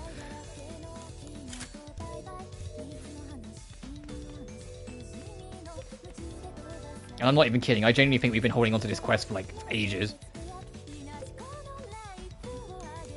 I can't even really remember what it was about, but we're gonna find out.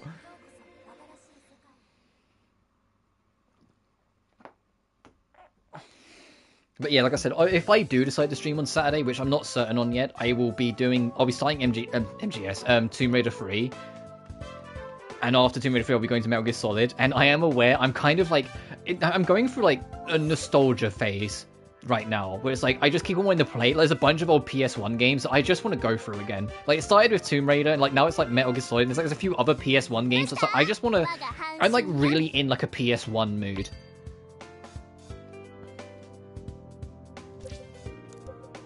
Like, heck, if they If Konami, like, if they're in the mood to do it, if they ever ported, like, straight up just ported the PS1 version of Silent Hill, Silent Hill 1, I'd probably play that as well. Right, I haven't been here in a while. The library's on the 3rd floor, right? We haven't actually been back to the school since the school dungeon, I think. It's been actually a real long time since we had to come back.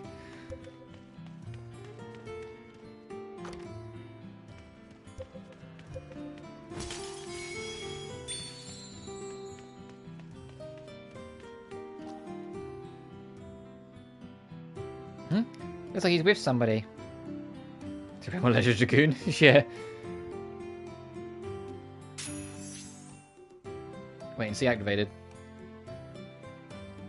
So I was kind of in the mood for like classic Final Fantasy VII as well, but I've made a commitment to myself that I want to finish Rebirth, which also, yes, once Caligula's done, I will be getting back to that on the RPG days. I promise. I just wanted to prioritize one over the other to get them finished. Because it felt like both of them were starting to stall because I was trying to do both at once. But I kind of want to finish Rebirth first before I go back to 7. And even then, it won't be streaming. I won't stream OG7 because they recording block all of the spoilery cutscenes in the games. It's like, okay, cool. It's a PS1 game, but sure, do that. But it would just be something I'd go through in my spare time because it wouldn't take that long anyway. I know what I'm doing. Oh, Richie. The problem is giving me so much trouble. Can you help? Let me have a look. Oh, you just used a formula from the textbook. All you have to do is plug it in like this. Oh, now I get it. You're so smart, Richie. You just figured it out like it was no big deal. Well, I mean, it wasn't that big a deal. It's like he's got his... Look how red his face got. Things are really heating up with these two, huh? Oh, you had to study too? What, Saki and Hiroshi worried about me? Perfectly fine, as you can tell. What's so strange about studying the library this soon before exams anyway? I've got plans for the future, and that means putting in the work for them today. Richie here it has looks and brains. No wonder he's the talk of our entire class. Flattery won't get you anywhere, you know. I'm only saying it because it's true. You're handsome, smart, and a total stud if you ask me. What? Oopsie, you dropped your ruler. Yeah, it's okay, I can get it. Just think before you speak, okay? You can't just say things like that out of nowhere. Okay. Oh, so this is what puberty looks like. Key. Key. Yes, we had nothing to worry about, huh?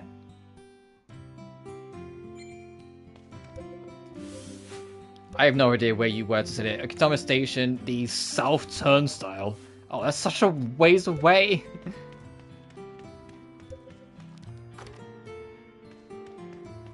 Alright, come on, gang, let's go.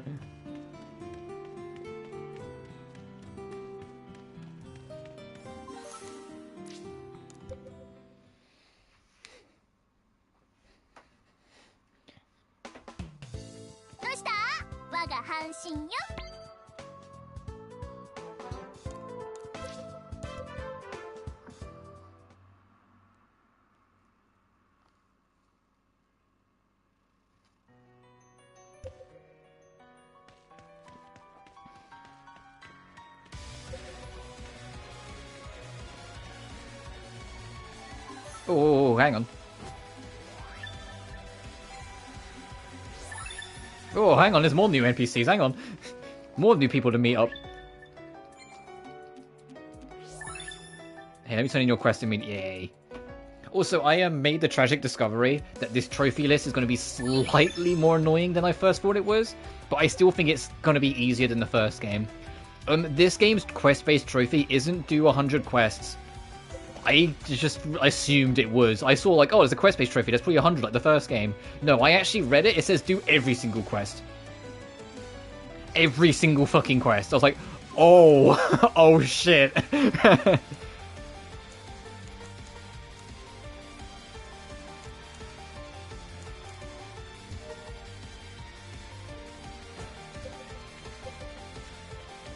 Right, this is the turnstile here, so where's the person I need to turn it into?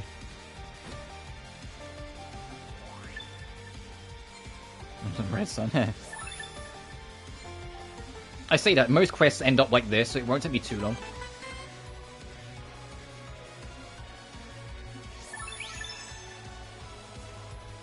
To be fair, I do that. Not Red Sun, but I have like grind playlists. What was the last game I had a grind playlist for?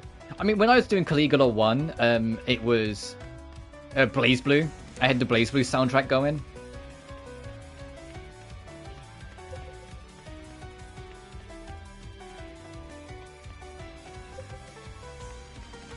Trying to think. What I have... Crime Machina, I think it was Final Fantasy music, because that was... You know, I still was in the FF16 mood then. Alright, I have no idea where this quest is, because it was so fucking long since we started it, so I'm just going to run around until we spot an exclamation point.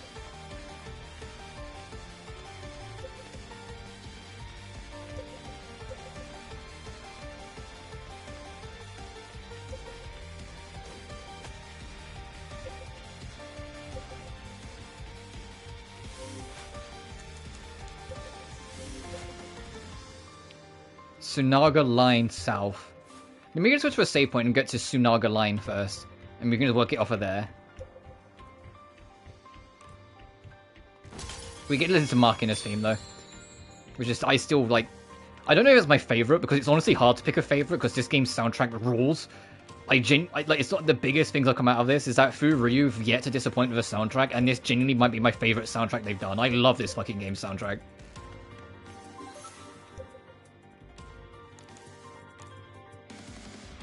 Would it be down here?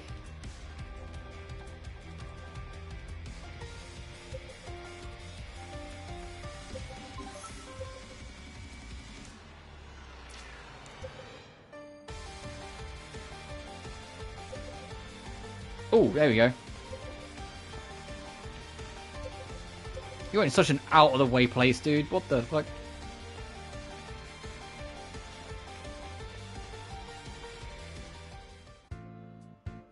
Oh, so Rishi was in the library, wasn't he? How was he? Love struck. He was studying with a girl? Hell, there's a shock. Guess Rishi's more of a lady killer than I thought. Man, I can't believe I missed it. I would have tagged along if I'd known.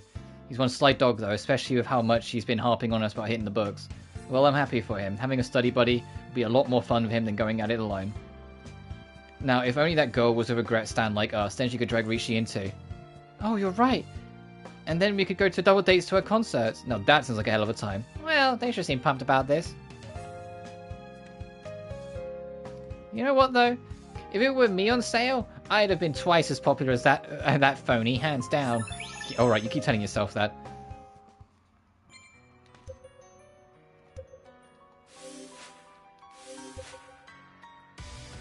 Back to the fucking library. Awesome.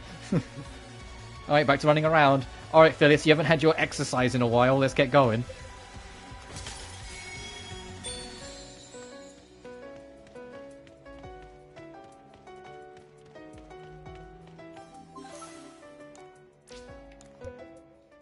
That was another thing. It was like session 3 or 4, I think it was. We spent the whole stream just running back and forth between like 3 floors of the school to do one fucking quest.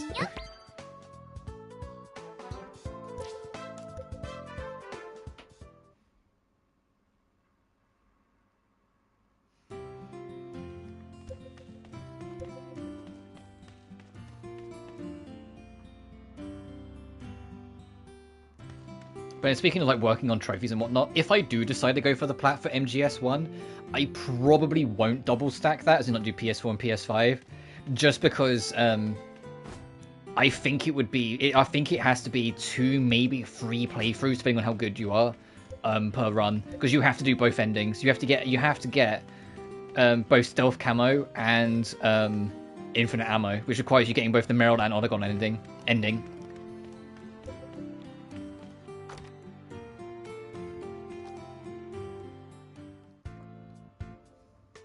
Trying to just solo the whale. Yeah, she does that. Did you even have to get devoured by the whale? Did you kill it quicker than that? Because sometimes I kill that whale before I even get devoured and do like the cool trippy EDM shit. Oh darn, he's not here. Oh hey, I'm glad I caught you. Mind if I asked you a favor? Honestly, the only boss that gives Arlecchino trouble is Arlecchino, because if I willingly took it. Oh, fair. Because if you Bond of Life Arlecchino yourself, it still counts for boss Arlecchino, for the knave. So it just puts the knave in an advantage. So it's actually not a good idea to bring Ali along, because if you do and you bond of life herself, the knave now has the advantage and has access to insta kills. Then you just press R2 and it's like, oh whoops, you just gave the boss an insta kill. It's like, it's really not a wise idea unless you're really good and can really keep up the pressure. It's not worth it.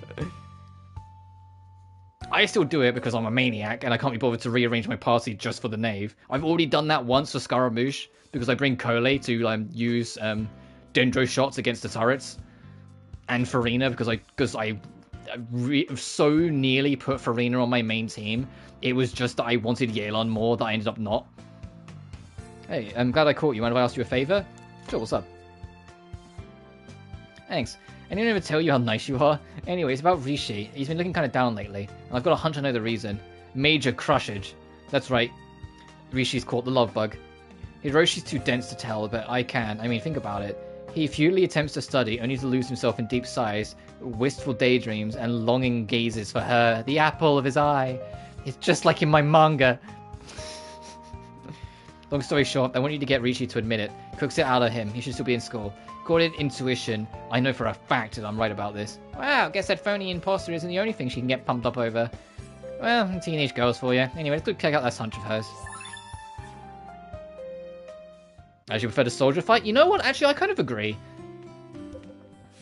The whale, it feels more on the spectacle. You're just waiting for it to move. The soldier is actually like the fight, and the music rules.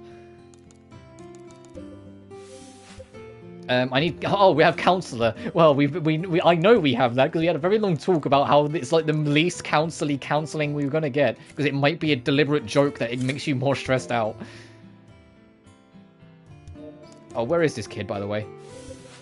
On the rooftop. Okay.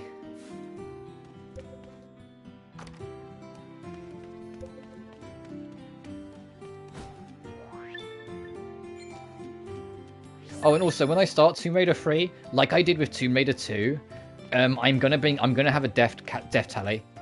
Every single time I die, I'm gonna mark it, and then we can find out how many times I died at the end, and also find out if I died more or less than Tomb Raider 2. And the reason why I think it'll be interesting is that Tomb Raider 2 I think is harder, but Tomb Raider 3 has more like bullshit traps, sort of thing. Like Tomb Raider 2 is more consistently challenging, but Tomb Raider 3 has a lot of gotcha moments that just get you killed. So I'm curious to see if my death count ends up being higher in 3. I just can't do it. Hi. What's up with me? None of your business, that's what. Love got you down. Counselor activated. How'd you... I mean, love me, please, as if. Come on, you can tell me. Wait, Saki said all that? Man, nothing gets past her. Truthfully, I've had trouble focusing on my studies, so I figured I'd try picking up something else to change of pace. But I got so into it, I totally forgot to show up to my study date. Study date? Oh, must have been with that Nozomi girl from last time. I sent her an apology on wire, but she hasn't replied, and I don't have the guts to own up to it in person. Honestly, I'm surprised at myself getting all bummed out over a girl. Now I'm more distracted than ever. At this point, studying is least of my worries. Ugh, you reap what you sow, I guess. Wow, he's even more down than we thought. Not sure if Saki's going to be able to do much about this. Other than talk to the girl for him, maybe, to at least give him a poke.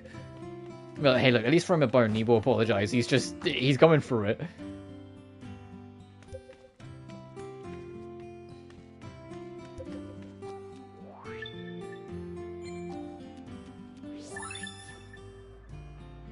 Oh, another quest we can't do right now. Every single time it turns into a 3 dots and not a black exclamation point, I'm like, oh boy, there's another person I'm going to have to try and like find again later to turn in the quest. So how'd it go with Rishi? My intuition was spot on, huh? Yeah, but it's not what he said. Told you, now spill the deets. He forgot to show up to a date. I see. Well, Rishi is the one at the fault here. Promise is a promise, you know. I'll try and offer some advice to him later. Knowing Rishi, he'd never bring something like this up to him himself. We're always here for him. All he has to do is ask. I mean, what else can friends for? Oh, I just remembered. Hiroshi and I are going to Regret's concert next week. Maybe we could invite Rishi, help take his mind off things. That phony again! Genius plan, huh? Plus, if it does cheer him up, then he might get over himself enough to apologize to her directly. I'm sure to let Rishi know. Thanks for the help. Don't get me wrong, I want Rishi to cheer up too, but if that phony's the one doing it, mixed feelings. So transparent. Alright, where do we need to go next? Is it to him, perchance? The Sunaga Line Access Way. Alright, off to the train station.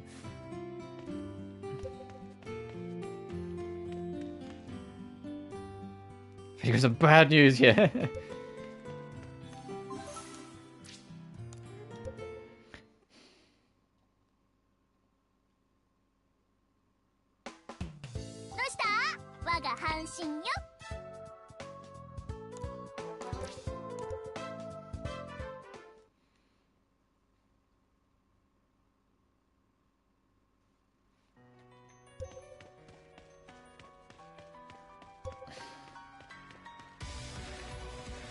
Oh, hey.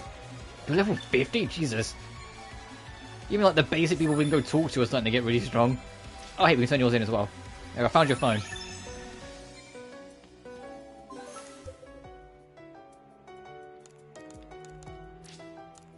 That's where it says to go.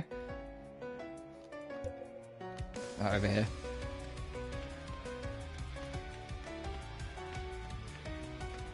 Level 3.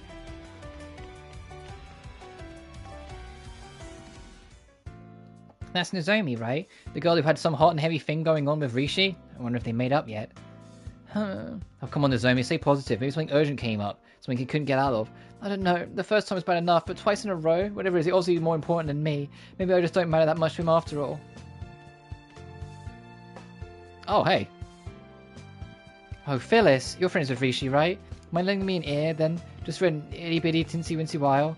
How can I say no?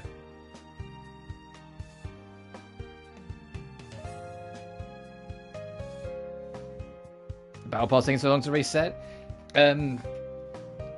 What do you mean? What Battle Pass? So here's the thing, Rishi stood me up for a study day a while back, but I apologise if I forgave him, except today he's done the exact same thing again, and he promised too. Like, it went from the library, and it was showed, no, this one to be on Wire either. He was the one who got all gloomy about blowing her off. The heck is this guy thinking? Oh, funny message back, sorry for the late reply. Something urgent came up, so I'm going to have to cancel for today. I'll make it up for you next time. See, he even said he'd make it up to you, so why don't you just let him off the hook? Never things. Oh, right. Isn't the Battle Pass every, like, Monday? Like, for, like, all the weekly quests? If you mean that the actual whole thing resetting, you're waiting for 4.7 to drop. Because the Battle Pass resets entirely with each update. Which, the presentation for it is this Saturday, so it won't be next week, it'll be the week after, will be 4.7.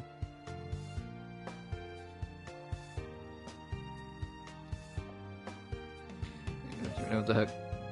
Was it really was something urgent, or was it... You don't need plans of this, do you? Gotta hang around the city.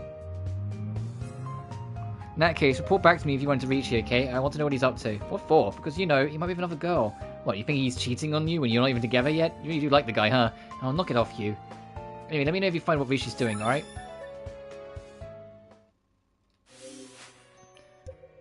Alright, what do I need? Espionage. Oh, I know we have espionage. Spy disguise. And where is this guy? I should have checked that first. Is it just somewhere in town? Somewhere in town. Alright, go to the station. Alright, gang, we're running over again.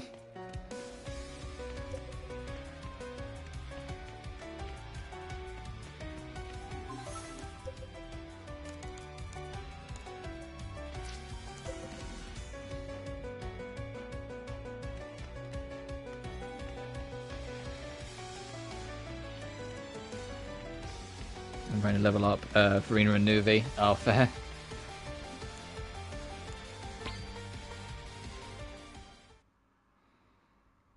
So with 4.7 being, I think as of today, 2 weeks away, and 4.7 is going to be the very last Fontaine-esque update, full stop. It's kind of weird to think about, because it's just like, man, yeah, we really are like at the end. After 4.7, 4.8 is going to be the holiday update. You know, where they do like a little side thing. And then it's like full set sail towards Natlan. And I'm like, how are we that far along already? Like, it felt like we were doing like all of Furina's bullshit like only a few months ago.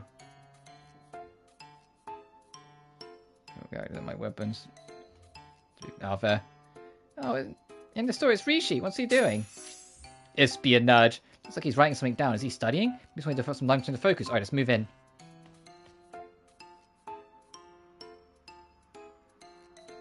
Why are you... I mean, what do you need? So he hit something now, didn't he? Suspicious. I'll go sneak around and see what it is. Oh, yeah, right. No one other than people who are aware of the world can see Key. So Key can just, like, poke around and no one will even know someone's spying. It's the phony herself! She's right here on this pen. A regret-themed ballpoint pen? What? Why don't we take this outside? Don't, you're gonna put me... No, listen, genuinely, I made the joke earlier, but I can't stress enough that I tried out every game, like, in the collection. I played a little bit of MGS1, played a little bit of MGS2, and then I just lost, like, an hour in MGS3 like it was nothing. I was like, God, I forgot how much I love this game. Like, that game's gonna be dangerous for me when I eventually stream it. That's the sort of game that I will end up, by accident, doing, like, super long streams, because I'll just lose track of time. Saki and Hiroshi were the ones that forced me to buy this. They invited me to go see the great concert with them. What a diabolic duo, right? Always trying to force their hobbies on the people. Espionage, what am I to think? Tch. Also, when I do eventually cover MGS3, I am warning you all now that my cringy, terrible singing voice will come out. Because when we're climbing that ladder, I'm absolutely going to be, what a thrill, the whole way up. I'm telling you now, it is happening. Like, there is no two way around it. I know it. I know the lyrics. I will be singing it up the ladder. So you're here to study? Yeah, that's right. And there's some place to focus on doing so. If you don't mind, can I go now? You're here to say. Yeah, she's over the wait. Whoa, you got a regret pen? Nice, man. Bet you were pumped to put this baby to use, huh? Can't wait to see how you're finished. By the way, people are going to be all over it, I bet. Hold on, I'm not even all that confident it's coming together. Sure it is. Now, come on, hurry up and show us already. Anyone does that, including me. The only song I won't sing to is, Way to Fall, the credit song. And that's not because I don't know the lyrics or don't love the song. It's because I will crack.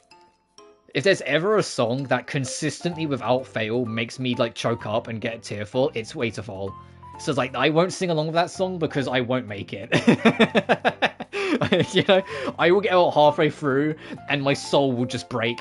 So I'll just like, cool back down a bit. Look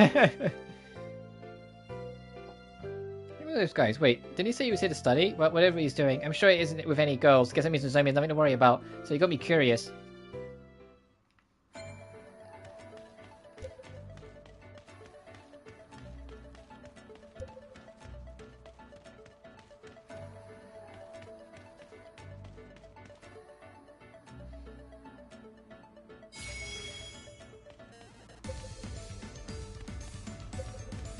And that also applies to Peace Walker. If they remaster Peace Walker and I ever stream it, I will absolutely sing Heaven's Divide, and I'll absolutely sing Love Deterrence. I don't know Love Deterrence's lyrics off the top of my head, but I do love that song, so I'd probably just look it up at, like, at that time. But I would absolutely sing When Heavens Divide! Cover fields, you know, all that shit. I absolutely will be, like, all in on it.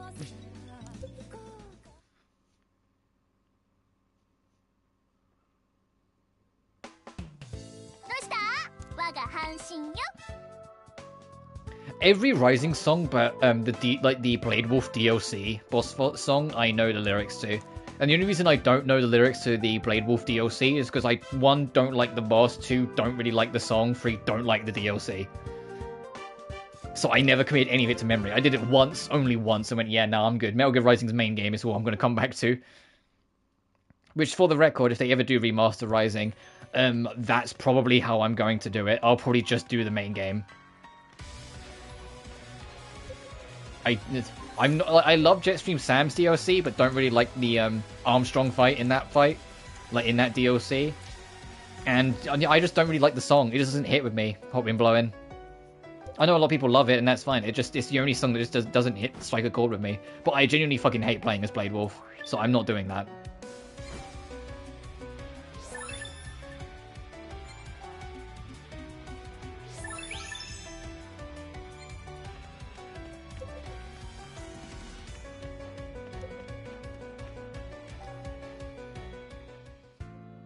Get him in the run to Rishi. He's going to be studying on his own. I guess this means I was just getting in the way then. Come on, Nozomi, you wouldn't need some alone time. Besides, he wasn't with any girls, right? Look on the bright side. Yeah, you're right. Do want to spend some time with Rishi today, but I've got my own studying to do. To be fair, I haven't heard Hot Wind Blowing since I first played the DLC when it originally released, like, over a decade ago. I just didn't like it at the time, so maybe I'll have a different opinion of it if I listen to it more recently. Hopefully we can go to a real day once the exams are over, like high tea at a fancy cafe or a stroll through the botanical garden. And about the lyrics, it just didn't hit with me. I just didn't like it. Once I was done, I was just like, alright, this song's what the fuck ever. And then just went and went back and listened to the rest of the songs.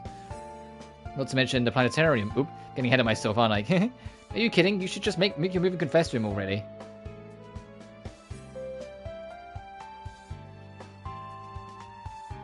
Oh, right, well, I'm just the odd one out then. My favourite song is Red Sun, so I'm already got a weird... I'm already like the weird one for people. I love Red Sun, I love Collective Consciousness. The way it has to be is based, but that, of course, that's a great track because it's the final boss song. It'd be weird if it wasn't good. Stranger I Remain, I like, but I don't like it as much as the rest. And of course, Rules of Nature is iconic. Stains of Time. Stains of Time, when I first heard it, I loved it, but then I heard the rest of the soundtrack, and I was like, it's good, but it's not the same level. As if, besides, in way, rather it be him doing the confessing. Well, I'm sure there are some fun with this. Guess things are good for now. But seriously, what the heck was Rishi doing back there?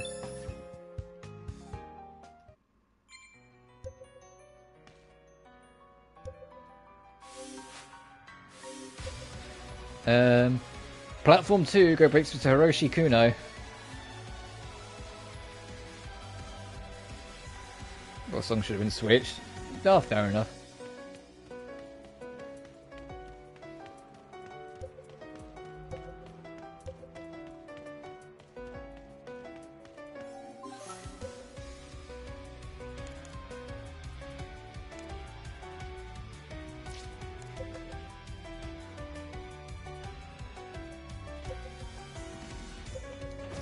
I get the whole thing with collective consciousness and standing here, or the way it has to be. So standing here, I really like that one, because collective consciousness is supposed to be more like Armstrong's theme, whilst the second one is supposed to be Raiden's theme, or something akin to it. That's kind of like the vibe I got. Well, I say they're both Armstrong's theme, but you know what I mean. Like it has that that understanding between them that they've made through their conflict.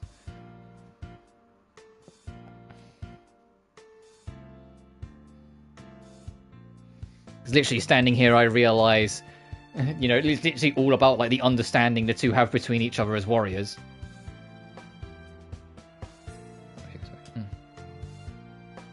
But that I found made sense, because the whole thing with Armstrong is that he pretends that everything he says, everything he does, makes it out that it's ultimately for the people and for America and all that shit. But he's ultimately in it for the war economy, and that's it. So his, like, you know, America's system needs to be changed, eventually fading into like it being more about him made sense to me, because now you know what he's really all about.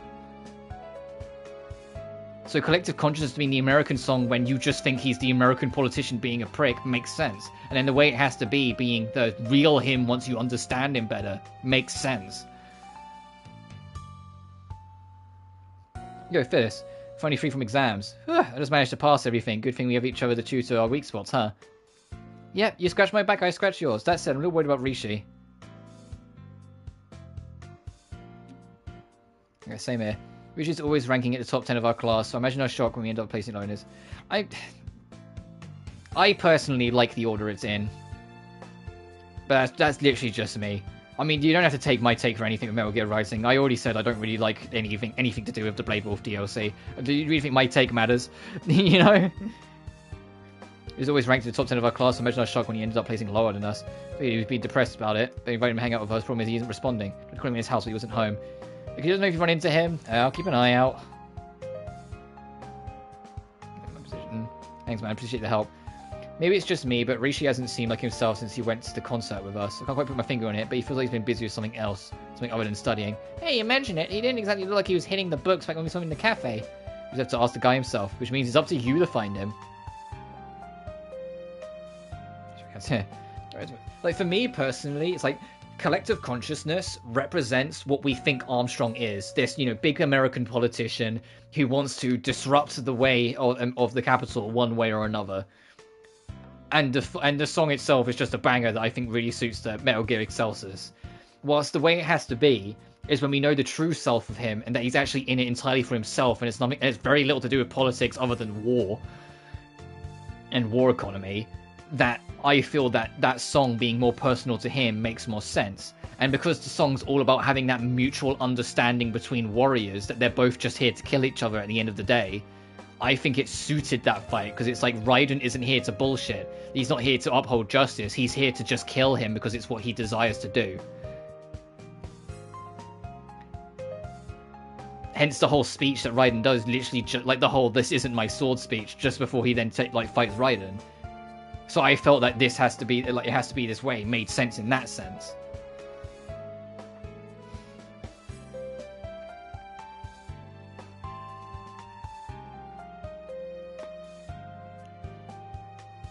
But I don't, because I don't feel like, I feel like that's almost like not opposing, but like it's too contrast. I think the theme works better in the first one when we think he is this person trying to uproot American politicians, because that's what we think he's doing, and he's not just selfishly manipulating the market to make war for money, which is what he's actually doing.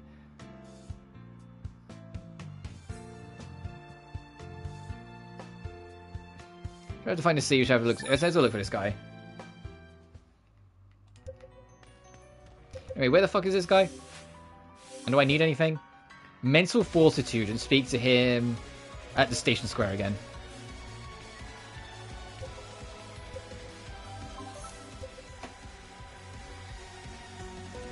Oh, but yes, yeah. But the thing is that with Armstrong, he tries to make the impression it's about politics when it isn't, and when we don't know him, the impression is that he's all about politics, so the song being political makes sense. It's the same reason collective consciousness plays when you're in the Sam DLC against him, because Sam also comes to the same conclusion, that he's just a corrupt politician trying to manipulate the political landscape. Whilst it fading into something more personal makes more sense when we know that isn't what he's doing at all.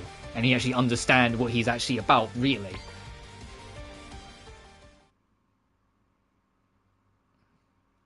Like, for me, collective unconsciousness represents what what Raiden and Sam at the time think he is, whilst the way it has to be represents what he really is. Which is why it should be that way around. If it was the other way around, at least for me, I don't think it would fit as well. Oh wait, you're the wrong person. But that's just me.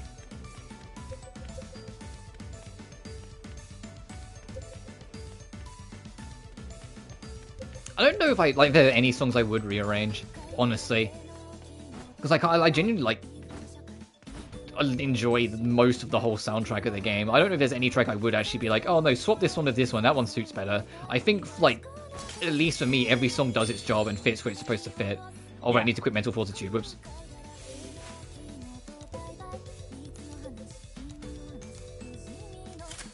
Resist the abyss.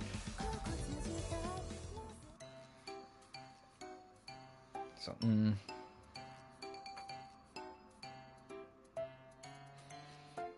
Anyway, let me get back to this, because it's just...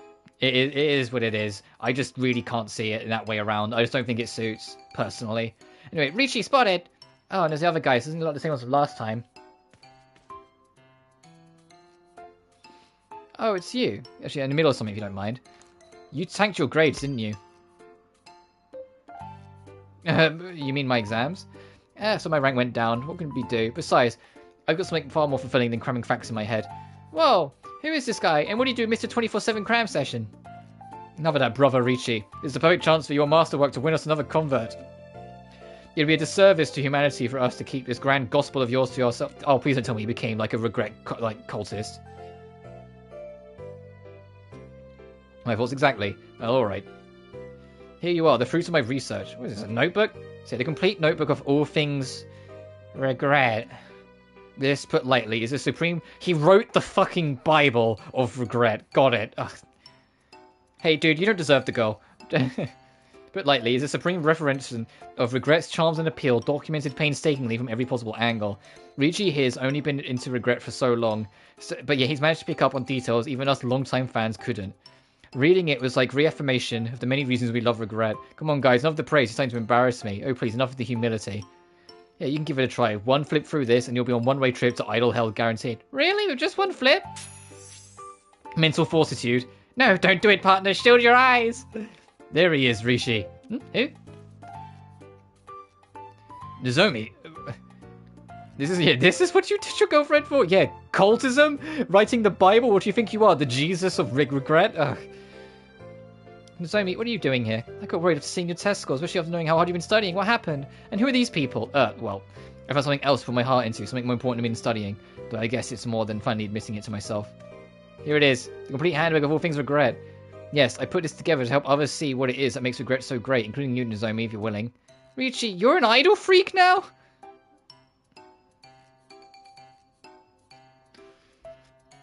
For the yeah, maybe. I like regret and I want to support her. Simple as that. If that's what you call being a freak, then I guess I am. Snap out of it, Ricci! You're not one of those no-life stalker fans, are you? Is this the reason why you're so bad in your exams? Because you were spending all your time on this? There's so much else you can spend your time on. Things that matter. Things that will give your life actual meaning. And being true to myself and what I want will give life more meaning than that. Don't get fresh with me, Ricci. You're wasting your life, and for what? A bunch of pixels? And what's wrong with that? Huh? I can't force you to get it, but putting people down for what they enjoy. I never knew you were so narrow-minded. It's disappointing. I'm the disappointing one here? Fine, if you don't want to be with some creepy nerd anyway, go enjoy yourself with the rest of these rejects. I'm out of here. Ugh, her words, they hurt so bad. Well, there she goes. Sure you okay with this? She can't accept me for who I am, then that's her problem. I enjoyed the time I spent with her, but honestly, it's a lot more fun to live the way I actually want. Alright guys, it's time for get our karaoke on. We're marathoning regret songs so our voices give out.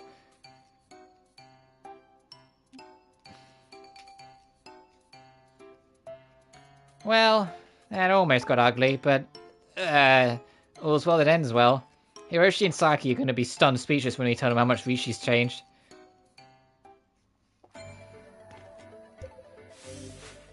Alright, back to the platform.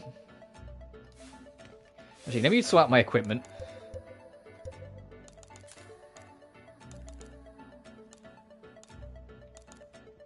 Fuck it, sure. Well, this quest took a turn. I thought we were going to help set up a love story, not whatever that is.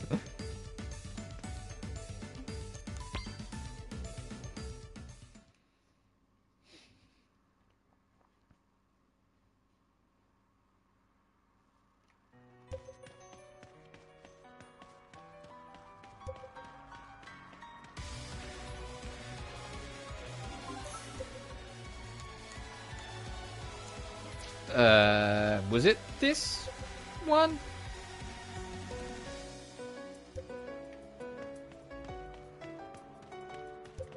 It was awesome. Hi, come again? No, I saw your Ricci stop making sense, unless there was something else. I was just kind of trying to get a move on as well a little bit. Wait, you found Ricci? Thanks man, seriously, so where was he?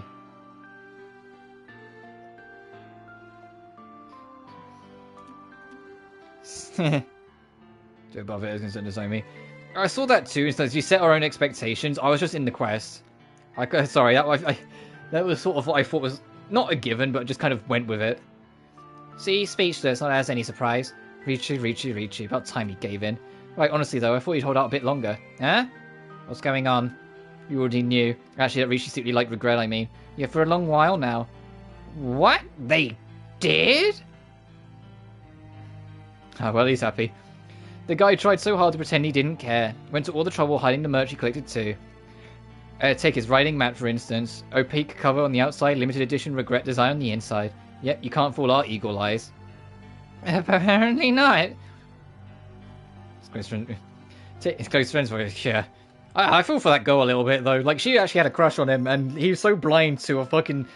Imagine being, like, so blind to love that you're like every time you like your crush is like, oh, hey, do you want to hang out sometime? You turn around and go, hey, have I spoken to you about Taylor Swift? You know, that's how it, that's kind of what he's going through. like, bruh. I get it, chase your passions, believe what you want to believe and whatnot, but that girl like genuinely had a heart for you, dude. You could have like presented it to her a bit more gracefully. I'm sure she would have come around and understood. The fact that you immediately turned around and went, hey, by the way, I wrote a Bible about a songwriter. Do you love this? Like, yeah, of course she was going to act weird about it. And I would. I'd be like, I'm getting the fuck out of here. The first life. I know, like, what you're saying is that the fact that she wasn't prepared to accept how he was, and was very judging and assuming about how he would be. It was like constant must have been a revelation he needed. Good for him though, especially as he's been forcing us to pretend he hates regret the whole time. I've got wow, some Richie. You really go to the regret meetup. It's probably last the night. What do you think, Saki? I mean, it does sound nice, but you promised we take it easy today. I'm gonna have to pass. Yeah, same here. Doubt you'll let us off easy now that he's in his honeymoon period. Yeah, it goes beyond those, but none later, you know. I suppose. We're just gonna head home for today. Later. See you, Phyllis. Yeah. Be true to yourself and do what makes you happy. That's the way it should be, no matter what anyone thinks, right? Yeah. Risk assessment. Trophy unlocked for the love of regret.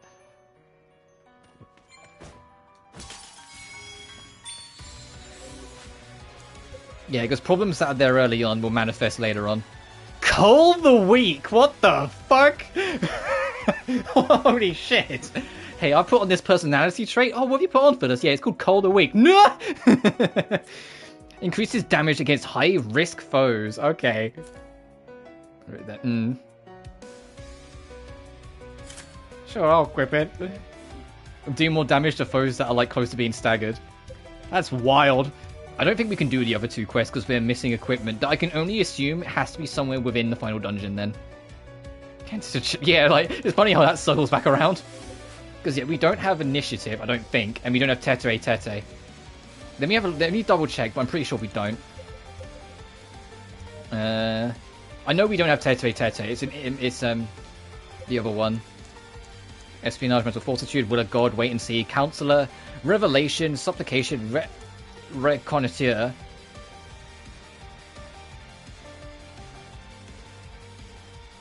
Okay, so we have a music box. Deep Scan, Workhorse, Jumpstart, Surveillance, Deep Medication, Vivacity, Stereotypic, Beautiful Memory, Pep Talk, Detainment, Cool Head, Revolution, Viva and Revolution. Well, if you have Colder Week and Revolution together, what do you just turn into a terrorist? If you have them both equipped. Solidarity, Pacification, Divine Grace, Glove Slap, Scandal Snoop, Tabulation, Competence, Vitality, Wingman, Divine Grace, Girl Talk, Manhunt, Intermediary, Gear Shift, Fandom Etiquette, Inquisition, Feigned Ignorance, Sun-Fleckled, Persuasion, Salesmanship, Interjection, Fair and Just. I have a lot of inters. Pep Walk, Extradition, Busybody, Clean Breast, Third Degree, Disclosure, Apprehender, Internal Eudemonics, Sentimentality, Divine Might, Center of the World, Ebulance, Law Causality, Dirty Deal, Musical Ear Syndrome, Acumen, Ideal World. Okay, so no. We don't have only you to play.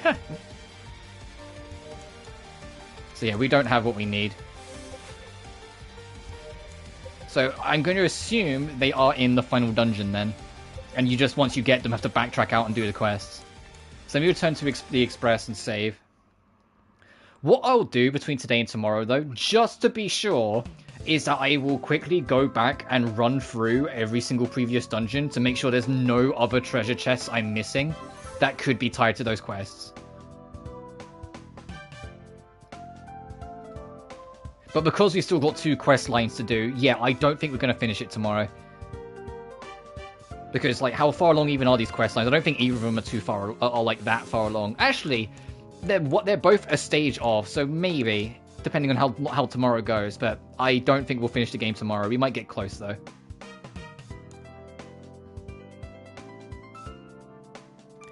But some of these, like, group quests... So it came up, we've done Extracurricular Affair, which started with a girl accusing her teacher of SA, and it turning out she was literally doing it for attention and all this other bullshit.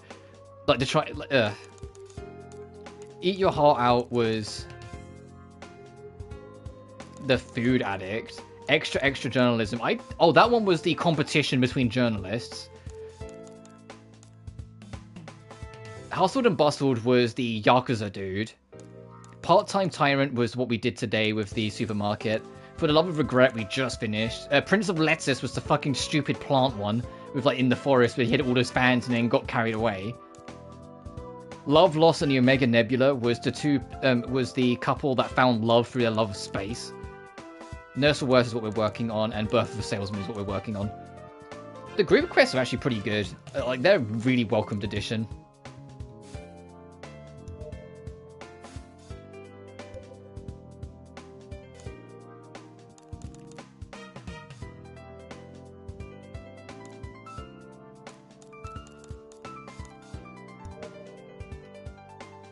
I didn't mean to click on it again. Whoops, I just wanted to see what songs we had. I did just save. I just wrap it up, Rob. For God's sake, just wrap it up. I keep on like going, oh yeah, there's something else I need to do. There's something else I need to do. No, just fucking wrap it up. Call it quits. So that is what I will do. As always, thank you all so much for watching. Remember to like and subscribe if you haven't already. It genuinely really helps this channel grow. Additionally, you can find my Patreon, my PayPal, and my Twitter in the description of every single video. Or alternatively, if you feel like you want to join in and get access to some emotes, I might have a membership for YouTube that you can join in on. But until then, you guys take care now. Peace.